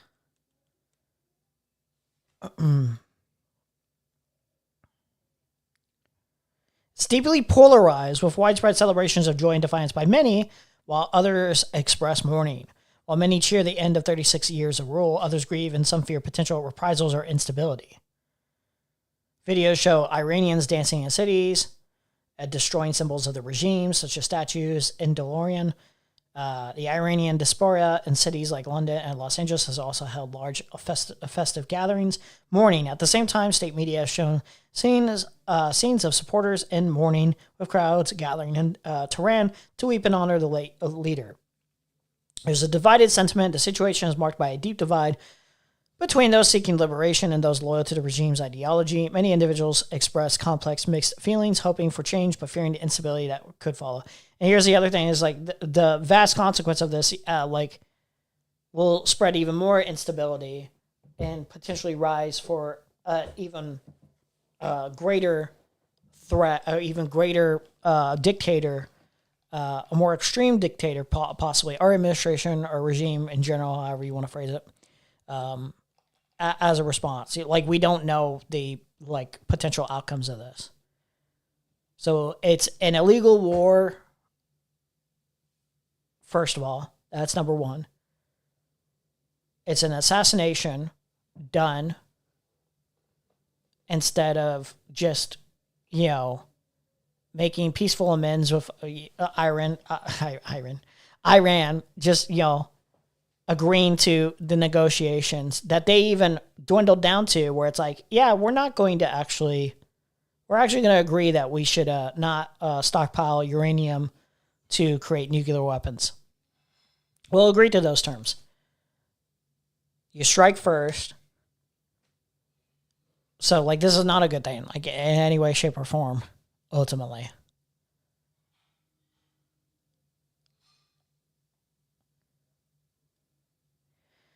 Ethan is fine with child murder.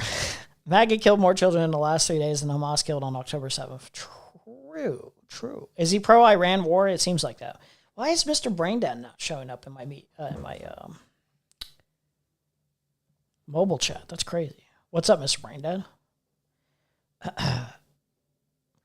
I don't know if LB is pro-Iran war necessarily. I don't know his full thoughts, but he has been doing a little bit of sweeping for certain instances. I haven't looked at his full take, so I can't confidently say he's pro-Iran war. Same thing happened to Venezuelans. Be happy that the dictator is out of power, but fuck the entire country that is literally destabilized. And America is fucking the bullet wound with its dick. Yeah, it's just you can have a general satisfaction of this evil piece of shit that was in control. You could just generally have an apathetic feel of okay, he's dead. But then you have to look at the total consequences of what are the repercussions of that, I don't understand Loner Box's appeal either. Finding out that Loner Box and Destiny bang their fans maybe realize the bar for fangirls is really low.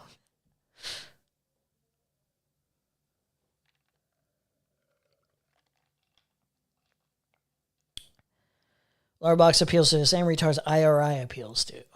Yeah, pretty much. Is that right, Loner Box, in your estimate?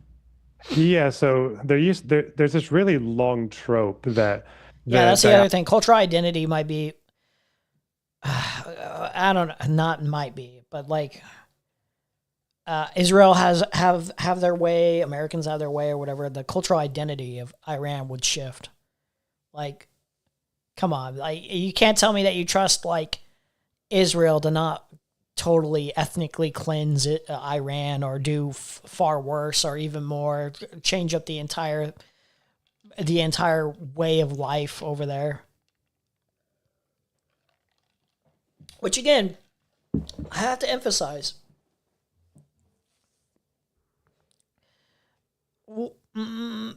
Very oppressive to women, very oppressive to minorities and certain groups of people or whatever. But remember, it doesn't give us leeway to act unhinged and do shit irrationally like this, illegally like this. And also, it's not like America. America's only like slightly better in certain ways, like, and we're even regressing on that front too. This doesn't just give you like a total pass. You know what I mean? Because like one culture, one society is highly regressive and oppressive to its people, doesn't give you like a permission slip to act just wholly out of line. Hasidic Jews oppress women too. Yeah, I mean like, just like look at what this administration does to its own people. Like we're not exactly glowing.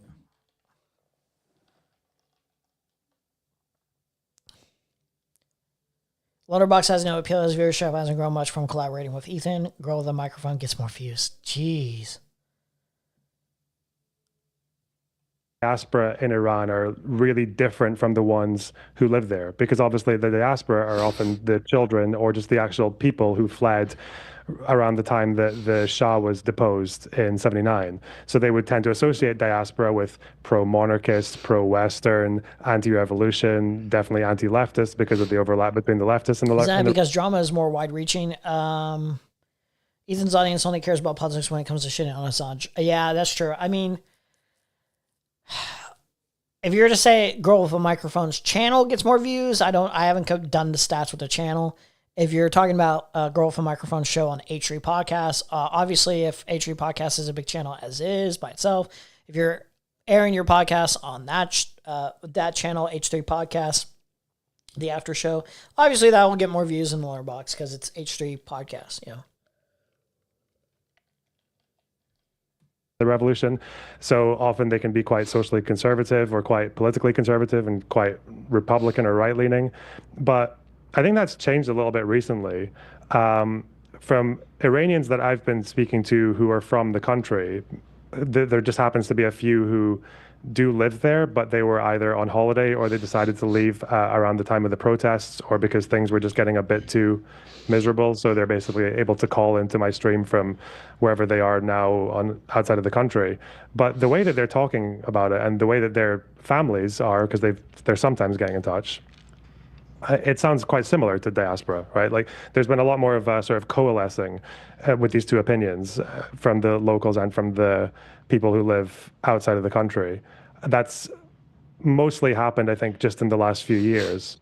Usually people in Iran who don't like the regime were very divided. They were divided between people who were monarchists, who want the old regime back, or Democrats who maybe are kind of cagey about Pahlavi, but they kind of want him as a unifying person who can bring them democracy afterwards. And then there's still somewhat of like a group called the Reformists, who were people who thought that Iran can be improved within the regime's boundaries, but they're basically dead now. That group doesn't really exist anymore. But yeah, very recently, they have been much, much more willing to unify around Pahlavi, which is kind of why and that you would see be that like the diaspora trope is kind of dying a little bit. That's the Shah's son. It's the Shah's son, yeah. He grew up in Iran and he's not been there for quite a few Has decades LB now. accepted Gaza as a genocide? I actually don't know. Basically, he's always kind of posed himself as a leader in waiting, but there's always just been like this. I'm sure if you were to ask him now, he'd be like, "Oh, it's a genocide now." Like I don't know. He'd probably find a way to downplay that too. I don't know. This is bad history. LV isn't understanding how the diaspora thinks depending on their location. Distrust. Yeah, if you want to come on anytime or whatever, like Parker, you're welcome to, especially if it's to give more insight on stuff like this that I'm not as knowledgeable on to immediately debunk. As far as I'm concerned, I take everything either of these two say on this subject with a massive grain of salt. Around him, largely because Iranians seem to not really want the current regime, but they also are very unsure about bringing back a monarch as well. So yeah, they're in a difficult position, and that's often been their weakness, is like a lack of unity. So Diaspora. Dude, now I feel gaslit because I feel like I said it right earlier. Diaspora. I think I said diaspora earlier. That's changing is a pretty strong sign in their direction. Diaspora. Now I'm gonna just say it like that. Fuck you. I'm just gonna say it like that now. Diaspora. We're still in Iran after this horrific massacre. 30 to 40,000 people like slaughtered in the matter of like a couple of days. That the tone has changed significantly in the wake of that as well. That anyone who probably had patience for, waiting it out and stuff is probably pretty ready to go. Yeah, especially given that. So Iran deals with protests a lot, like very, very frequently, every few years, even in the. So wait, are we now calling for revolution here or civil wars here, like I cannot say it right now. Volkovich style civil war here? That's appropriate now? Wait a minute. That's appropriate now? Now people can combat against their government, right? Against their oppressors? But I was told Hamas bad. I was told Hamas bad, and they're not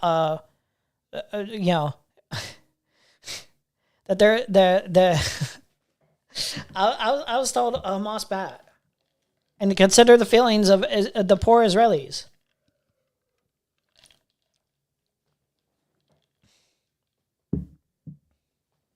Now it's not okay, guys. Now it's not okay. Why is Lonerbox talking to H3? You want to take a guess? Because Lonerbox is counter to Hassan. And so this isn't the first time. This isn't the first time that Ethan has platformed Lonerbox. This was like way back. He like platformed Lonerbox as a counter to Hassan. 2009, I think, was a big protest year as well. The problem is that like I was saying earlier, in 2009 there was still a lot more discourse around participation and like let's field more candidates for president, as in like they're all chosen. I guarantee you, like if like Destiny had a better reputation, like if it wasn't for the especially new controversy that he had been getting into at the time, Ethan would have gladly platformed Destiny instead of Lonerbox, as he would have gladly done it. Like, let's be real, he would have done it. That was the real person he wanted to connect, but he's like, I guess I'll take Lonerbox. He's acceptable. He's acceptable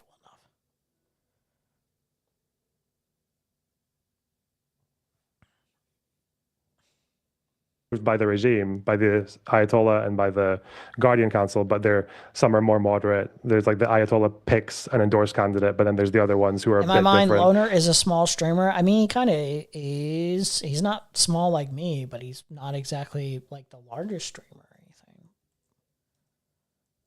I don't know how many people he has in his live chat usually.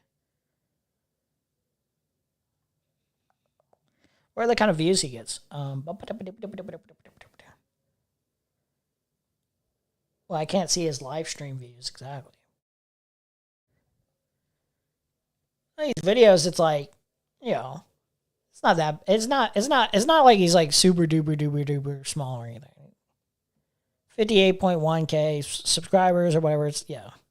But yeah, then in 2022, when there was the protests over that lady who was murdered after being arrested for wearing her veil improperly, even that was like, the regime wrote it off, and in part at least, because it was mostly students and young people demonstrating. But yeah, this most recent protest, it was significantly different because of the bazaar workers, like the people who ran the little shops. And that's kind of like they've been kind of seen as like a backbone of Iranian society, especially in cities. And that's quite significant because in '79, it was bazaar workers who were also one of the spearheads of the revolution. So these more working class, usually more conservative people being the first ones to lead the protest against the regime was like a huge game changer, which is why the response from the regime was so unhinged. Like, people talk about that death toll that you mentioned, 30 to 40,000. I know that people like to dispute it, but even if you look at the more conservative groups that are a lot more careful and a lot more, they go through like extra steps of verification. Like, the lowest estimate of that death toll is like 7,000. And to think about a country gunning down even that, like 7,000 or 12 or 30, even the lowest number in 3 or 4 days, which is when that crackdown happened, there's never, like, try to think of a situation in history where a country has done that to its own people in those numbers. Tiananmen Square, upper estimates are what, 2,000? You haven't seen like a crackdown like that on a country's own citizens who are almost all unarmed in like over 100 years. Like, it's just been so, I don't think people really place into context just like how otherworldly that level of brutality is from a regime, especially like against their own citizens. And especially in the aftermath, they were going to hospitals and looking for people with injuries that like gunshots, wounds and such. And killing them because they're like, oh, you were a protester. Like, it was just a massacre, just heartless, cold-blooded massacre. How many died in the Iran protest? Is there a way to get like the specific numbers?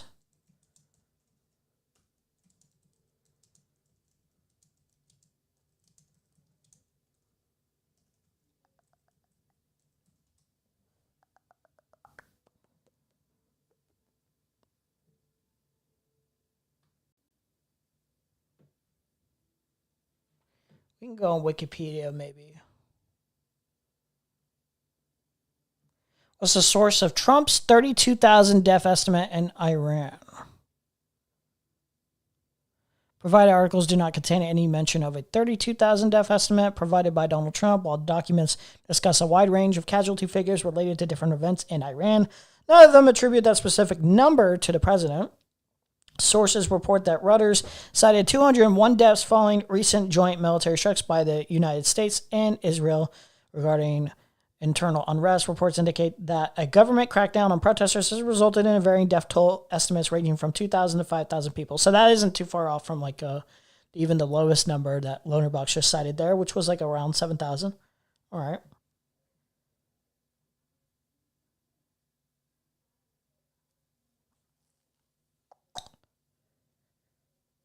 Libs are just culture vultures. They just want to combat the ideas of others without any organizing principles other than incremental change to ultimately no end.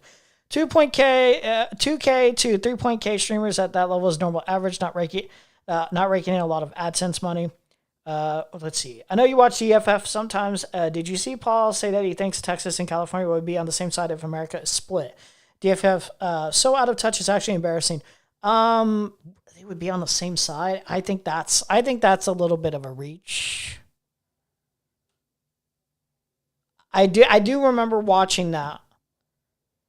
I remember him giving a reason for that, but I'd have to go look back at what the reason was. He said they're like siblings that don't get along or something like that. That might be like true, but I don't think they would. Okay, from what I remember of what Paul was saying, Texas would be like more independent. Texas has always wanted to be more independent in the first place. That's like they wanted to be like to themselves or whatever. So like in a circumstance, I could see maybe Texas like cooperating with California in that kind of circumstances. I don't know if they'd be on the. I don't know if you'd call it the same side necessarily. I don't know. New York State would go completely fucking blue. The rest of the city and the rest of it before Texas and Cali teamed up. Yeah, I don't see like a total team up or anything. I could see collaboration in terms of like trade or something, but I don't know. I don't know. No, he knows that Texas once has been threatening to secede for 2 centuries. He knows that. I think like we could look back at that a little bit today maybe. But he was saying something along the lines of like, because they're like independent or whatever, like they don't have like really a huge incentive to like stick to like one specific side or another or whatever if a national divorce were to happen.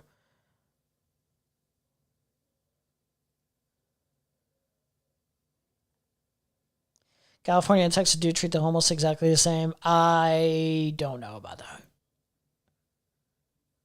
I don't think so.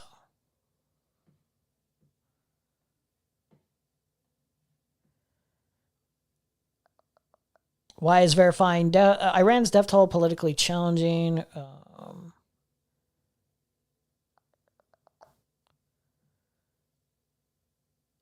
Cited figures are approaching 7,000. Number is difficult given the Supreme Leader's stranglehold on information, though she considers 5,000 a conservative minimum estimate. So I have no reason to believe, at least in this instance, that he's spreading misinformation or anything about this specific numbers or whatever. And obviously that's not okay. Like there's nothing okay about Iran's actions and shutting down their protesters in such a violent manner.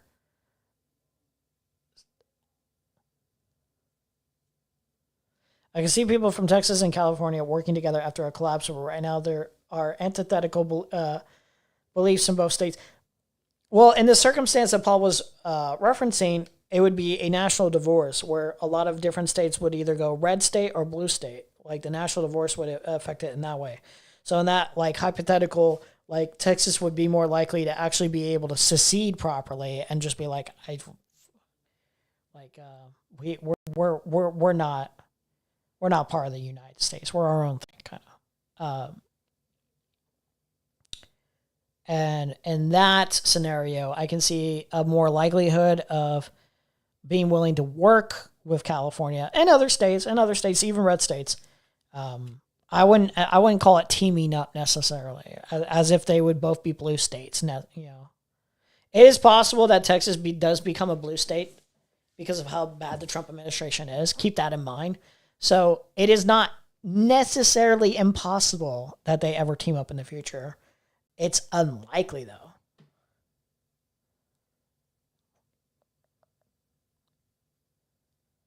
Okay.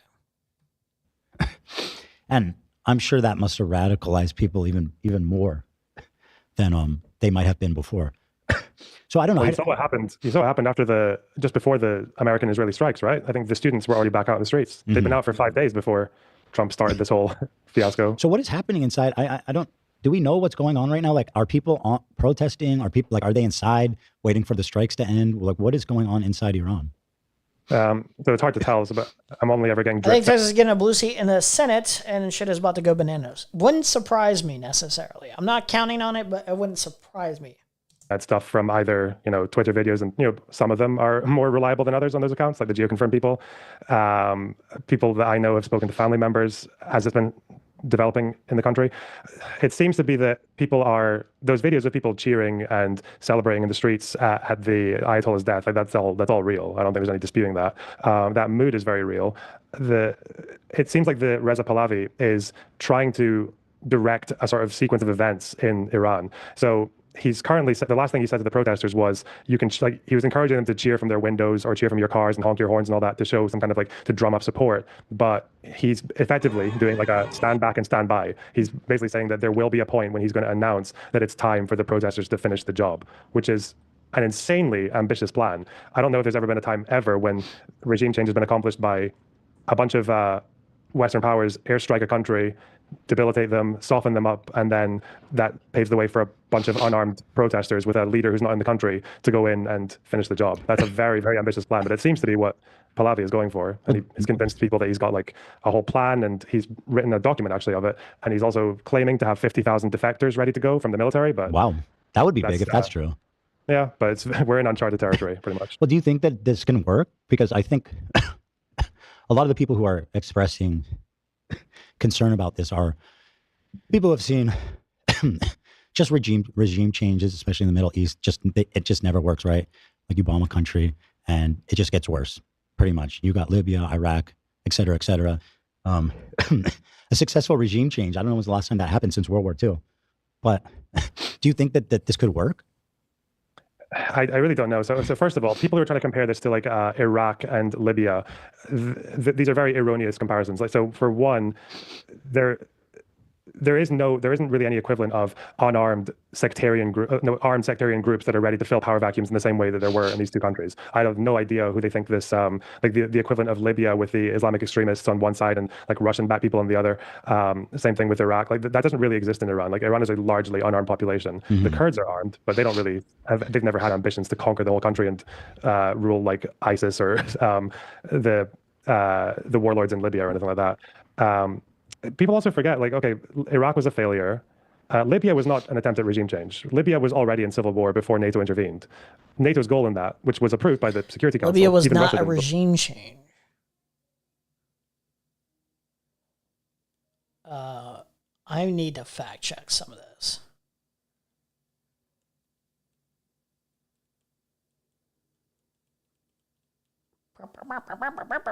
This is why we fact checking. We fact checking, guys.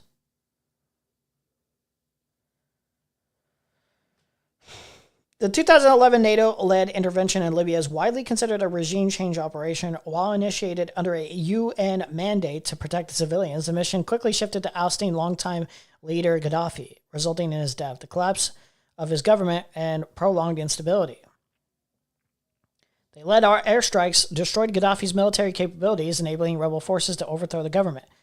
His ousting, this is his ousting. The intervention culminated in the capture and death of Gaddafi in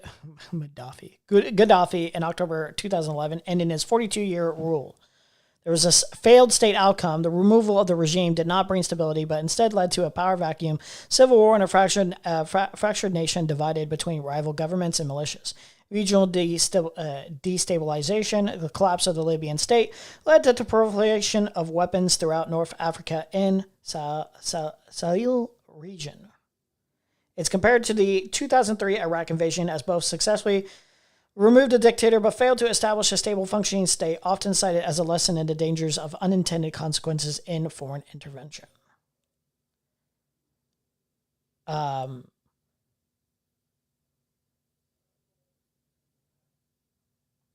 Vote against it because they all knew Gaddafi was fucked. Gaddafi was literally telling the opposition that he was going to bomb the shit out of them and calling them sewer rats that needed to be exterminated. And the bombing was to basically stop that from happening. Then Gaddafi fell, and then the British... That's still a regime change, though. Wait, how's that not a regime change? Justified or unjustified, that's still a regime change, no? Quickly admitted that they had all kind of either underestimated or just turned a blind eye to the Islamic extremist groups that were armed in Libya that were ready to fill power vacuums when Gaddafi was gone. But their goal there wasn't to regime change. Their goal was to stop Gaddafi from basically annihilating everyone in the cities that had opposed him.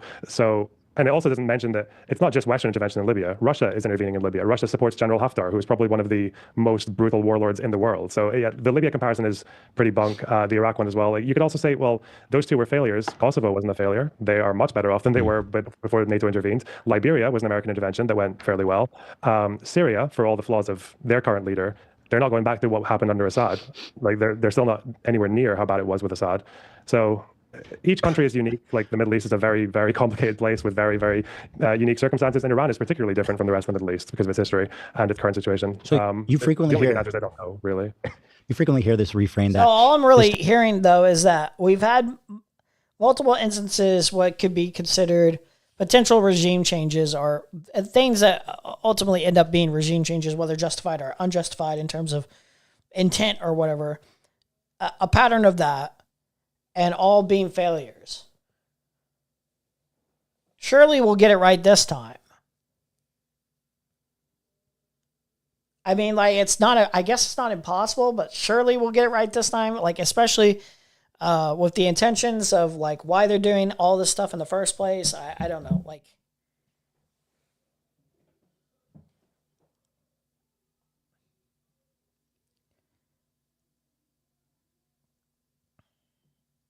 if Texans did succeed, it'd be one of the poorest nations in the Western Hemisphere. It does not have the infrastructure to sustain its independence, and I doubt the other states would help it. Yeah, no, I agree.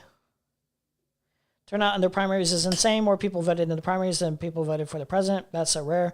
Something big has to happen, or there will protest next. There'll be extreme protest next. Type of regime change always makes things worse. I mean, that sounds like that's not necessarily true if you analyze everything on the whole. It doesn't have to be worse. It could be. It could be worse in the sense that one outcome potentially is the Ayatollah is gone, but then there's the youth of the IRGC who are easily the most indoctrinated, most radicalized faction of the entire Islamic Republic. They're the youngest generation, and they're more radical and more hardline than the first Ayatollah, than the second, and anything. And that's actually partly why they've managed to. It was quite easy for them to crack down on protesters because these young security officers are just very, very willing to do whatever it takes to keep the regime in power. There is a chance that they survive the airstrikes to a degree that they can establish some kind of military dictatorship over Iran, which is worse than what we currently have.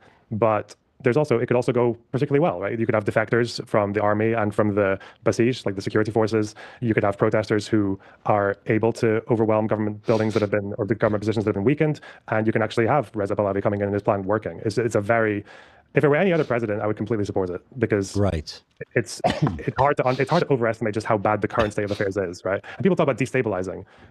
What is it? Was Iran stable when they murdered at least 7,000 of their own people in 3 days? Like, no, not really. I mean, what is stable here?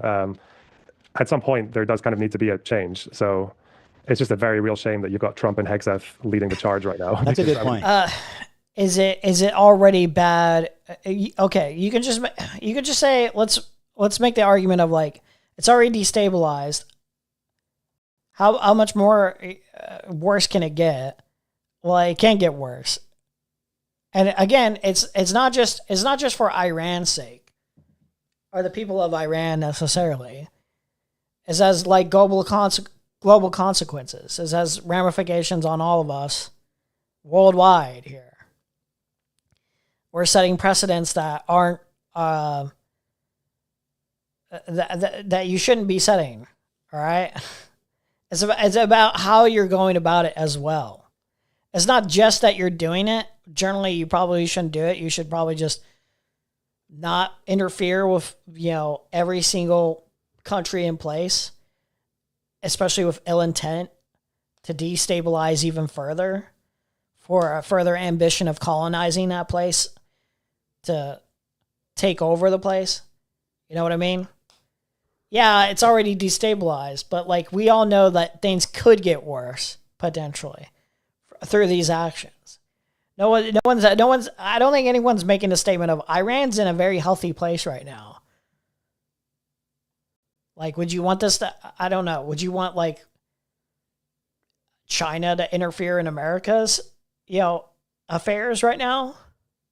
I mean, we're not exactly in a very stable place, are we?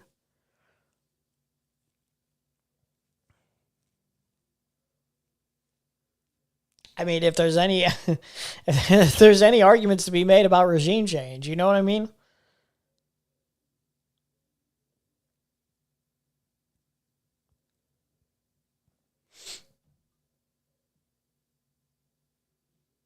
Yeah, they're kind of the least competent.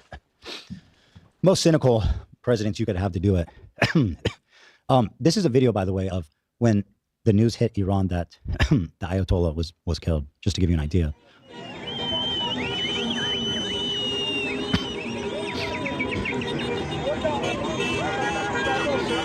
That's like universal rejoicing. There's like, if you were afraid that there was people that a lot of people that disagreed with you, I don't think you would see this type of universal just celebrating in the streets. It just seems like the vast majority of people in Iran are happy to throw the dice and try to improve their situation. But also on top of that, like Iran is so fucked up. Like the inflation has gone crazy because of basically, I don't know, the Ayatollah sends a shitload of their money to fund terrorism. It just seems like their current situation was just totally unlivable, just not sustainable at all. Yeah, and it's been like that for a while. Iran is, when people talk about dictatorships, there's something that is probably worth remembering, is that not all dictatorships are unpopular. How about is the inflation over in Iran? Let's see.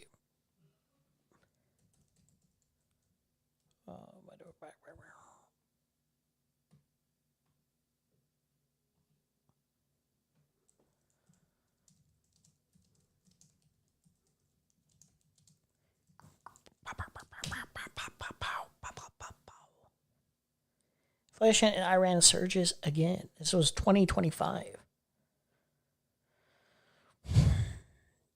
Faces mounting economic collapse. All right. Economic crisis.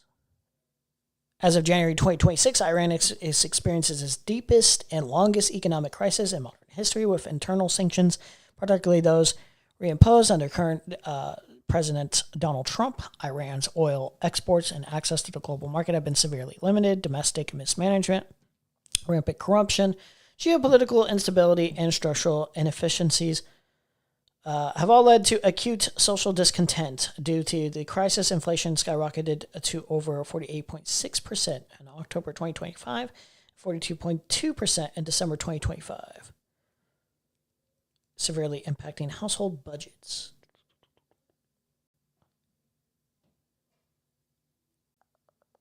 Ministry of Social Welfare announced in 2024 that 57% of Iranians are having some level of malnourishment. Reported that 50% of males 25 to 40 are unemployed and not looking for employment.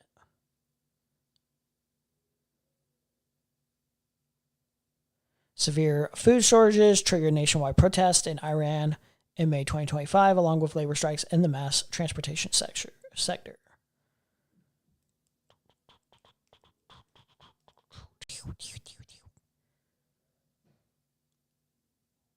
Due to persistent corruption, the role of the government and the economy acts more as a limiting factor to development, imposing burdensome regulations against public companies. Additionally, government-controlled corporations may easily crowd out the weak public sector and benefit from preferential access to resources and contracts, often less efficiently compared to their public counterparts. This economic corruption hinders public trust and investor confidence alike, despite government attempts to downplay the issue. For instance, Iranian Supreme Leader Ali Khamenei, I don't know how to say this fucking name, I don't know, has stated that although there are cases of corruption, it is not systematic in Iran. In 2013, a Reuters special investigation found that he himself controls a massive financial empire built on property seizures worth $95 billion. Yeah, that's some crazy corruption right there. China, for example, is a dictatorship, but I'm pretty sure most people in China are either okay with or indifferent to or actually just supportive of the CCP. Like China doesn't really have to worry that much about getting like anything like what's happening in Iran. Right. Lots of dictatorships are like that. Iran is exceptional in how different the population is from the regime. And it's been like that for a really, really long time. Even if you consider how the regime came into power, do you mind if I take a minute to go into that? Go ahead, yeah. Okay, so like the Ayatollah, the first one, Ruhollah Khomeini, he obviously came from like a very, very devout religious background. His initial work was him preaching and writing about mysticism and things like that. Before the Ayatollah, the Shah was obviously, he came in through an American and British backed coup, like the CIA and British intelligence.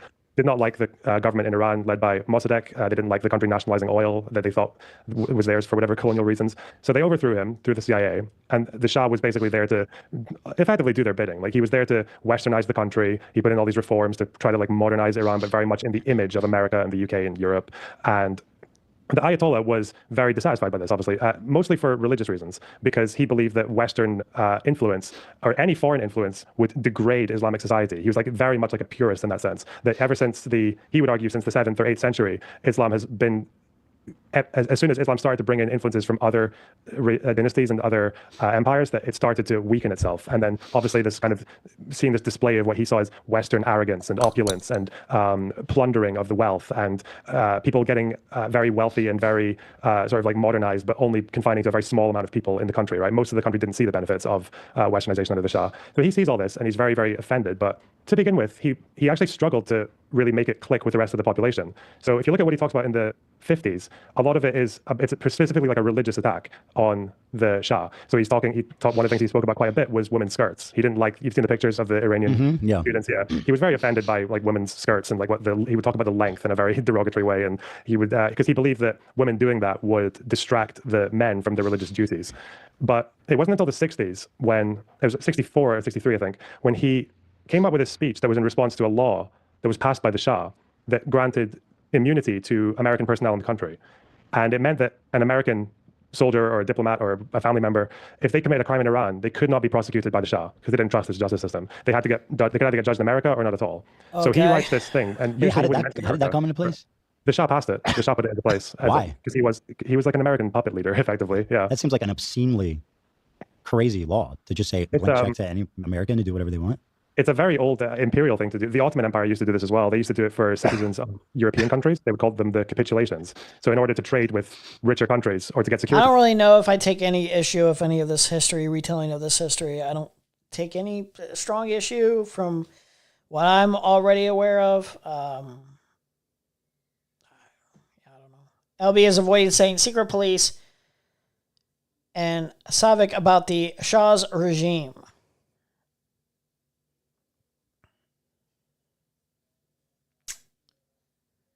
Secret police and Savik.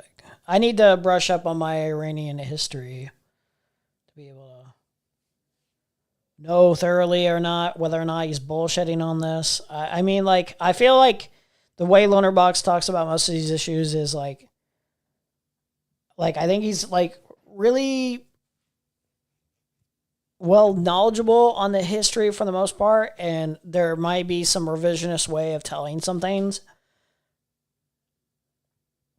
Like, he sneaks in that revisionist area, so I'm not here to dispute anything like that in particular because I'm not well versed on it enough. So I feel like, I don't know. Are we just going over the entire history here? From richer countries, they would concede little things like that to basically just keep trade relations and keep in the good books. I can see that being a very like upsetting law and just really weird for someone who's representing the people to pass a law that says and the Ayatollah was usually quite cagey about naming America specifically in his speeches because of the risks, and he would talk about Israel plenty, but not America. He would usually just say foreign influence. But in this speech, he names America very, very directly. And he has this like really powerful line in the speech where he basically says that because of these laws, they have reduced the Iranian to below the level of an American dog, right? And it's very inflammatory. It stirs up a lot of sort of word in the press and everything. And he ends up being exiled for basically just stirring up too much shit. And he was very, very insulting towards the Shah. He belittled him quite a lot. The Shah effectively became quite obsessed with the Ayatollah because he just didn't know how to deal with him. So the Ayatollah spends the rest of his time in France before the revolution. And when he's there, he's kind of realized that this kind of language, like anti-imperial, anti-opulence or anti-wealth, is starting to branch out beyond the religious crowd. Now he's appealing to people who are left-wing, okay? Like there's a lot of Soviet influence at this time. He's appealing to communist parties like the Tudeh party in Iran. He's appealing to even liberal-minded people. And that's kind of like his calling card. And there's this whole sequence of events throughout. I think so far what I've mainly taken issue with is the overall like framing of this as like an entirely good thing, even knowing that you don't know what the end result of this will be, and that it could be even more destabilizing. Like, this isn't inherently a good thing. Like, we're kind of sanitizing Trump's actions here. Yeah, it's whitewashing a super corrupt regime backed by the CIA as maybe their most successful coup. Iran was no better under the Shah, without a doubt. Okay, so he was saying that Iran was better under the Shah, but that's just not the case. Let's see. Because I know that the past history, Iran comes off looking more Western, more amenable to a democratic structure. It was seen as a democracy, from what I remember of what I've seen so far of the history.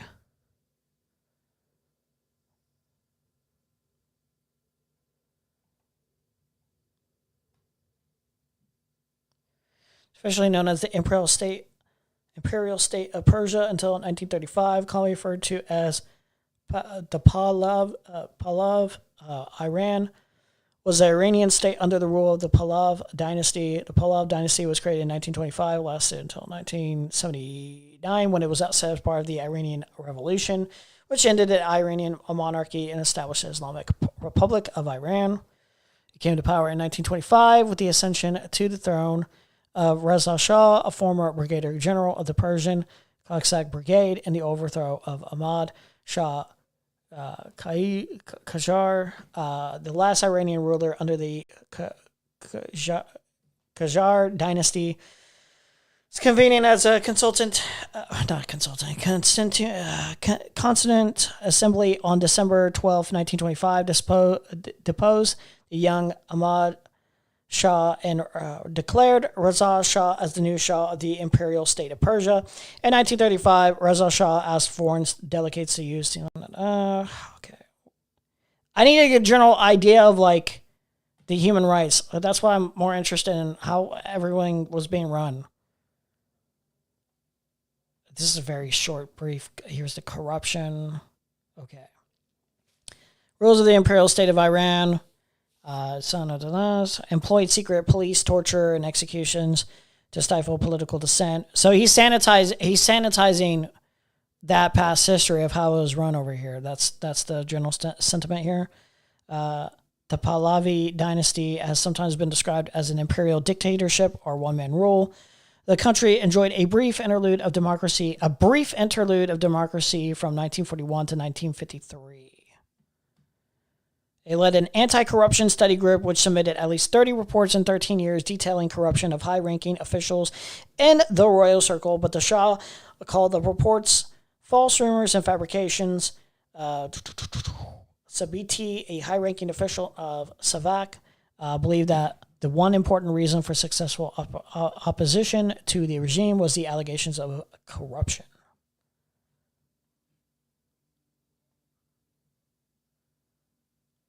Link to the main article. Oh, wait. I did not get a link. Was it supposed to be on my mobile? Am I going to be able to see the link on my mobile? If you posted a link, I don't see it in my chat or in my Discord.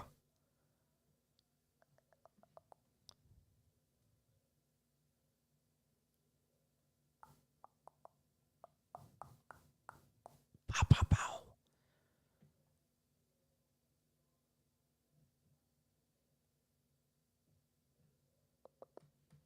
He is effectively saying multiple things to different groups of people. So when he's talking to the religious crowd in Iran through his proxies and everything, he's talking about this whole theory that he has, like this grand theory called the Vilayat al-Faqih, which is it's called the governance of the jurist. This idea that Islamic clerics should be in charge of basically governing society, that they're the ones to guide the Muslim world until the coming of the 12th Imam or whatever. And he illegally sort of smuggles these pamphlets of his ideas. There's a link around. to the main article on human rights.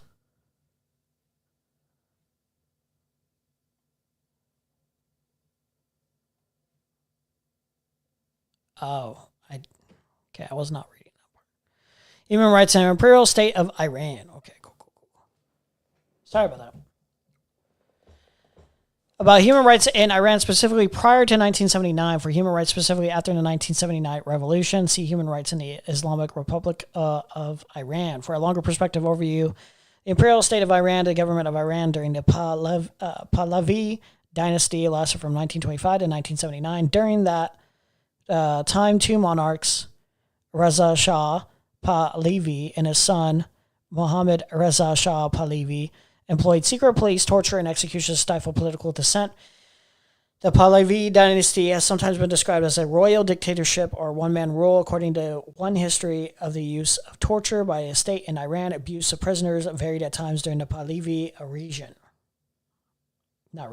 reign. I wanted to go to region. Reza Shah, the reign of Reza Shah. What is Giardia? Look it up. The reign of Reza Shah was authoritarian and dictatorial at a time when authoritarian governments and dictatorships were common in the world and standard for the region. Free press, workers' rights, and political expression were restricted and limited under Reza Shah. Independent newspapers were often closed down and political parties were banned, as were all trade unions, with 150 labor organizers arrested between 1927 and 1932. It is also mentioned that some of the press were moving against the national security of the country, and therefore their activity had to be either restricted or banned. Physical force was used against some kinds of prisoners, common criminals, suspected spies, and those accused of plotting regicide. Burglars, in particular, were subjected to the bastinado, beating of the soles of the feet, and the strapado, being suspended in air by means of a rope tied around the victim's arms to reveal their hidden loot. Suspected spies and assassins were beaten, deprived of sleep, and subjected to the binding of arms tightly behind the back, which sometimes caused a joint to crack. But for political prisoners who were primarily communists, there was a conspicuous absence of torture under Reza Shah's rule. The main form of pressure was solitary confinement and the withholding of books, newspapers, visitors, food packages, and proper medical care. While often threatened with the Kwapani, political prisoners were rarely subjected to it. Shah's reign was often accused of violating freedom of religion and suppressing pious Muslims. In one notable incident, he violated the sanctity of the Fatima al-Samua shrine to be a clerk who had accused his wife of immodesty. Reza Shah passed a law requiring everyone except Shia dude, I cannot say some of these words for the fucking life of me. I don't care. I don't care enough. Who had passed a special qualifying examination to wear Western clothes and forbid women teachers to come to school with head coverings. Public mourning observances were restricted to one day, and mosques required to use chairs for mourners to sit on during observances, instead of the mourners' traditional sitting on the floors of mosque.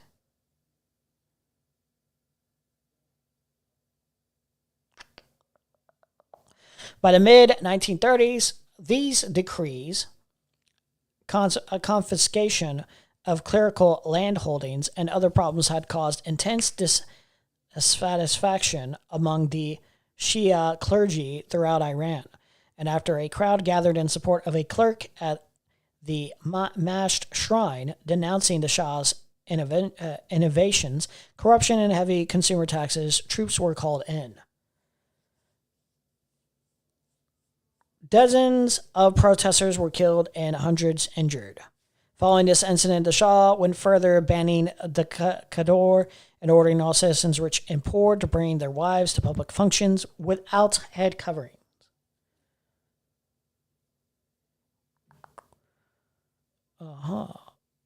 So isn't the era that's like being sanitized right now the democracy era right here? Isn't that the goal?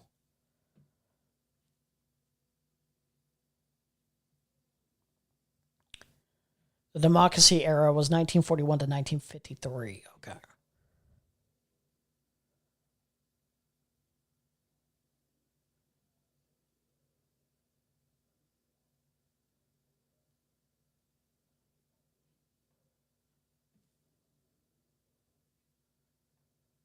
What's in reference to this? Was there any human rights?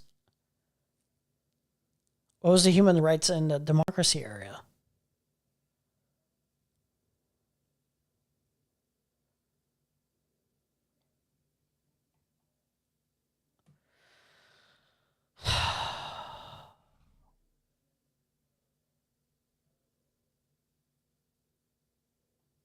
Wait, I'm not sure.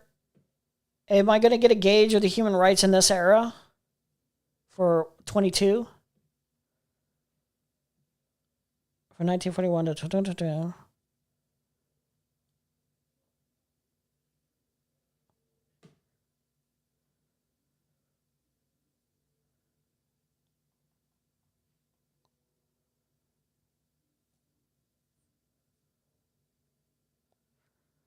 Oh, no. I'm looking for a very specific era on the human rights. Was it better under democracy, or was it just as bad or worse, or probably not worse? I can't imagine. Probably just as bad. I don't know.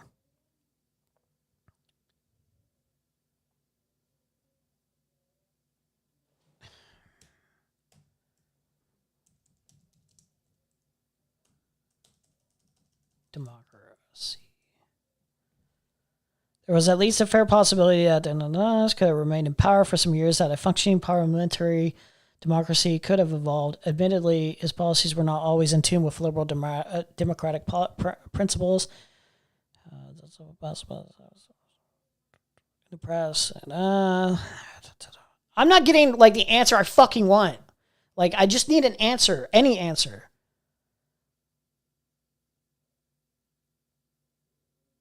(1941 to 1953). No, you probably don't have existing records of that kind of thing. Shit was going down then as well. Is there literally no records that, like, look, I'm just gonna assume, look, we're supposed to be a democracy here in America. I can't imagine. It's supposed to be. For quite some time, even before this era, it wasn't exactly like, I don't know.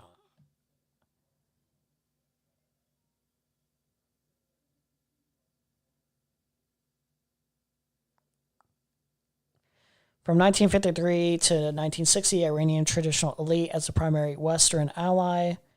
Mossadeg's overthrow provided the only real societal support for the dictatorship.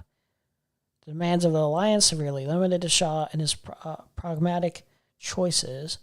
But during this period, Shah successfully constructed a coercive control instrument loyal to him personally and capable of maintaining order in the country. Okay. So I can't imagine it must have been like that much better.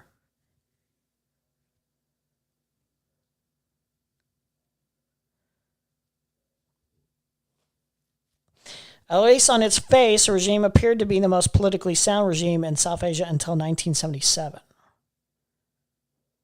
Viewed in terms of the full range of human rights concerns, the Shah's dictatorial regime deserves many negative, also some positive marks. Despite the publicity associated with land reform, the Shah's white revolution placed low priority on satisfaction of the basic needs of the poorest subjects. Land reform benefited primarily the well-to-do peasants and agriculture entrepreneurs. Landless and poor peasants were often compelled to migrate to large urban centers. Wages for unskilled laborers lagged far behind those of skilled labor, and the income distribution gap steadily broadened. This development was not politically dangerous as long as those at the low end of the scale were experiencing some improvement in their standard of living, which was true in the inflationary period of 1963 to 1974. After 1974, however, the inflation rate was often in the 35 to 50% range, and many of the Iranian poor suffered a real income decline. In the area of individual freedom and political rights, the regime was about as repressive as the state of Iranian technology allowed. The coercive system, best known for its internal security and information organization, known by its acronym SAVAK, was highly effective It was considered by most Iranians to be omniscient, omnipotent, and omnipresent. Press and speech were tightly controlled, and Iran's modern history was rewritten. The number of political prisoners ranged between 3,500, the admitted official figure, and 125,000, the top figure given by opposition leaders. Given the nature of the regime, even visits to prisons by international organizations told little, since the governments certainly had the capability to orchestrate a clean visitation. I wanted to say capacity for whatever reason. My mind's fucking weird. Torture certainly occurred. Testimony apparently freely given in the 1979 trials, in fact, seems to confirm some of the worst and least believed reports. See, this is why I like I do the coverage even with not a full grasp of the history. This is why I still do the coverage of like what I'm covering, and I don't proclaim to like immediately know off rip like what I can debunk immediately, what's bullshit immediately. But like I am curious enough to look into it a little bit more and think, it doesn't sound right. Does the lunar box sound right here? Like, I don't know. This is why we look at this stuff. This is why we look at this stuff a little bit more. Any of this sound familiar? Yeah, it does. It does. Oh, I wonder what it sounds like. I wonder what it sounds like right now. The thought of chronic long giardia came to my head, and I'm laughing out loud. You get giardia from Taco Bell. That's crazy. No regime can long survive without at least a passive acquiescence by important societal elements. The Shah could probably accurately claim that prior to the period of economic distress, most Iranians were in that category. Moreover, he had positive support ranging from satisfied to enthusiastic from three important groups. The enthusiastic support from security force officers was real enough as their loyalty throughout the crisis proved. The support he received from the other two groups ranging from enthusiastic on the part of large entrepreneurs to satisfied on the part of many members of the governmental and private technocracy was particularly significant in its implications, both direct and indirect, for the issue of human rights in Iran. Interesting. I'm starting to notice something. Significantly, the rights of women and some minorities were extended. Okay. Whereas women and favored minorities shared with other Iranians the restrictions on individual and political freedom, both groups saw their rights to equal opportunity much enhanced within these restrictions. There undoubtedly was, as followers of Khomeini contend, a great deal of sexual exploitation in the Iran of the 1960s and 1970s. Okay. But there was also a strong movement of women into the professions and into the financial world. The minorities that witnessed substantially improved opportunities were those that could be described as overachievers. The modal individual in these minorities was better educated and had a higher income than the modal Farsi-speaking Shia Muslim. Most of those involved were non-Muslim or religious minorities, Christians, Jews, Baha'is, and Zoroastrians. In the early days of the regime, and then again in the final moment, the Shah persecuted the Baha'is for political advantage. But for the most part, they and members of the other religious minorities enjoyed a relative improvement in their situation under the Shah's rule. Other minorities, including the Kurds, Turkmen, Arabs, the Balchs, and to some extent the Azerbaijanis. I've heard this word, but I cannot for the life of me remember exactly how to say it. Azerbaijanis. I'm probably butchering the fuck out of that, but fuck it. Were, if anything, even more repressed and more deprived than they had ever been before. Also related to the enhancement of human rights was the degree of entrepreneurial freedom that existed under the royal dictatorship. for the individual who understood influence patterns and the requirements for financial manipulation with the... Dude, oh my God. Dude, oh my God. Dude, oh my God. Holy shit, Parker cooked here. Parker cooked here. Holy shit. Thank you for reminding me of this link. Thank you for noticing the link. Dude, I'm reading this is like verbatim what the... Holy shit, dude. And Loaderbox was sanitizing this. Oh my God. For the individual who understood influence powers and the requirements for financial manipulation within the system, there was a good deal of entrepreneurial freedom and respect for property rights under the Shah's regime. The indirect human rights implications of the Shah's strategy of attracting support from the technocracy and large entrepreneurs are of considerably greater importance than the direct implications. Dude. Oh my God, dude. Holy shit. I told you the most successful CIA coup. Dude, holy fuck. Holy shit. The Shah succeeded in attracting... dude, I want to get back to this, but I also want to read more. I'm conflicted. Dude, what the fuck, man? Holy shit. The Shah succeeded in attracting the functional support, whether enthusiastic or merely accommodating, of much of the commercial and professional classes. These were the very groups that supported the Mostek movement. To be sure, there remained a strong core opposition to the royal dictatorship from the liberal, secular intellectuals, but their potential rank and file support were largely co-opted by the regime. However, in the climactic months of the Iranian Revolution, individuals in this category began to perceive the regime as mortally vulnerable and at that point moved into the opposition. But that movement occurred too late to restore balance and strength to the liberal intellectual aspect of the revolutionary equation. In human rights terms, this meant that the relative importance placed on tolerance and individual freedom within the revolutionary movement declined perceptively as compared with the Mostek era.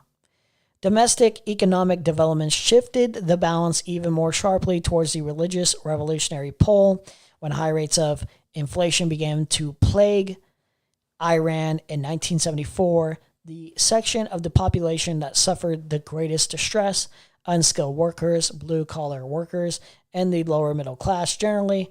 Holy fuck, man. It's like a one-to-one. Holy fuck, man.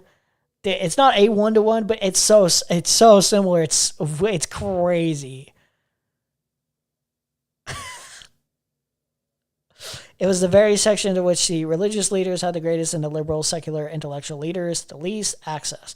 Throughout 1977 and 1978, the involvement of secular intellectuals in opposition activities accelerated. Nevertheless, mass involvement within Iran was overwhelmingly associated with religious elements. Outside Iran, student revolutionaries polarized around young Muslim organizations and Marxist organizations. Almost nothing was heard of the Mostek's National Front. Indeed, the strong ties established by the Freedom Front with Khomeini and other outstanding religious leaders were the only reason for the post-revolutionary importance of the non-Marxist intellectual element in Iranian governmental affairs. The Freedom Front, headed by Mehdi Bazarian, developed directly from the Mostek movement, but was more religious and Bazari in orientation, while the National Front consisted mostly of professional and secular elements. The Shah's regime, because of the control strategy it adopted of co-opting intellectual and professional elements of society, actually weakened the appeal base for values such as the rights of the individual. Although this was inadvertent, it does point to the self-serving and a fallacious quality of the argument that the Shah's regime was tutelary in preparing the societal base for a liberal system.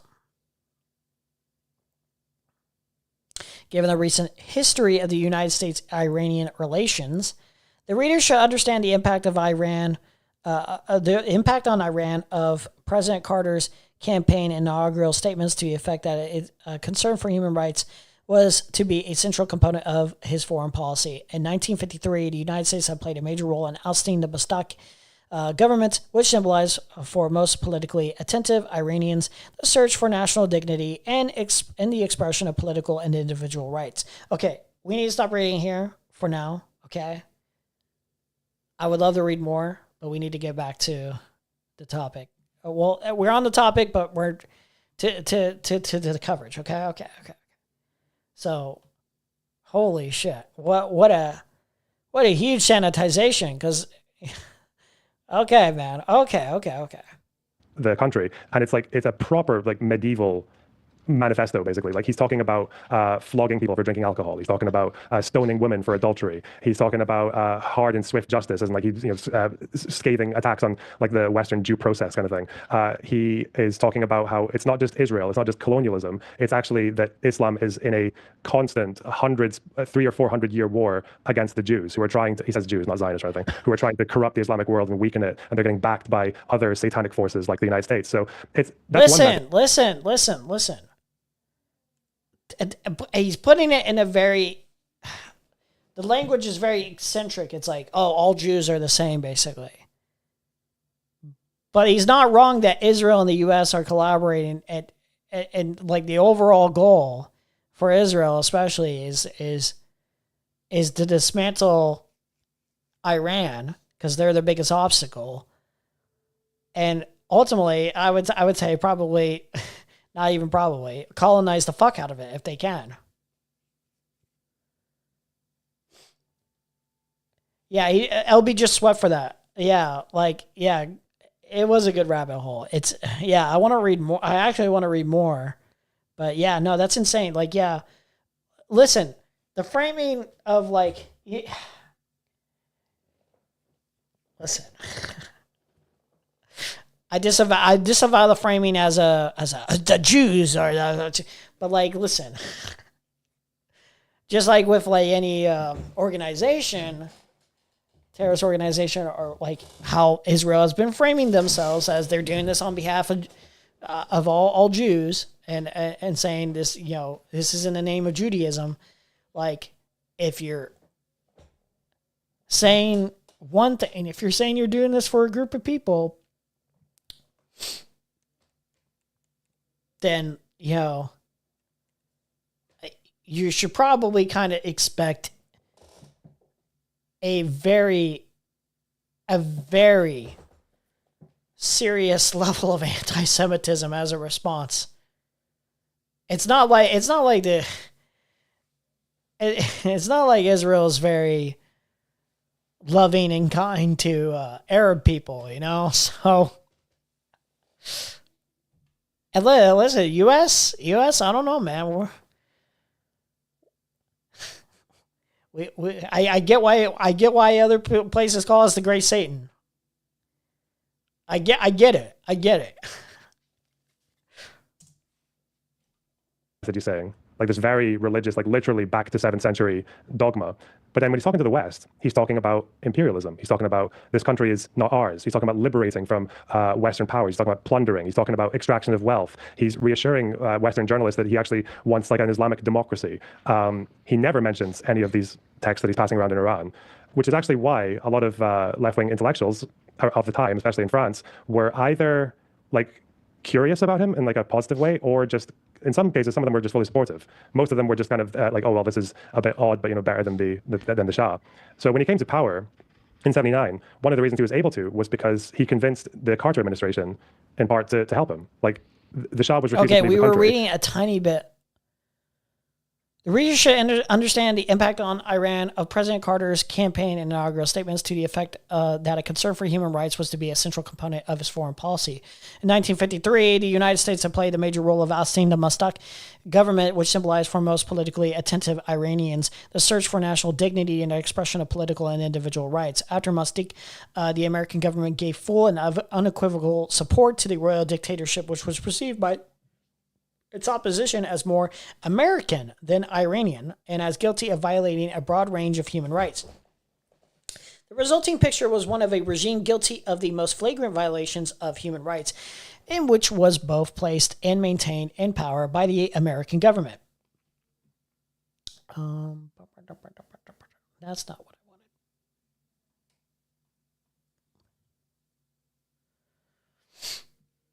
wanted. Into this picture came a new U.S. president announcing to the world that his foreign policy would be distinguished by its concern for human rights. The impact of his election upon Iranians who yearned for a free system was little less than electrifying. In the early 1970s, the Shah delighted in interviews that allowed him to express confidence in his control in Iran and his contempt for Western liberal democracy. Making concessions to his opposition was clearly the last thing on his mind. But by 1976, Iran's economic crisis was developing and the Shah's public tone was beginning to change. He showed clear signs of attempting to reduce the intensity of internal hostility towards him. The number of political prisoners was reduced. Open and flagrant torturing of prisoners ended. Thus, even before Carter's presidency, the Shah was beginning to move in the direction of greater human rights. But there is little doubt that even then, a factor in the new concern for human rights was the American Congress. The Shah accelerated his efforts in this direction when Carter assumed office, but the results were not in accord with expectations. Far from mollifying his opponents, the Shah's liberalization moves encouraged even more opposition activities. Confronted with this response, the Shah reacted occasionally with brutal, repressive measures. Yes, such acts were often followed by more concessions. A pattern developed: concessions followed by isolated repression, followed by concessions. This pattern was interpreted by opponents of the regime as the policy of a weak but alterably brutal regime attempting to resist the irresistible force of overwhelming popular revulsion. As time progressed, this pattern began to seriously erode the image of the regime's coercive instrument as all-knowing and all-powerful. In brief, the regime's opponents began to sense its vulnerability. A different picture was painted by its core opposition to the regime. Encouraged by Carter's statements, individuals and groups began at first cautiously and then with increasing temerity to explore the boundaries of free political activity. Their initial discoveries were encouraging, even when the regime did engage in acts of brutal repression. The sporadic and arbitrary quality of the repressive measures led opposition leaders to accept the risk of carrying on their activities. As the regime appeared increasingly vulnerable, a groundswell of public support for the opposition increased their confidence and willingness to persist in and intensify their activities. The extent to which Carter's human rights policy was in fact responsible for the developing momentum towards disintegration of the Shah's regime can never be evaluated satisfactorily. Undoubtedly, both the Shah and the opposition were responding in early 1977 to the Carter policy, but by the summer of 1977, signals from the Carter administration regarding Iran were strong and clear. As an ambassador perceived as sympathetic to the Shah was appointed, the Shah's most ambitious arms requested were supported, and the administration neither encouraged nor even took note of an opposition in Iran, which was responding directly and explicitly to Carter's human rights appeal. It is difficult to believe these signs were missed. Tehran was included in Carter's December 1977 goodwill trip, which also took him to Poland, India, and Saudi Arabia. Before his departure, a group of Iranians inside the country who constituted a who's who of non-Marxist opposition wrote a statement describing the state of human rights in Iran. The statement was to be published in Iran just days before the trip. The Carter administration was informed well in advance that this group was acting in direct response to Carter's own program and that a failure to take note of the statement would result in almost certain punishment of the signatories. The administration did not attempt to dissuade the dissidents from taking the risk. When Carter arrived in Tehran, he described Iran as an island of stability and the Shah as a broadly popular figure. Acts of violence against and persecution of the signatories followed as predicted. Then on September 8th, 1978, a day of infamy in Iran known as Black Friday, on which as many of 4,500 unarmed demonstrators were shot to death, Carter took time out of his Camp David discussions to telephone and assure the Shah of continuing American support. As far as the opposition was concerned, there was no longer any ambivalence in their view of Carter. They saw him as a total hypocrite in the area of human rights. Interesting.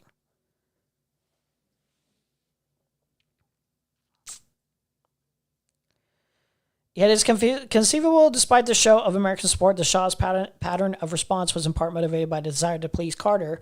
If so, he was obviously misreading American policy, in which case the American role in inducing his self-defeating response pattern may have been decisive, even if unintended. There was a risk of a civil war that would have broken out to keep the Shah in power, but Carter kind of smoothed over that transition to allow the Ayatollah to return to Iran and take control. And now we know that from a few leaked documents that he was literally writing to the State Department, convincing them that we wouldn't try to export the revolution. We're trying to establish an Islamic democracy. We're going to, don't worry about oil and all that. We need money. We're going to be trading. We're willing to open our arms to the rest of the world. So he makes all these promises and then obviously breaks every single one of them as soon as he comes into power. And in 79, he kidnaps a bunch of U.S. embassy workers. That starts the hostage crisis. That's when the sanctions started. And also anyone who's helped him come to power, including the left-wingers in Iran, he starts murdering them. Very, very quickly. And then one by one, all these people who start to have a sort of curious aura around him just are disillusioned immediately.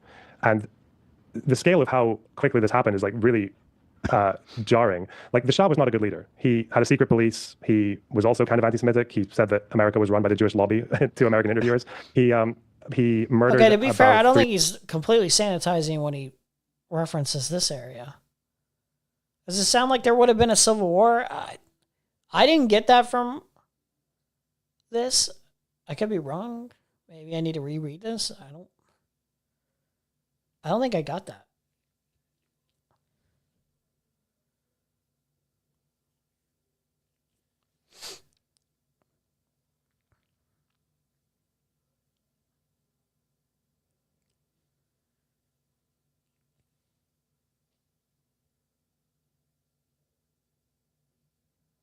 The administration did not attempt to dissuade the descendants from taking the risk. Carter administration was informed well in advance that the group was acting in direct response to Carter's own program and that a failure to take note of the statement will result in almost certain punishment of the signatories. Okay. That could be like a civil war. Acts of violence against and persecution of signatories followed as predicted. They're shot to death. It does sound like there was a concern of civil war starting.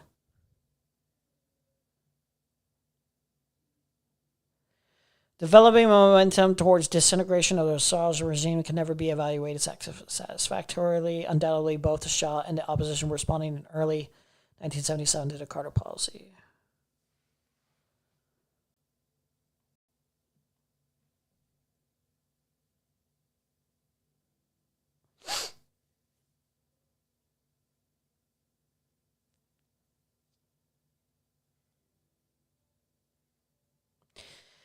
So he's misreading American policy, in which case the American role is in self-defeating response pattern may have been decisive if unintended. In any event, his human rights policy as applied to Iran was a doctrine without a strategy. Concern for human rights in Iran was purely abstract. In a pragmatic development, Carter's policy towards Iran, like that of his immediate predecessors, was one of total and unequivocal support for the Shah's government. Human rights was at most only a distant, hardly discernible counterpoint to the main theme. And it's of any understanding of the historical context of Iranian-American relations, especially as perceived by Iranians, Carter could not know that his advocacy of human rights might destabilize a close ally, nor have his actions reflected an understanding that his enthusiasm for a regime which stood in the forefront of any list of violators of human rights would expose him in the United States to the charge of self-serving hypocrisy. or 400 of his political opponents throughout the 70s when he was facing opposition. The Ayatollah outdid that in like less than a year. He immediately comes into power, and within a few months, he sets up these criminal councils, where these tribunals, where their stated goal, is to just completely crush any enemies. They said to exterminate dissidents who stand against the Imam, to kill them and torture them to death, and to execute anyone who stands against the Republic. So within a few months, he's setting up these tribunals where these religious judges are basically serving sometimes as prosecutors, interrogator, executioner, and the jury, like one person doing all of it. And he starts murdering people in the hundreds and then eventually the thousands within a couple of years.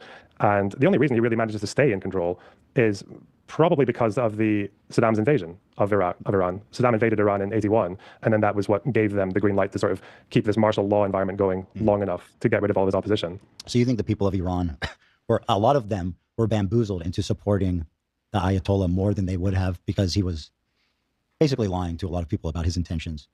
Yeah, there was a real hoodwink going on, and also just the fact that like he spoke out of both sides of his mouth. The way he spoke to Western press was so different from the way he spoke to his own hardline followers. And just also a combination of just like sheer brutality, the circumstances of the time, and also, just being kind of deceptive in order to stay in power. What's interesting is that this is kind of like the beginning of what we see today, I suppose, in what you call, like, I guess, you ever heard of the Red-Green Alliance? You ever heard that term? Never. So the idea, so red being for communist and green being for Islamic extremists. Oh, and I've heard of Islamic communism or something like that. Yeah. Yeah, and it makes so little sense, like, what do these ideologies have in common with each other? But the Ayatollah was very clever. He was very good at using a lot of this Maoist and like leftist rhetoric to sort of win people over. And Western leftists at the time actually were not as convinced of it as a lot of people are now. But the party in Iran, the Communist Party that was Soviet backed, they supported it actually even while he was murdering them. There's a really odd interview that two of the Iranian communist activists who were out of the country gave, where they were literally defending the revolution, even as their leader is being tortured and forced to confess to a bunch of fake crimes on television. So he managed to uphold that quite well. And obviously throughout the coming decades, they were always able to do this thing where they would speak two different languages, right? That's why when you hear about the Islamic Republic talking to people in the West, they're always talking about imperialism, colonialism, Zionism, using, especially like the Maoist language that he used to use was talking about how people who have like a very like working class and a very back to basics or stripped back lifers like are demonstrating a level of purity. That's like a very Maoist message. Attacking opulence, things like that of the Western world, the very Maoist thing as well. So yeah, they were always very good at messaging in that sense. A lot of the opposition I'm seeing is from leftists. I think liberals I've seen who are critical of it are more so concerned about. So wait, he used this language, so therefore, like leftists, leftists, all this Marxist language associated with it, inherently bad. Like there's like a tie-in here to the manipulation of like certain like ideas and language or whatever by like a dictatorial fascist or whatever. It's like, here's the association of like this manipulative language or whatever being used to misguide my people. So therefore, leftism bad, guys. Remember leftism bad. Oh, just Trump basically just unilaterally creating a war, like most likely illegal. And so I think a lot of people likely illegal. It is illegal, dipshit. Are hesitant based on that. Like you said, if it was any other president, there'd probably be a lot more support for it. But Trump has no one's trust, essentially, outside of his most diehard supporters. So I'm seeing two things, like people who are distrustful of... Why would you trust going into another war, another regime change? What do we gain out of this? What do we actually gain, except for probably certain resources? And what does Israel gain? That's the other thing. Ethan McCarthyism Klein. Yeah, like, why would we do this? Well, Trump's administration, obviously, which I agree with. And then the other one is that almost like when I see Hassan and folks like him talk about it, it seems like he's pro Ayatollah. He won't come out and say it, but essentially he was good with the status quo, it seemed like. Because whenever it was like talking about the protesters, they're always toying with the idea there was some kind of Zionist plot. Or there's some kind of agents that are creating unrest in the country. So I don't think he's ever said that. I don't remember him ever saying that.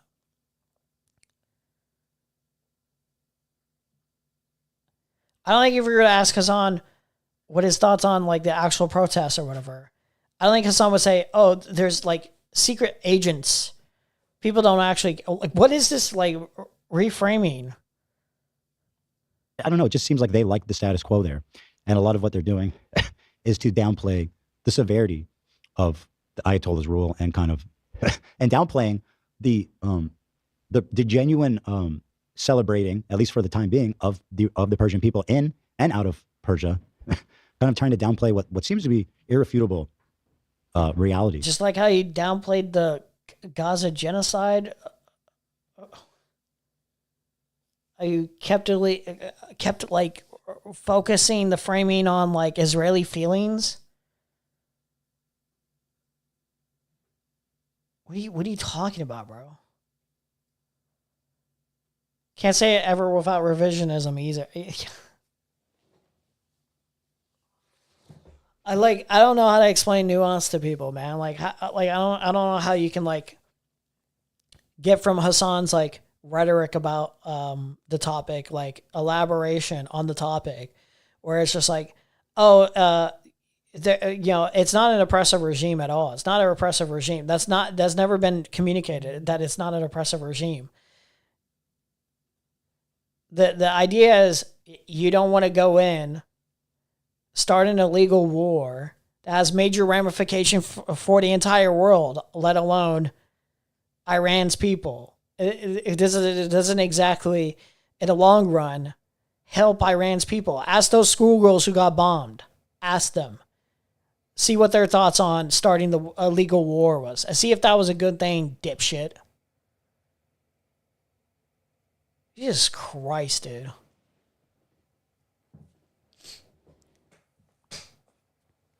I can tell you, if I had like my list of options on Trump's removal of office, I would not like China or some other superpower to bomb us.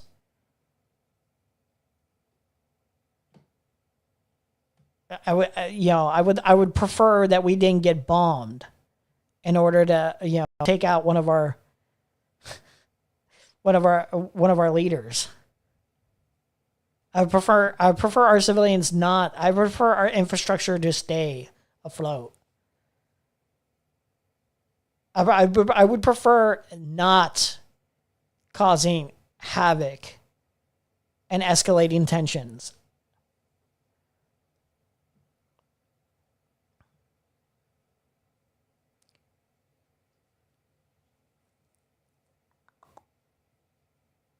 And so I really don't know how to interpret the conversation outside of my bubble, because I don't really take in much mainstream discourse. I don't even know where this kind of mainstream discourse takes place. You could put on CNN, you could put on Fox News, but online on Twitter, I think does influence, and TikTok influences how young people feel about these issues. And a lot of what I see there is dominated by the leftist kind of narrative. Oh my God, dude. Maybe we just learned from like a long period of time that like these regime changes, these unnecessary wars are in the long term not really beneficial to the American people. I think it's quite as simple as this, Ethan. I don't want my fucking taxpayer money being sent to my U.S. government to fund a genocide for our foreign ally to do.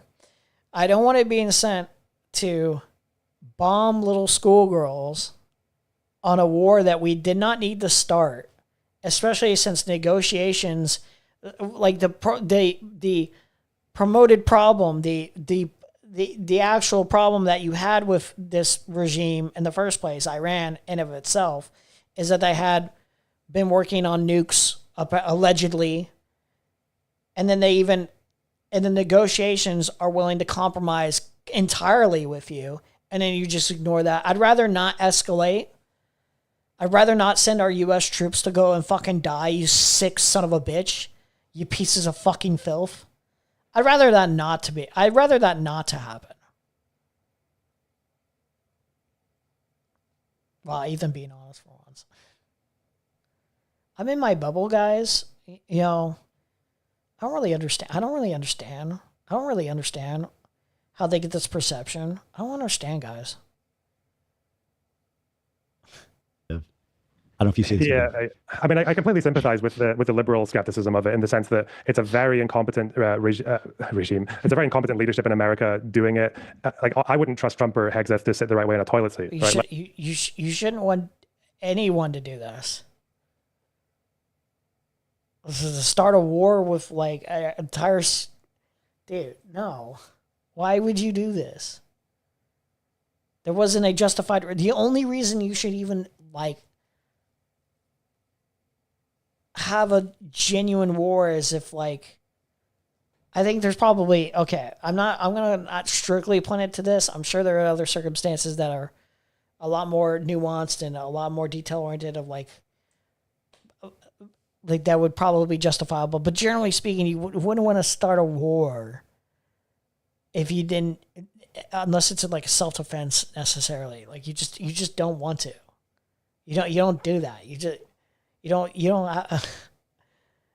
unless you absolutely feel like it's absolutely necessary, or like they're getting out of whack. Let alone go and do something like that. It's such a bold plan. Like no one's ever done anything like this before. If it succeeds, it's obscenely complicated what they're trying to do. And you've got Hegseth just today talking about the stupid rules of engagement. Like no more. I feel like I was half expecting him to call rules of engagement gay or something. Like it was just so. That guy is childish. legendarily stupid and unqualified. It's that. Oh, Dan's gonna send me the quote. But I have a question about that. Do you think that maybe this is something that's already been, like in some sort of a plan for many years? Because like it's been known that Iran is the cause of so much trouble that even though Trump or whoever is in charge or the people in charge, there's actually knowledgeable people heading the like night and day difference. Israel's the cause of most of this trouble, if not all of it. In terms of it's night and day. I'm not here to sugarcoat any large territory, any superpower, or anything like that. Iran is just not. It's just not. It's just not that. It's not equal. And they have like planned this over years, or I mean. Yeah, I mean, obviously you're Israelis. I guess you probably understand this quite well. Like, obviously in Israel, like you can have half the nation or more than half the nation hating Netanyahu, but they'll still say like 90% of us support the IDF, right? Right. Yeah, because they trust that there's a difference there, and there's like the competency isn't actually. It's not. The culture, it's not Netanyahu is the problem. That's the sanitization of Israel in effect here too. It's just being run by the right. No, the entire culture has been on board of this. They've been widely supported by this in their culture. It's smiled upon to go and do view sightings of like Palestinian children getting bombed to smithereens. They dehumanize and have nothing but disgust for Palestinian people. And it was a genocide. It's colonized. They colonized it completely, or they are colonizing it completely right now. There are still Palestinians being slaughtered to this day. Spread equally. Yeah. I mean, there obviously is partly the same in the United States. I think the difference is how much overstep and how much people like Trump and Hegseth have tried to get involved in the American system, right? Like Pete Hegseth giving his little speech to all the generals, telling them that no one's allowed to be fat anymore, overweight. Everyone apart from the commander-in-chief, by the way, because Trump is literally, like, I'm pretty sure if you put a pin in that guy, he would burst and you just get showered in like a fucking semi-digested McDonald's Happy Meals. But like, yeah, so that's maybe a bit of a difference. And that, I don't know if you know about that, or you know about the strike on that school that happened in the first wave. Can you talk about that? Because I've seen so much about it that I don't know what's real and what's not. So what we know is just to be clear, if people don't know, in the very beginning of the bombings, a school for young girls was blown up and a lot of children died, like 100+ children died, which is obviously, heartbreaking for everybody and upsetting to everybody. And everybody wants to point fingers, right? Yeah, it was definitely, so we know that it was definitely a school. We know that it was definitely some distance away from a IRGC base.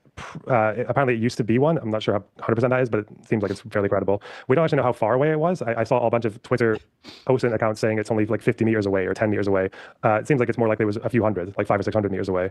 I don't know which Israeli or American bomb has that much of a radius. Like every bomb has like a range that it can miss by, right? Even your guided J-down munitions, they can still miss by like 30 or 50 meters. I don't know what can miss by 600. I'm not aware of whatever weapon is that bad. I think whoever blew up the school must have meant to do it. Because it's just, right? Maybe, because the other side of it as well is that people overestimate even in 2026, people overestimate like military intelligence. You know, like it's come a long way. Like say it was a whoopsie, guys. It was a whoopsie, guys. We're doing the sanitizing. It was possibly a whoopsie, guys. And it's not a whoopsie, dude. It's the Epstein class. They don't care. They don't care. They don't care. They don't care. It's not a whoopsie. Loanerbox. Ethan, it's not a whoopsie. It's not a whoopsie. Okay, let's be charitable. Let's be charitable. Let's go with this. Let's go with this, Loanerbox. Nazir. Let's go with this, Ethan. Let's be charitable. Let's go with this, Gila. Let's go with the idea that this was genuinely a whoopsie. Whoopsie. We bombed a school of children. Whoopsie. Oop, that's a whoopsie. We meant to bomb the it used to be a military occupation. Our intelligence isn't that great.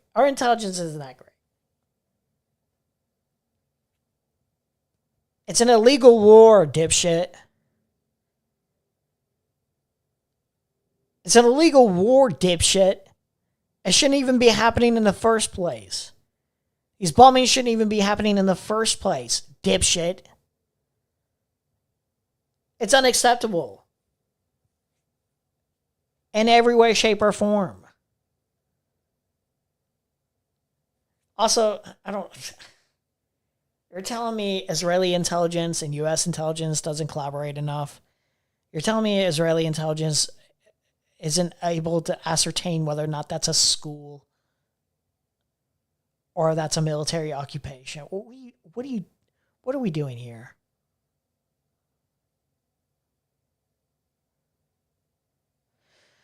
Hey, apologies, not trying to derail, but it looks like James Tallarico is winning the primary against Jasmine Crockett. Israel is the cause of this entire fucking war. Yeah. Tallarico winning the primary against Crockett. I can't say I'm too surprised. The aura Tallarico gives off, even if he is a little sketchy for taking, not even a little sketchy for taking money from Marilyn Anderson. The vibes are a lot more immaculate. Crockett is good at being very aggressive, though. But some of her interviews, some of her ways of answering questions has been less than pleasing. It's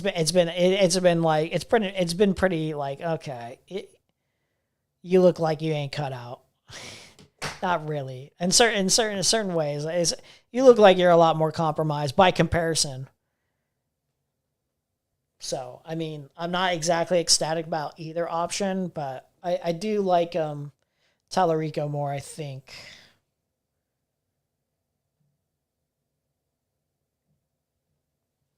Feels anti-Semitic to say this, but history will not be kind to Israel. Israel will not be kind to Israel. History will not be kind to Israel.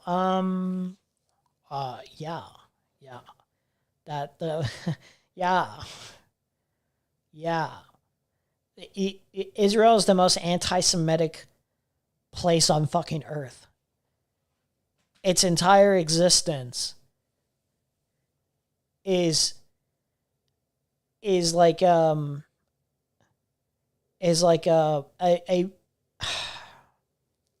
what's the best way to put this? It's like the perfect excuse for someone to feel justified in their anti-Semitism. It's not right to be anti-Semitic. It's not right to hate people intrinsically on things that they cannot change about themselves, immutable traits. But anyone who's ever felt like there's even remotely a justified reason to be like racist, anti-Semitic, sexist, or anything like that, Israel is like, its entire existence, its entire history has just been like, here's why you should hate this group of people. And it's disgusting. It's really disgusting. their behavior being done on behalf of this group of people is disgusting. It's truly reprehensible. Problem is, history is written by the victors.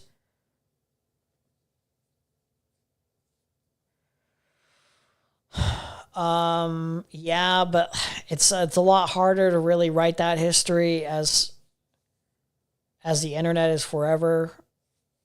I don't exactly know where things will go. I don't know if AI will meaningfully change anything to rewrite history or I don't. So like you're not wrong, but like I feel like there'll always be like I think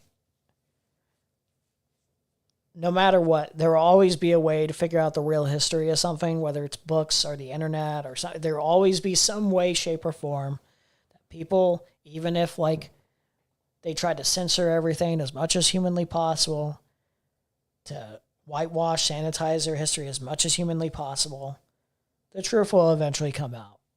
It always does. In one way, shape, or form. First in the Iraq War in 2003. Like on day one of that war, they went for about 55 targets. There will also be people who always remember. There will be survivors of any like genocide or like any like form of crime over time that a country does, that a superpower like it just. It's all decapitation, like heads of the regime, and in Saddam included. They were tracked with GPS and top of the range, like tracking phone signals.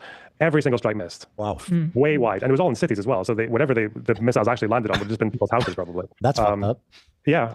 Although it's come a long way. Like say in the Iraq War in 2003, like on day one of that war, they went for about 55 targets, all decapitation, like heads of the regime and. Iraq day one.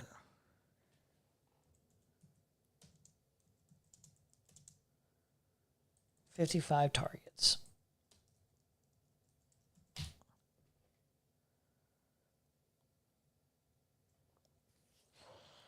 On March 19th, 2003 at 9:34 p.m. Eastern Central, 5:34 a.m. local time in Baghdad.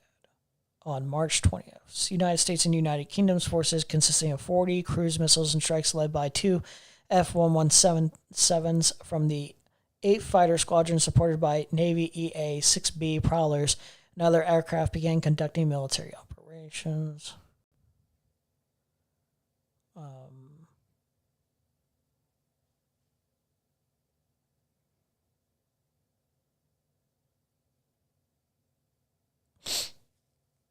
Iraq day one.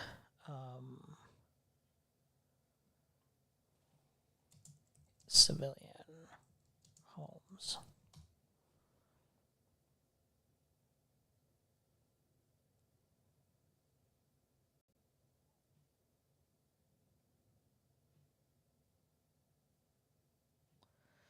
And Iraq held in A10 live updates.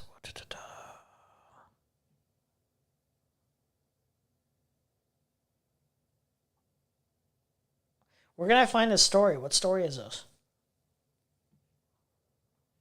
Saddam included. They were tracked with GPS and top of the range, like tracking phone signals. Every single strike missed. Wow.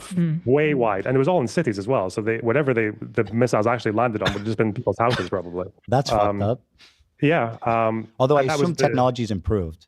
Yeah, of course it's improved. It's improved massively, but it's still far from perfect. So yeah. It's more likely something like an intelligence failure or like a mistargeting potentially, especially if it used to be part of a compound, then going by old intel. That's very generous. That's very generous to the U.S. there, don't you think? Dude, we're bombing Venezuelan boats, dude. Like, do you really think Trump cares? Do you really think Trump cares? Really think the U.S. You think this administration cares about like civilian lives in fucking Iran?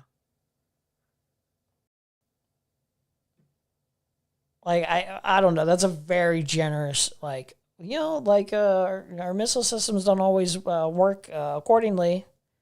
It happens. I mean, like I guess I can take that and run with it, but like We don't have anything to like really confirm that like there was a missile failure or anything. And then again, and also like I do have to emphasize, this is a legal war. This was never like he didn't even get approval to do this. So either way, I think you should probably be more furious about this. This is your time to stomp on Trump even more. This motherfucker did a Sandy Hook with some bombs. Is it this, maybe?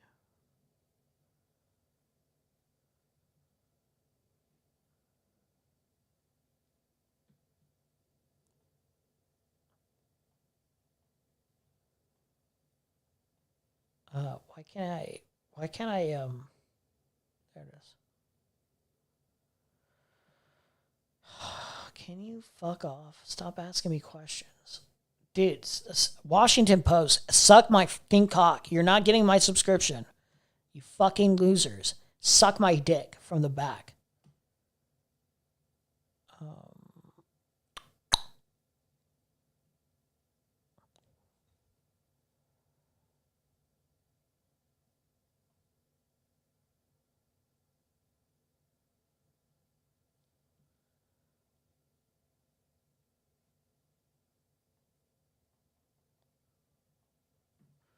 Documented civilian deaths from violence, 187,499 to 211,046. Total violent deaths, including combatants, 300,000.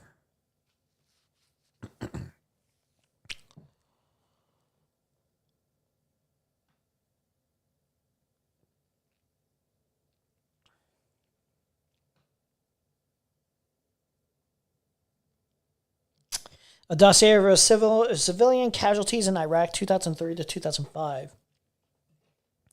New analysis of civilian casualties in Iraq. Report unveils comprehensive details. A dossier of civilian casualties in Iraq. Findings include when did he die, including the invasion phase before 1 May 2003. U.S.-led forces killed 37% of civilian victims.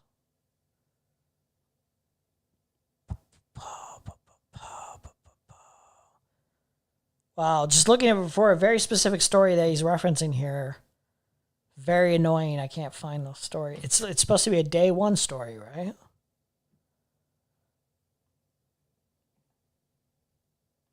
Iraq day one wiki.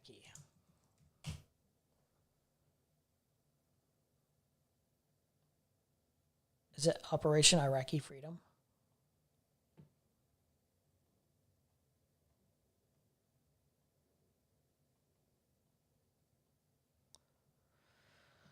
Okay, 40 cruise missile strikes led by 2 F-117s from the 8th Fighter Squadron. Other aircraft began conducting military operations against the state of Iraq, designed to disarm Iraq of its weapons of mass destruction and to remove the Iraqi regime from power. Less than 2 hours after a deadline expired for Saddam Hussein to leave Iraq, sound of air raid sirens were heard in Baghdad. A short time later, President Bush addressed the American public, stating that coalition forces were in the early stages of military operations to disarm Iraq, free its people, and to defend the world from grave danger.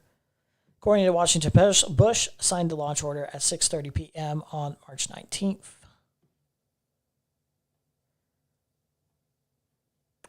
Early indications were that the strikes were on 3 targets of opportunity based on perishable intelligence on the outskirts of Baghdad, and that the target consisted of elements of the Iraqi leadership.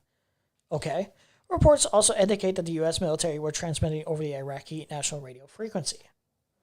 Washington Post went on to report that one of the initial targets was an anonymous home in southern Baghdad, and that the munitions were to penetrate the walls and roof of the home and to detonate at various levels, including a basement. Red Cross released that some 12 to 15 people were killed during the strikes, one being a Jordanian citizen. Fox News also indicated that another target was a refueling facility 160 kilometers west of Baghdad, though the strike may have been part of an earlier Southern Watch strike. Tomahawk cruise missiles were launched from 4 ships, including the USS Donald Cook, Millis, Bunker Hill, and Cowpens, and 2 submarines, according to the Fox News citing the U.S. Navy. BBC and MSNBC indicated that roughly 4 EGBU-27s were used against a target in eastern Baghdad. New York Times, however, reported only 2 1,000-pound bombs were used. One impact likely from a havoid struck roughly 1.5 mile from the Al Rashid Hotel.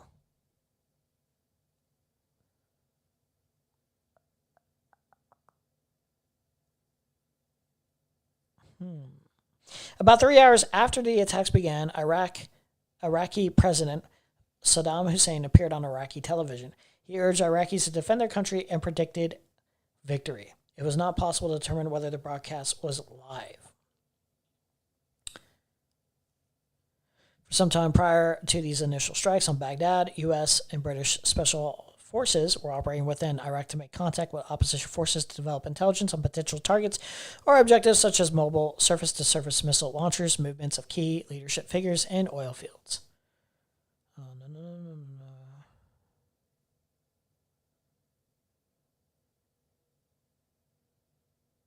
Okay, they had landed in the desert near... Okay, at least 3 surface-to-surface... This might be what he's referencing.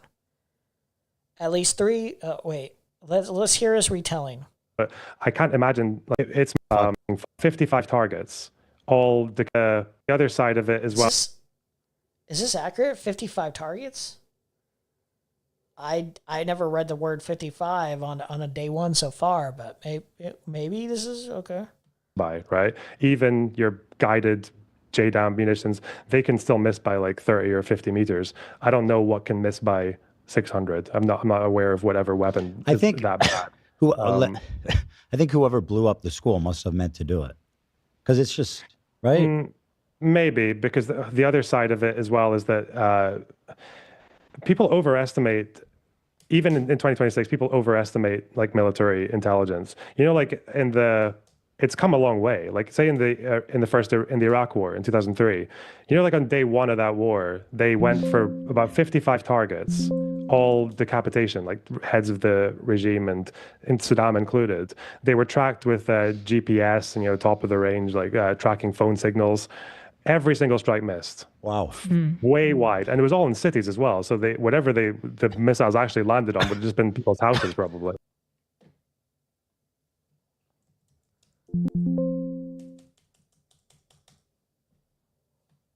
Maybe he's being exaggerative when he says day one.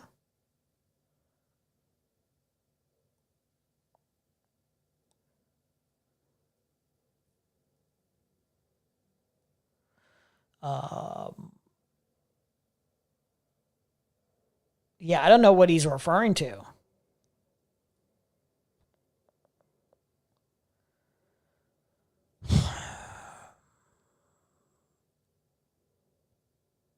Did he make that up? I'm not sure if he made that up or not.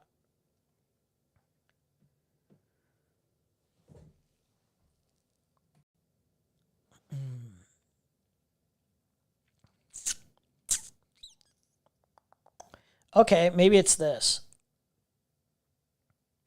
It's probably this. Okay. As the day progressed, additional air raids were carried out against Baghdad and other locations throughout Iraq. Some of the targets that were struck included part of a presidential compound. The building in question is believed to be a 10-story building that continued to blaze into the evening. By 4 p.m. Eastern Central Time, midnight in Baghdad on March 20th, there had been at least 7 raids on Baghdad. Information on events taking place in northern Iraq were difficult to come by and largely vague. References to gunfire and other disturbances were sporadic, though it's not clear which units were engaged.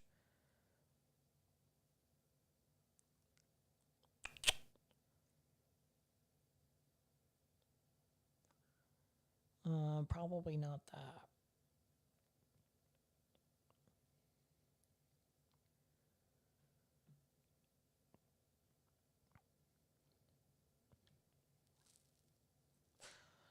Yeah, I don't know what the fuck he's referring to. But again,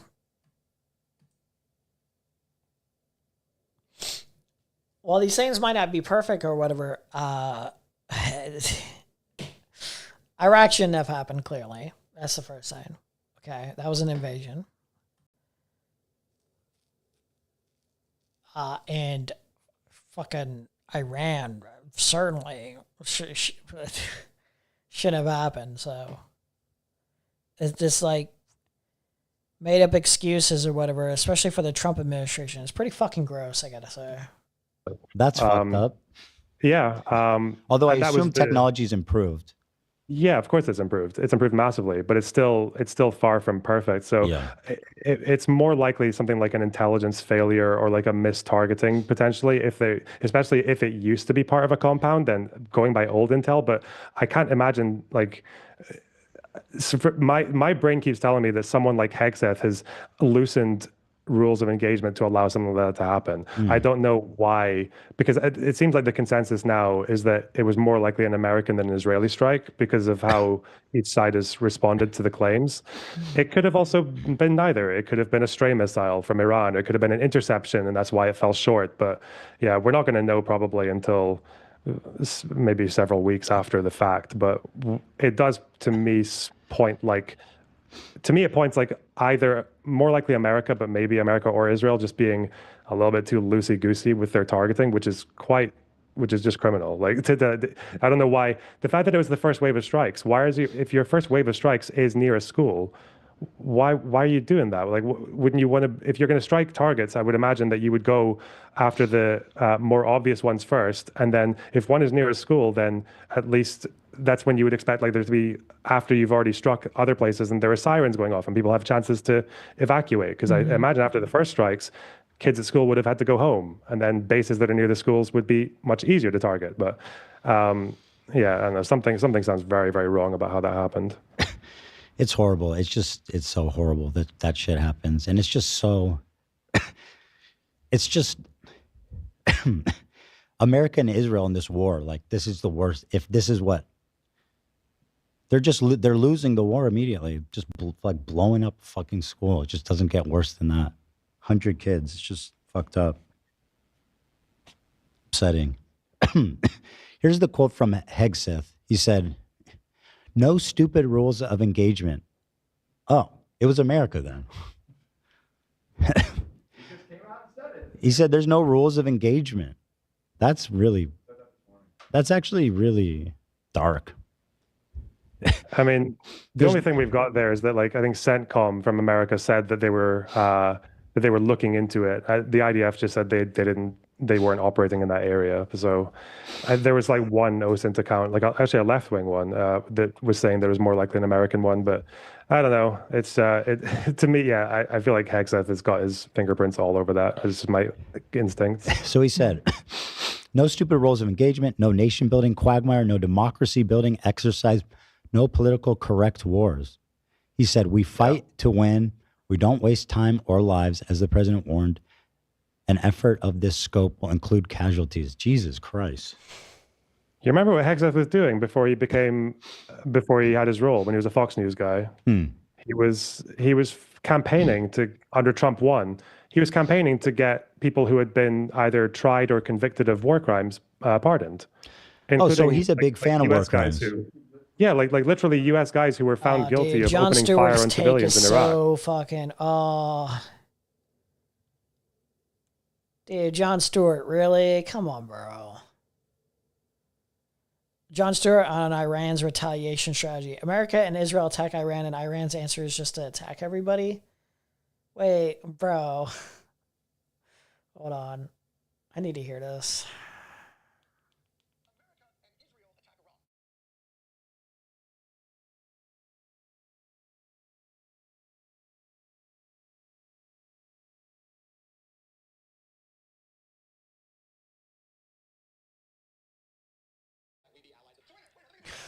Okay, dude. That's crazy. That's all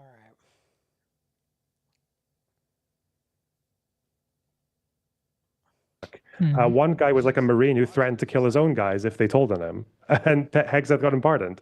Yeah, he is a monumental. You might say his platform is. Yeah, it's so silly because like the take Jon Stewart makes basically is like, He's like, American Israel, they attack Iran, and Iran's answer is just attack everybody else. It's like you got U.S. bases in tons of different places. Of course, they're going to attack U.S. bases in those places. Yes. Come on, bro. What a bad take. Pro war crime. He's the war crime guy. That's crazy. That's crazy. And what's his position again? Sorry. Just like he's the guy, like the main guy. I didn't know there was a secretary. I thought it was Secretary of Defense. What's the Secretary? They changed it to be Secretary of War because it's cooler sounding. I guess it's more honest. Yeah, that's fair. It's not like a euphemism. I guess that is fair. Oh, so he's like one of the most powerful people. He's basically in charge of the whole war. He's like the boss. Wow. And he says there's no rules of engagement. I mean, there should be some rules of engagement. No, play it. And miss it. Who's going to win this battle with the lumberjack? That's What the fuck? Who's going to win this battle with the lumberjack? Wait, why is he playing this? I don't care. What do they do?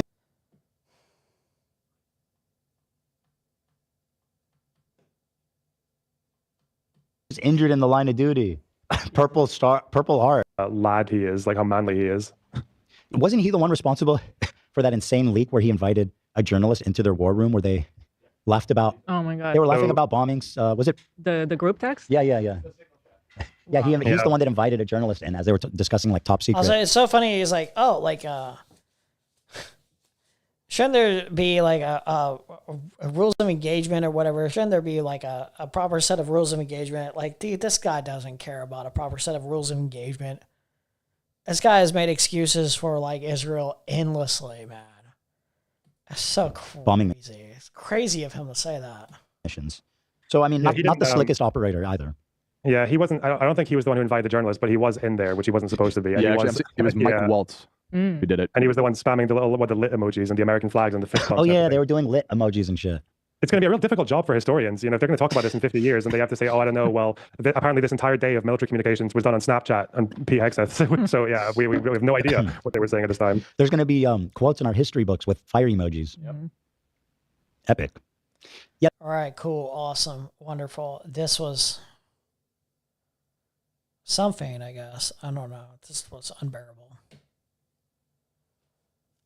Not even remotely entertaining to me. I got the most entertainment out of reading this. In any event, Carter's human rights policy, as applied to Iran, was a doctrine without a strategy. The concern for human rights in Iran was purely abstract. We read this already. By virtue of the emphasis he placed on the subject of human rights as a central concern of American foreign policy, President Carter took the center stage for advancement on human rights in the world. The Iranian case suggests that this was a mistake. The apparent American and earlier British preference for Iranian regimes that violate human rights is too strongly supported by historical evidence to be ignored. Because of its political, economic, strategic position, Iran has been of exceptional importance in the contemporary great power conflict. And the great powers have shown every sign of preferring the stability which authoritarian or totalitarian regimes can provide. As Iranian history suggests, regimes more sensitive to human rights have tended to be chaotic, and chaos, and so more sensitive to human rights have tended to be chaotic. And so strategically vital an area is interpreted by the governments of competing great powers as threatening vital national interests. To expect that a concern for human rights could offset concerns for vital economic and security interests is to expect the impossible. Governments' foreign policies reflect the relative importance assigned to various interests, and evidence suggests that human rights are a central concern only if there are few or no economic or strategic interest of overriding importance. Indeed, when human rights are stressed today, it is usually as a tactical manifestation of some more vital strategic interests. Pointing to Soviet violation of human rights, for example, is an exercise likely to be indulged in most enthusiastically by the very elements in the American government that were most protective of the Shah.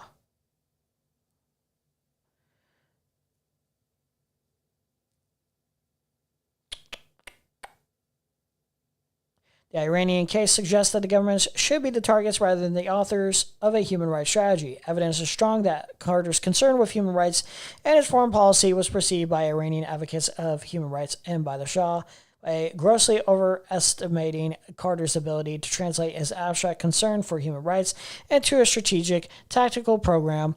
Iranians responsive to his appeal engaged in activities that resulted in their persecution. The Shah, also overestimating the functional importance of Carter's human rights rhetoric, followed a policy that added in an already developed political destabilization of his regime, a development that policy markers concerned with American economic and security interests deplored. Had U.S. government policies concerning human rights in Iran originated in response to public pressures reflected through the press and through Congress, it is far less likely they would have been so badly misperceived. The fact is, however, that the administration was under far too little pressure from the public concerning public policy towards Iran to pay any attention to it. The American public, by and large, accepted a progressive and benign stereotypical representation of the royal dictatorship of Iran. So firmly held was that picture, in fact, that the full drama of the revolution in Iran was not appreciated. A totalitarian regime protected by the elaborately equipped and extravagantly indulged security force fell victim to a massive and essentially non-violent public uprising. The conjurance of the popularly held stereotype of national interest is all too obvious. Was it possible for private organizations to inform the American public about the state of human rights in Iran? And is there any institutional base for planning and directing a strategy for advancing human rights abroad? Organizations such as Amnesty International, the International Commission of Jurists, and the International League for Human Rights were established to provide information, but are determined to stay out of the area of internal politics. The case of Iran suggests such a separation for information gathering and political action is both self-deceptive and unattainable. The purpose of gaining information on the state of human rights is ultimately interventionist. Amnesty International was carefully professional in assessing the state of human rights in Iran.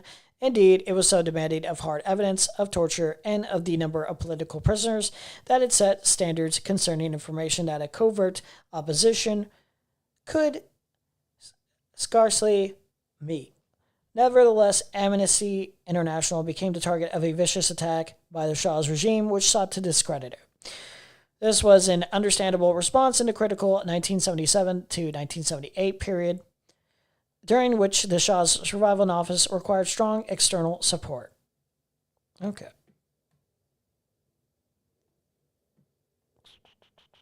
What do we want to do next? I have no idea of when we're going to get results, and I fully anticipate it won't be until tomorrow. GM 2026 Senate primaries, Texas nationwide, James Talarico at 52.4% and Jasmine Crockett at 46.4%. Okay. Okie dokie. Okie dokie dokie dokie. What's up? What's up, little boy? Want cuddles? Come on. There we go. That's a good boy.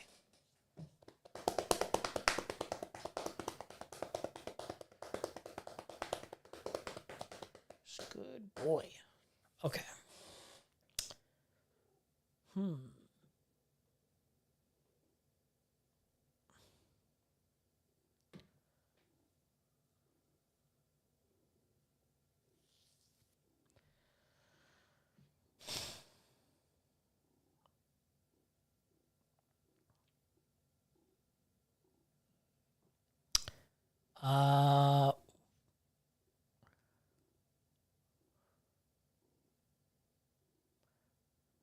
Oh yeah, I did see someone linked me this. Yes. Oh, goddamn, it's going too fast. Okay, so for those who don't know, these two, their channel, apparently the gimmick is we talk to our MAGA parents. And they kind of show how unhinged they are, how cultish they are. Somebody linked me to this part though, which I found pretty humorous. This part's pretty humorous. Other chat so I can see that too. Oh my God, it's so long when we get to the new comments. Yes. Oh God damn, it's going too fast for me to even read. Lots of people are literally stating in all caps, please do not let Destiny on the show. They're saying like some kind of sexual predator. Oh, Jesus. See, this is like, I just see the little clips going by on my social media. I never go deep enough to know like if there's bad shit. Some people are calling this person a rapist. Destiny? I'm just reading what is there. Admitted to scamming. He's a predator, a pedo. I don't know. I don't know anything about this person, but they're all like multiple people are like, do not. Okay, I'm seeing it now. Please don't platform Destiny. He's great. Oh, dude, it's so good. It's so good. Gross. And this is coming from a 15-year-old. Okay. Yikes. A lot of us spent donation money and got no red question. Sergeant Sparky. They all popped up. Every starred one that I saw popped up. If you did it before we went live, then I wouldn't have seen it. That might be what's going on here. My apologies if that's the case. Didn't mean for that to happen. I never go deep enough. like, okay, listen. I'm being very charitable here. I am. I'm being very charitable. They've been on Hassan's stream. Hassan debated his MAGA parents or whatever, like politely, respectfully. They had a very cordial conversation. I do think that these two, from what I can tell, just based off that, what I've watched, you have to remember, not everyone's like deep into the lore that we are. Not everyone's as deeply on Twitter to know the extent. Some people just see clips. They see TikTok clips of like people's content, and they don't look that much deeper. Like, so I will be frank. It does genuinely seem like somebody has brought it to their attention here. The response seems sincere, where it's like, oh, this person is a what? Is it? Well, this is okay. I'm hearing of this for the first time. So, listen, not everyone pays attention quite like us. Until literally like they're being informed now, and now at this point, they should look into it, and they will. I'm pretty sure they do say they end up saying that they're going to look into it. Hopefully, they actually do that. 8:01, like 1 minute after lives. Yeah, or 6 PST. We go live right at 6 PST. If you've put something in the chat before that, we're not here, and I will never see those things. My apologies for that. Okay, I'm seeing all the Destiny stuff. All right, we won't have Destiny on. I'll look into this. Oh, it's the Hassan cult saying no. There's so much shit going on here. Copter craze. I have no idea what any of this shit is about. Hassan, history with Destiny, Jesus. Okay. Thank you everybody for joining us. True,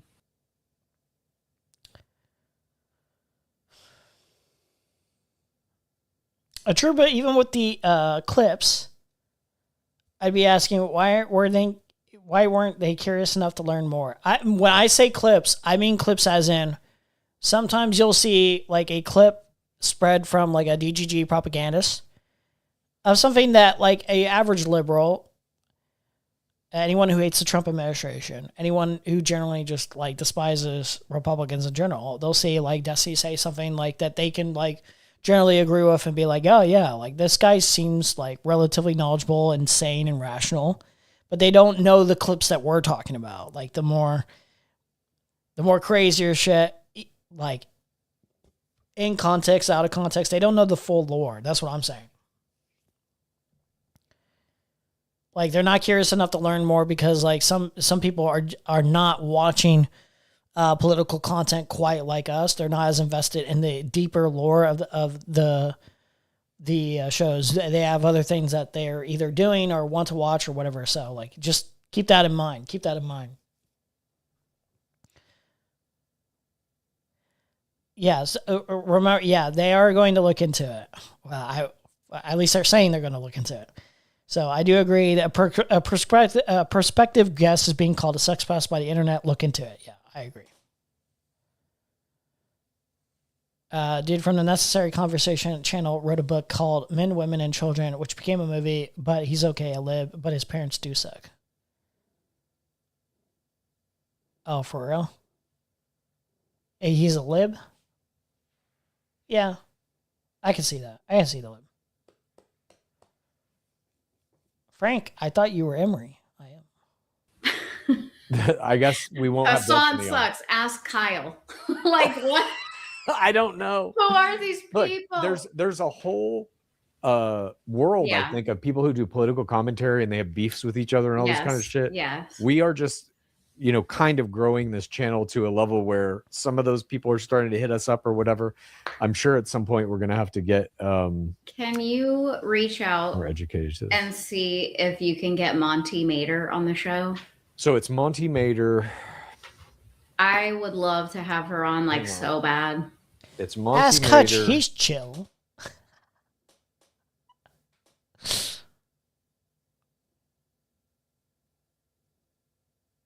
Dude, their chat is all over the place. You can tell their chat is not organized in a very specific way. Like, it's basically just like, we don't have any like beefs with any specific. We don't know enough about these because like the chat just kind of shows a bunch of variety of different opinions here.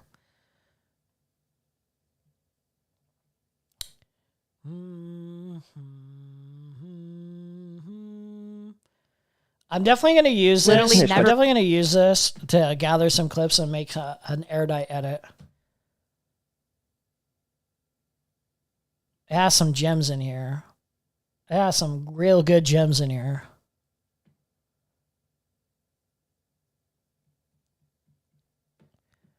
The not so erudite files. I never knew I needed it so bad. And this was posted almost right after I posted my debate with erudite.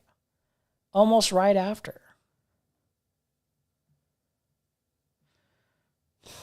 I don't know if we're going to edit a video from today's stream. I think we'll probably...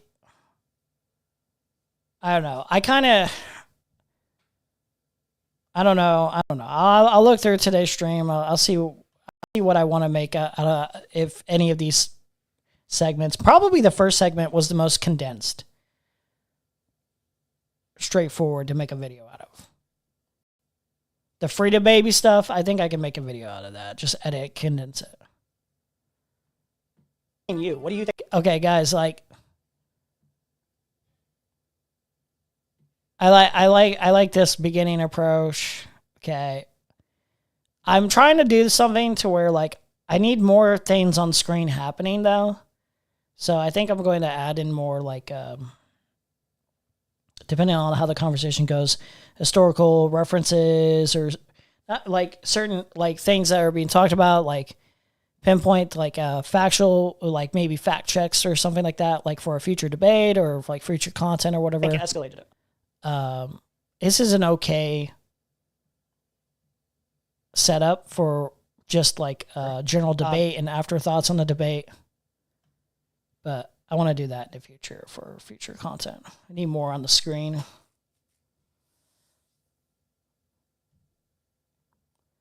Crazy how people from either side just immediately inundate these small live streamers' spaces ready to pull them towards a specific side.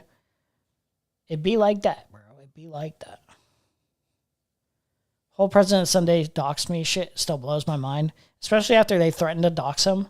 Dude, it was so obviously a threat. It was so obviously a threat. It's so crazy. It's so crazy that happened. Do I have any new comments? Lisa, as a blogger, commented, she should go home. Good comment, Lisa, as a blogger.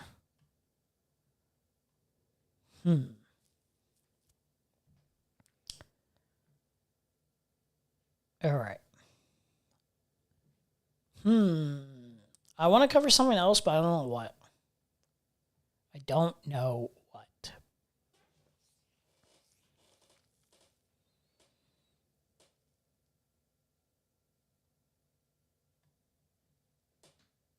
What is this?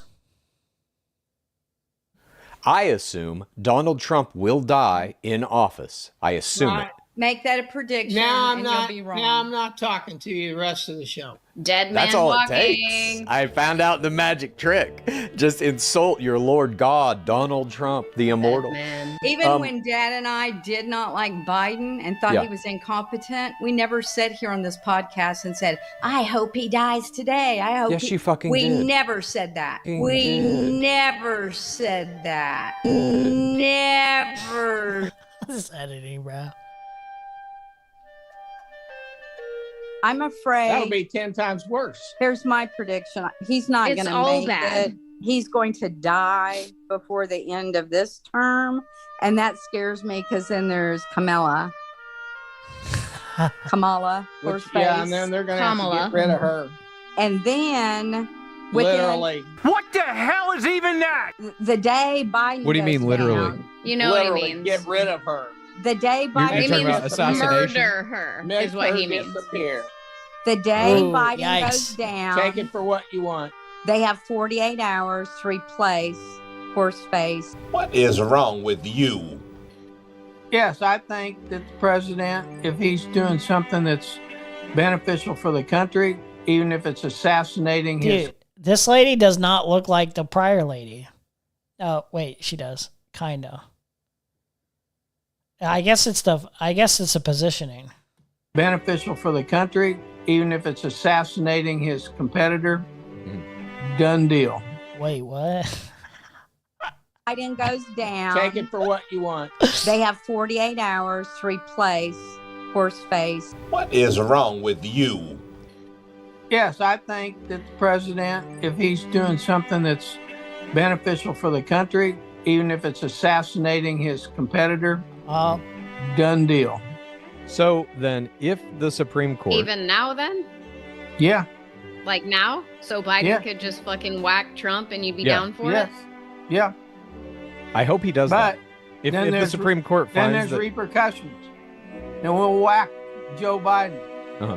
Mom, do you believe that the president and we should won't be a have king? immunity. Okay. In the olden days, 50s, 60s, it would be a yes, because they would do what was right for our country And to they did it. protect us. And they did it. To indict a former president, which has never happened in the history of the United States. And when he was asked about Trump's mugshot, he laughed and giggled and said, a good-looking guy. And I that's why- can't fucking wait to see his mugshot. Motherfucker. He's probably going to be falling asleep as they take it. I will He bet will you have one. Where's the He's mugshot? Mugshot ain't here, bro. either dead from just natural causes or shot before he gets He's- done with his term.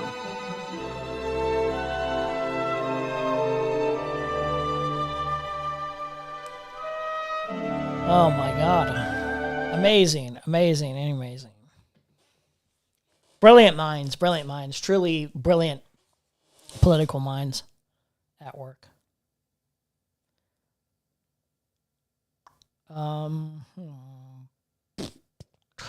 This might be it, guys. This might be it. We might be cooked here.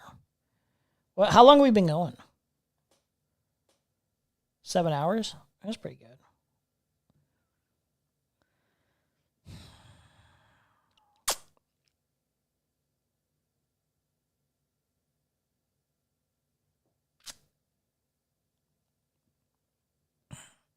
Okay, yeah, I think, the next things I'm going to work on is some edits. I'm going to get some edits. I'm going to find some older coverage that I did, past streams, make those into videos to post up for the channel for people to consume.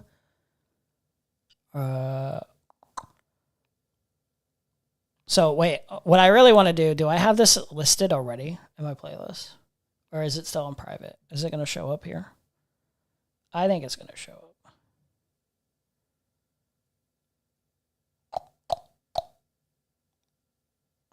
Generational crash out. Okay, we need this as a video. I need to start working on this right after I end stream.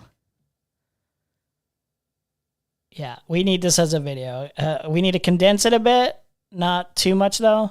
But this is epic. This is epic. We need to re-release this in a more organized format. We can do the TikTok stuff. The TikTok stuff is the condensed stuff. We don't need to add in this part.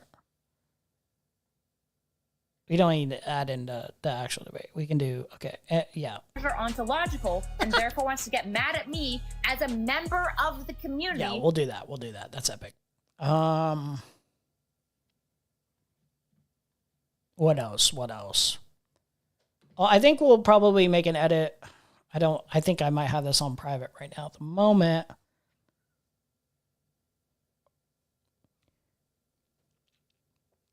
But the edit of me and Vegeta. Oh, I think we'll do. Was me and Vegeta going over Templar today in this one?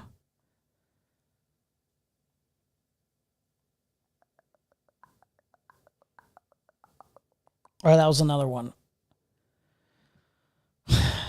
We'll make some edits come out of the Templar stuff. I think the Tactical Templar Spectacular Special, we might make some edits out of that.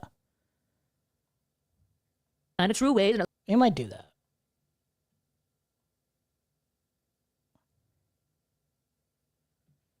Yeah, we might condense that. And then the one where me and Vegeta were covering Destiny getting absolutely dominated by that guy in the debate or whatever. Was it Oxford debate? We might condense the gauntlet. Okay, started that. We might condense the gauntlet here. This is epic. We need to release some of this as segments, different segmented portions of all these different debates. There are some leftists who the Ethan stuff. The Mantis debate, the food shops one, Dexon, Ulysses.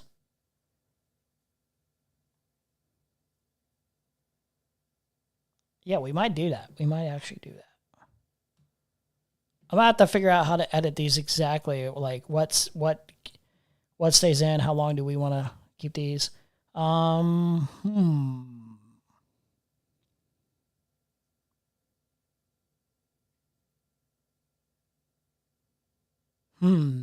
trying to think.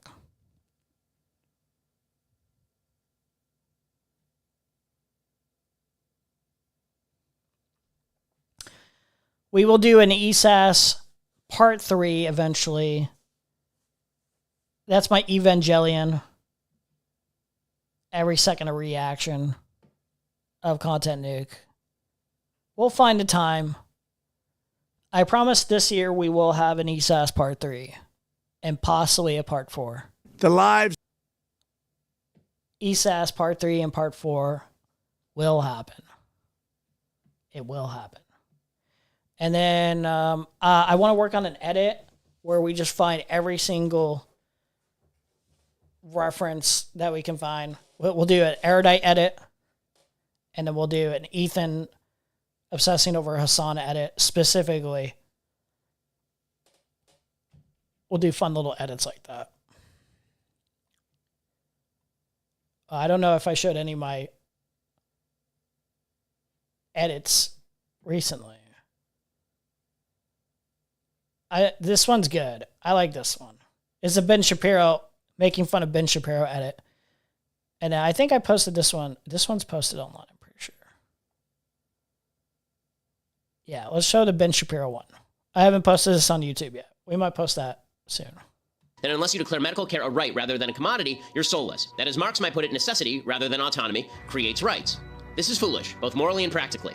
Morally, you have no right to demand medical care of me. I may recognize your necessity, I may offer charity. My friends and I may choose to band together and fund your medical care. But your necessity... Yeah, how many times have you chosen to do that, Ben? I'm guessing 0.0 times in his life has he ever banded together with his rich buddies and decided to pay for a poor person's dental work. He pays for that with his... You motherfucker. I hate this rich fuck mentality, man. And why blue collar? Like, I grew up blue collar. I couldn't imagine my parents listening to shit like this. They actually had to make that hard decision of like, do I go to the doctor now or wait until my fucking deductible's lower? You know what I mean? He's never had to do that shit. He gets a toothache, he goes in and gets it drilled. He doesn't even know who pays for it anymore. He Fuck does not him. change the basic math. Medical care is a service, and a good You know what, provider. motherfucker? If I don't got a right to my fucking health care out of your pocket, then get your vampire corporate ass out of my fucking country. What gives you the right to suck off of me, motherfucker? And give nothing back. Do you think that Ben Shapiro really cares about even one of those clips? Do you think he cares about anything that I have ever said on the show? The answer is no. Would you like to know why? I'll give you a perfect counterexample. Ben Shapiro just got back from Israel where he met with Netanyahu. Netanyahu has been prime minister of Israel for 20 years. How many children has he been involved in the murder of? How many rapes from the IDF has Netanyahu been involved in? He is a war criminal, according to the ICC and the ICJ, and by the way, our own government. A murderer, a killer, a warmonger, a war criminal. So let's back this up, Shapiro. You got a problem with jokes on a show. You got a problem with edgelord jokes on a show by a guy, a talk show host. You sit with war criminals, bloodthirsty maniacs. He's on trial in 5 different cases in his own country. His own people hate him. Sending undercover interns to stalk me. He has issued thus far 3 court proceedings, okay, for every solitary petty infraction against things that I say. He's worked with Gary Weiss behind the scenes to have articles written about me. It is non-stop. As you pretend that you care about free speech and debate, I've put up with a lot of it, but today I draw the line. I draw the line with this miserable imp. Is life no longer a two-way street on Shapiro Island? Fuck you! Take you and your Ivy League milquetoast violin playing faggot billionaire buddies and get out of my country, motherfucker! Because we outnumber you! And we're dying! A third party. No matter how much I need bread, I do not have a right to steal your wallet or hold up the local bakery to obtain it. Theft may end up As being if you would ever do something like that. As if you would ever have the balls to hold somebody up, you little simp. Fuck you! You're not allowed to use an analogy so far from you that it's inconceivable. Of course, Ben Shapiro's never gonna fucking hold a knife up to a man and ask him for his wallet.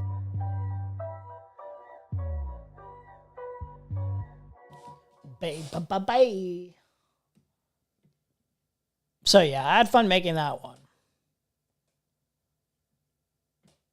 Pretty straightforward and simple one to make. But believe it or not, finding the music, the appropriate music, felt a little bit harder to like manage to fit the tone. I felt like that choice of music was proper there. Let's see. What was I looking at? Oh, I know what I was looking at.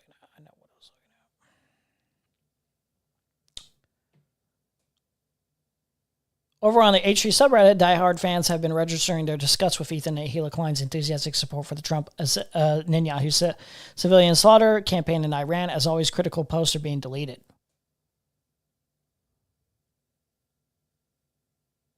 Ask yourself if you're okay with Ethan posting celebratory videos while dozens of schoolgirls are dead from those actions. If you are, carry on enjoying the show. I can't carry on enjoying the show. I cannot anymore. So thanks to everyone here who ever reached out to help me in my previous posts. I met some wonderful, amazing people in this community at the very best. All the very best.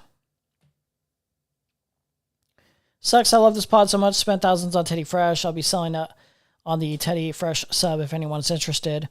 All is this to say that the show has become unrecognizable from the show I loved. It's always been like this. What are you talking about? This is it for me, guys. This was too far. Too far here. Too far.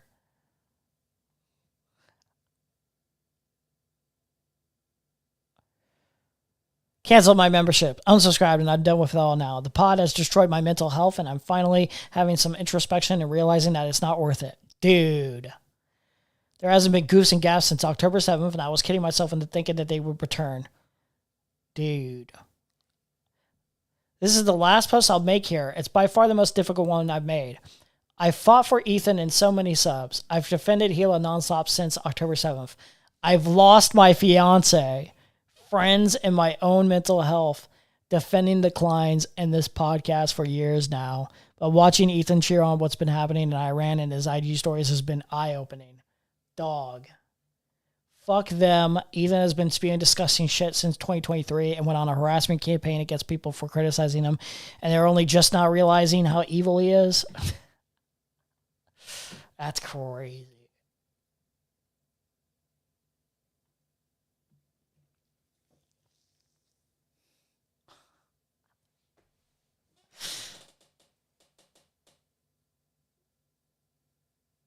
I'm autistic on my dad's side. I have brain damage, so I'm taking back the word retard.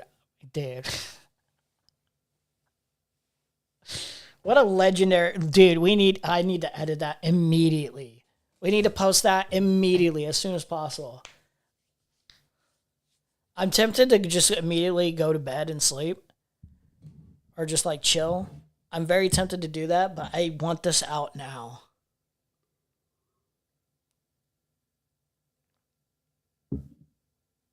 Parasocial do you have to be to lose a fiance? Dude, could never.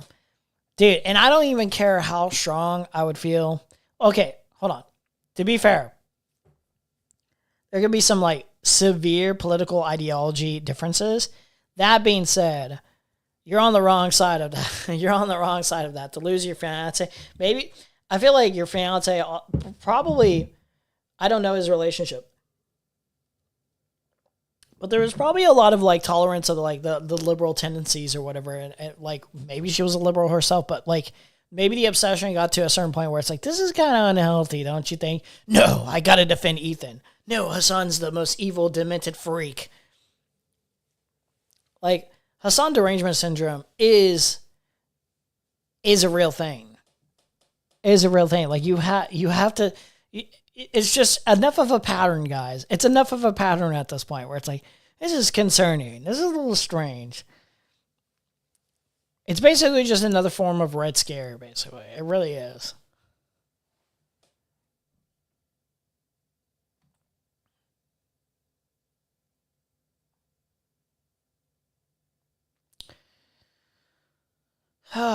Okay.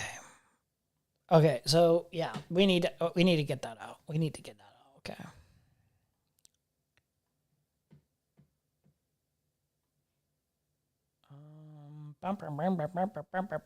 We're done. Shout outs, and then we'll just like play a song.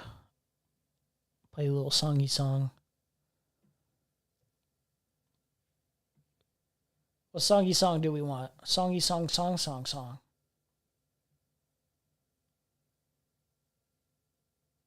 I think I know what I want to play.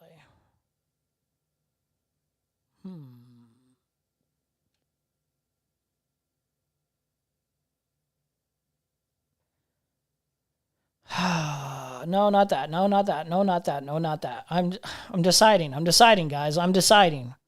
I'm the decider of how we exit out here. Oh, you know what? There you go.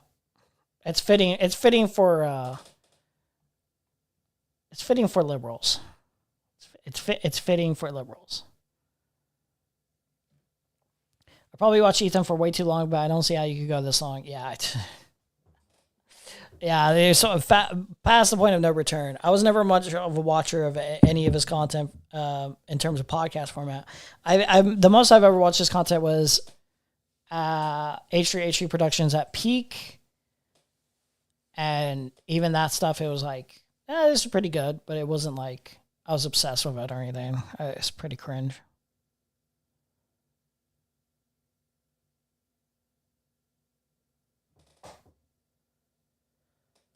I'm still here. Wait, hold on. I'm still here, but also I may be gone for a hot minute. Not gonna lie, but you're good peeps, of course. Well, I mean, we're ending stream here, so don't worry about it, bro. You're good. You're chill. Mr. Braindad, shout out Mr. Braindad. Shout out Vodka. Shout out Webmaster4531. Let's see. Shout out F-Bombs. Parker. Blueberry Moore. Zoo Phillips. Henry Mind. First Heat News. Shadow. Is there any names I'm missing? Infallible Foul.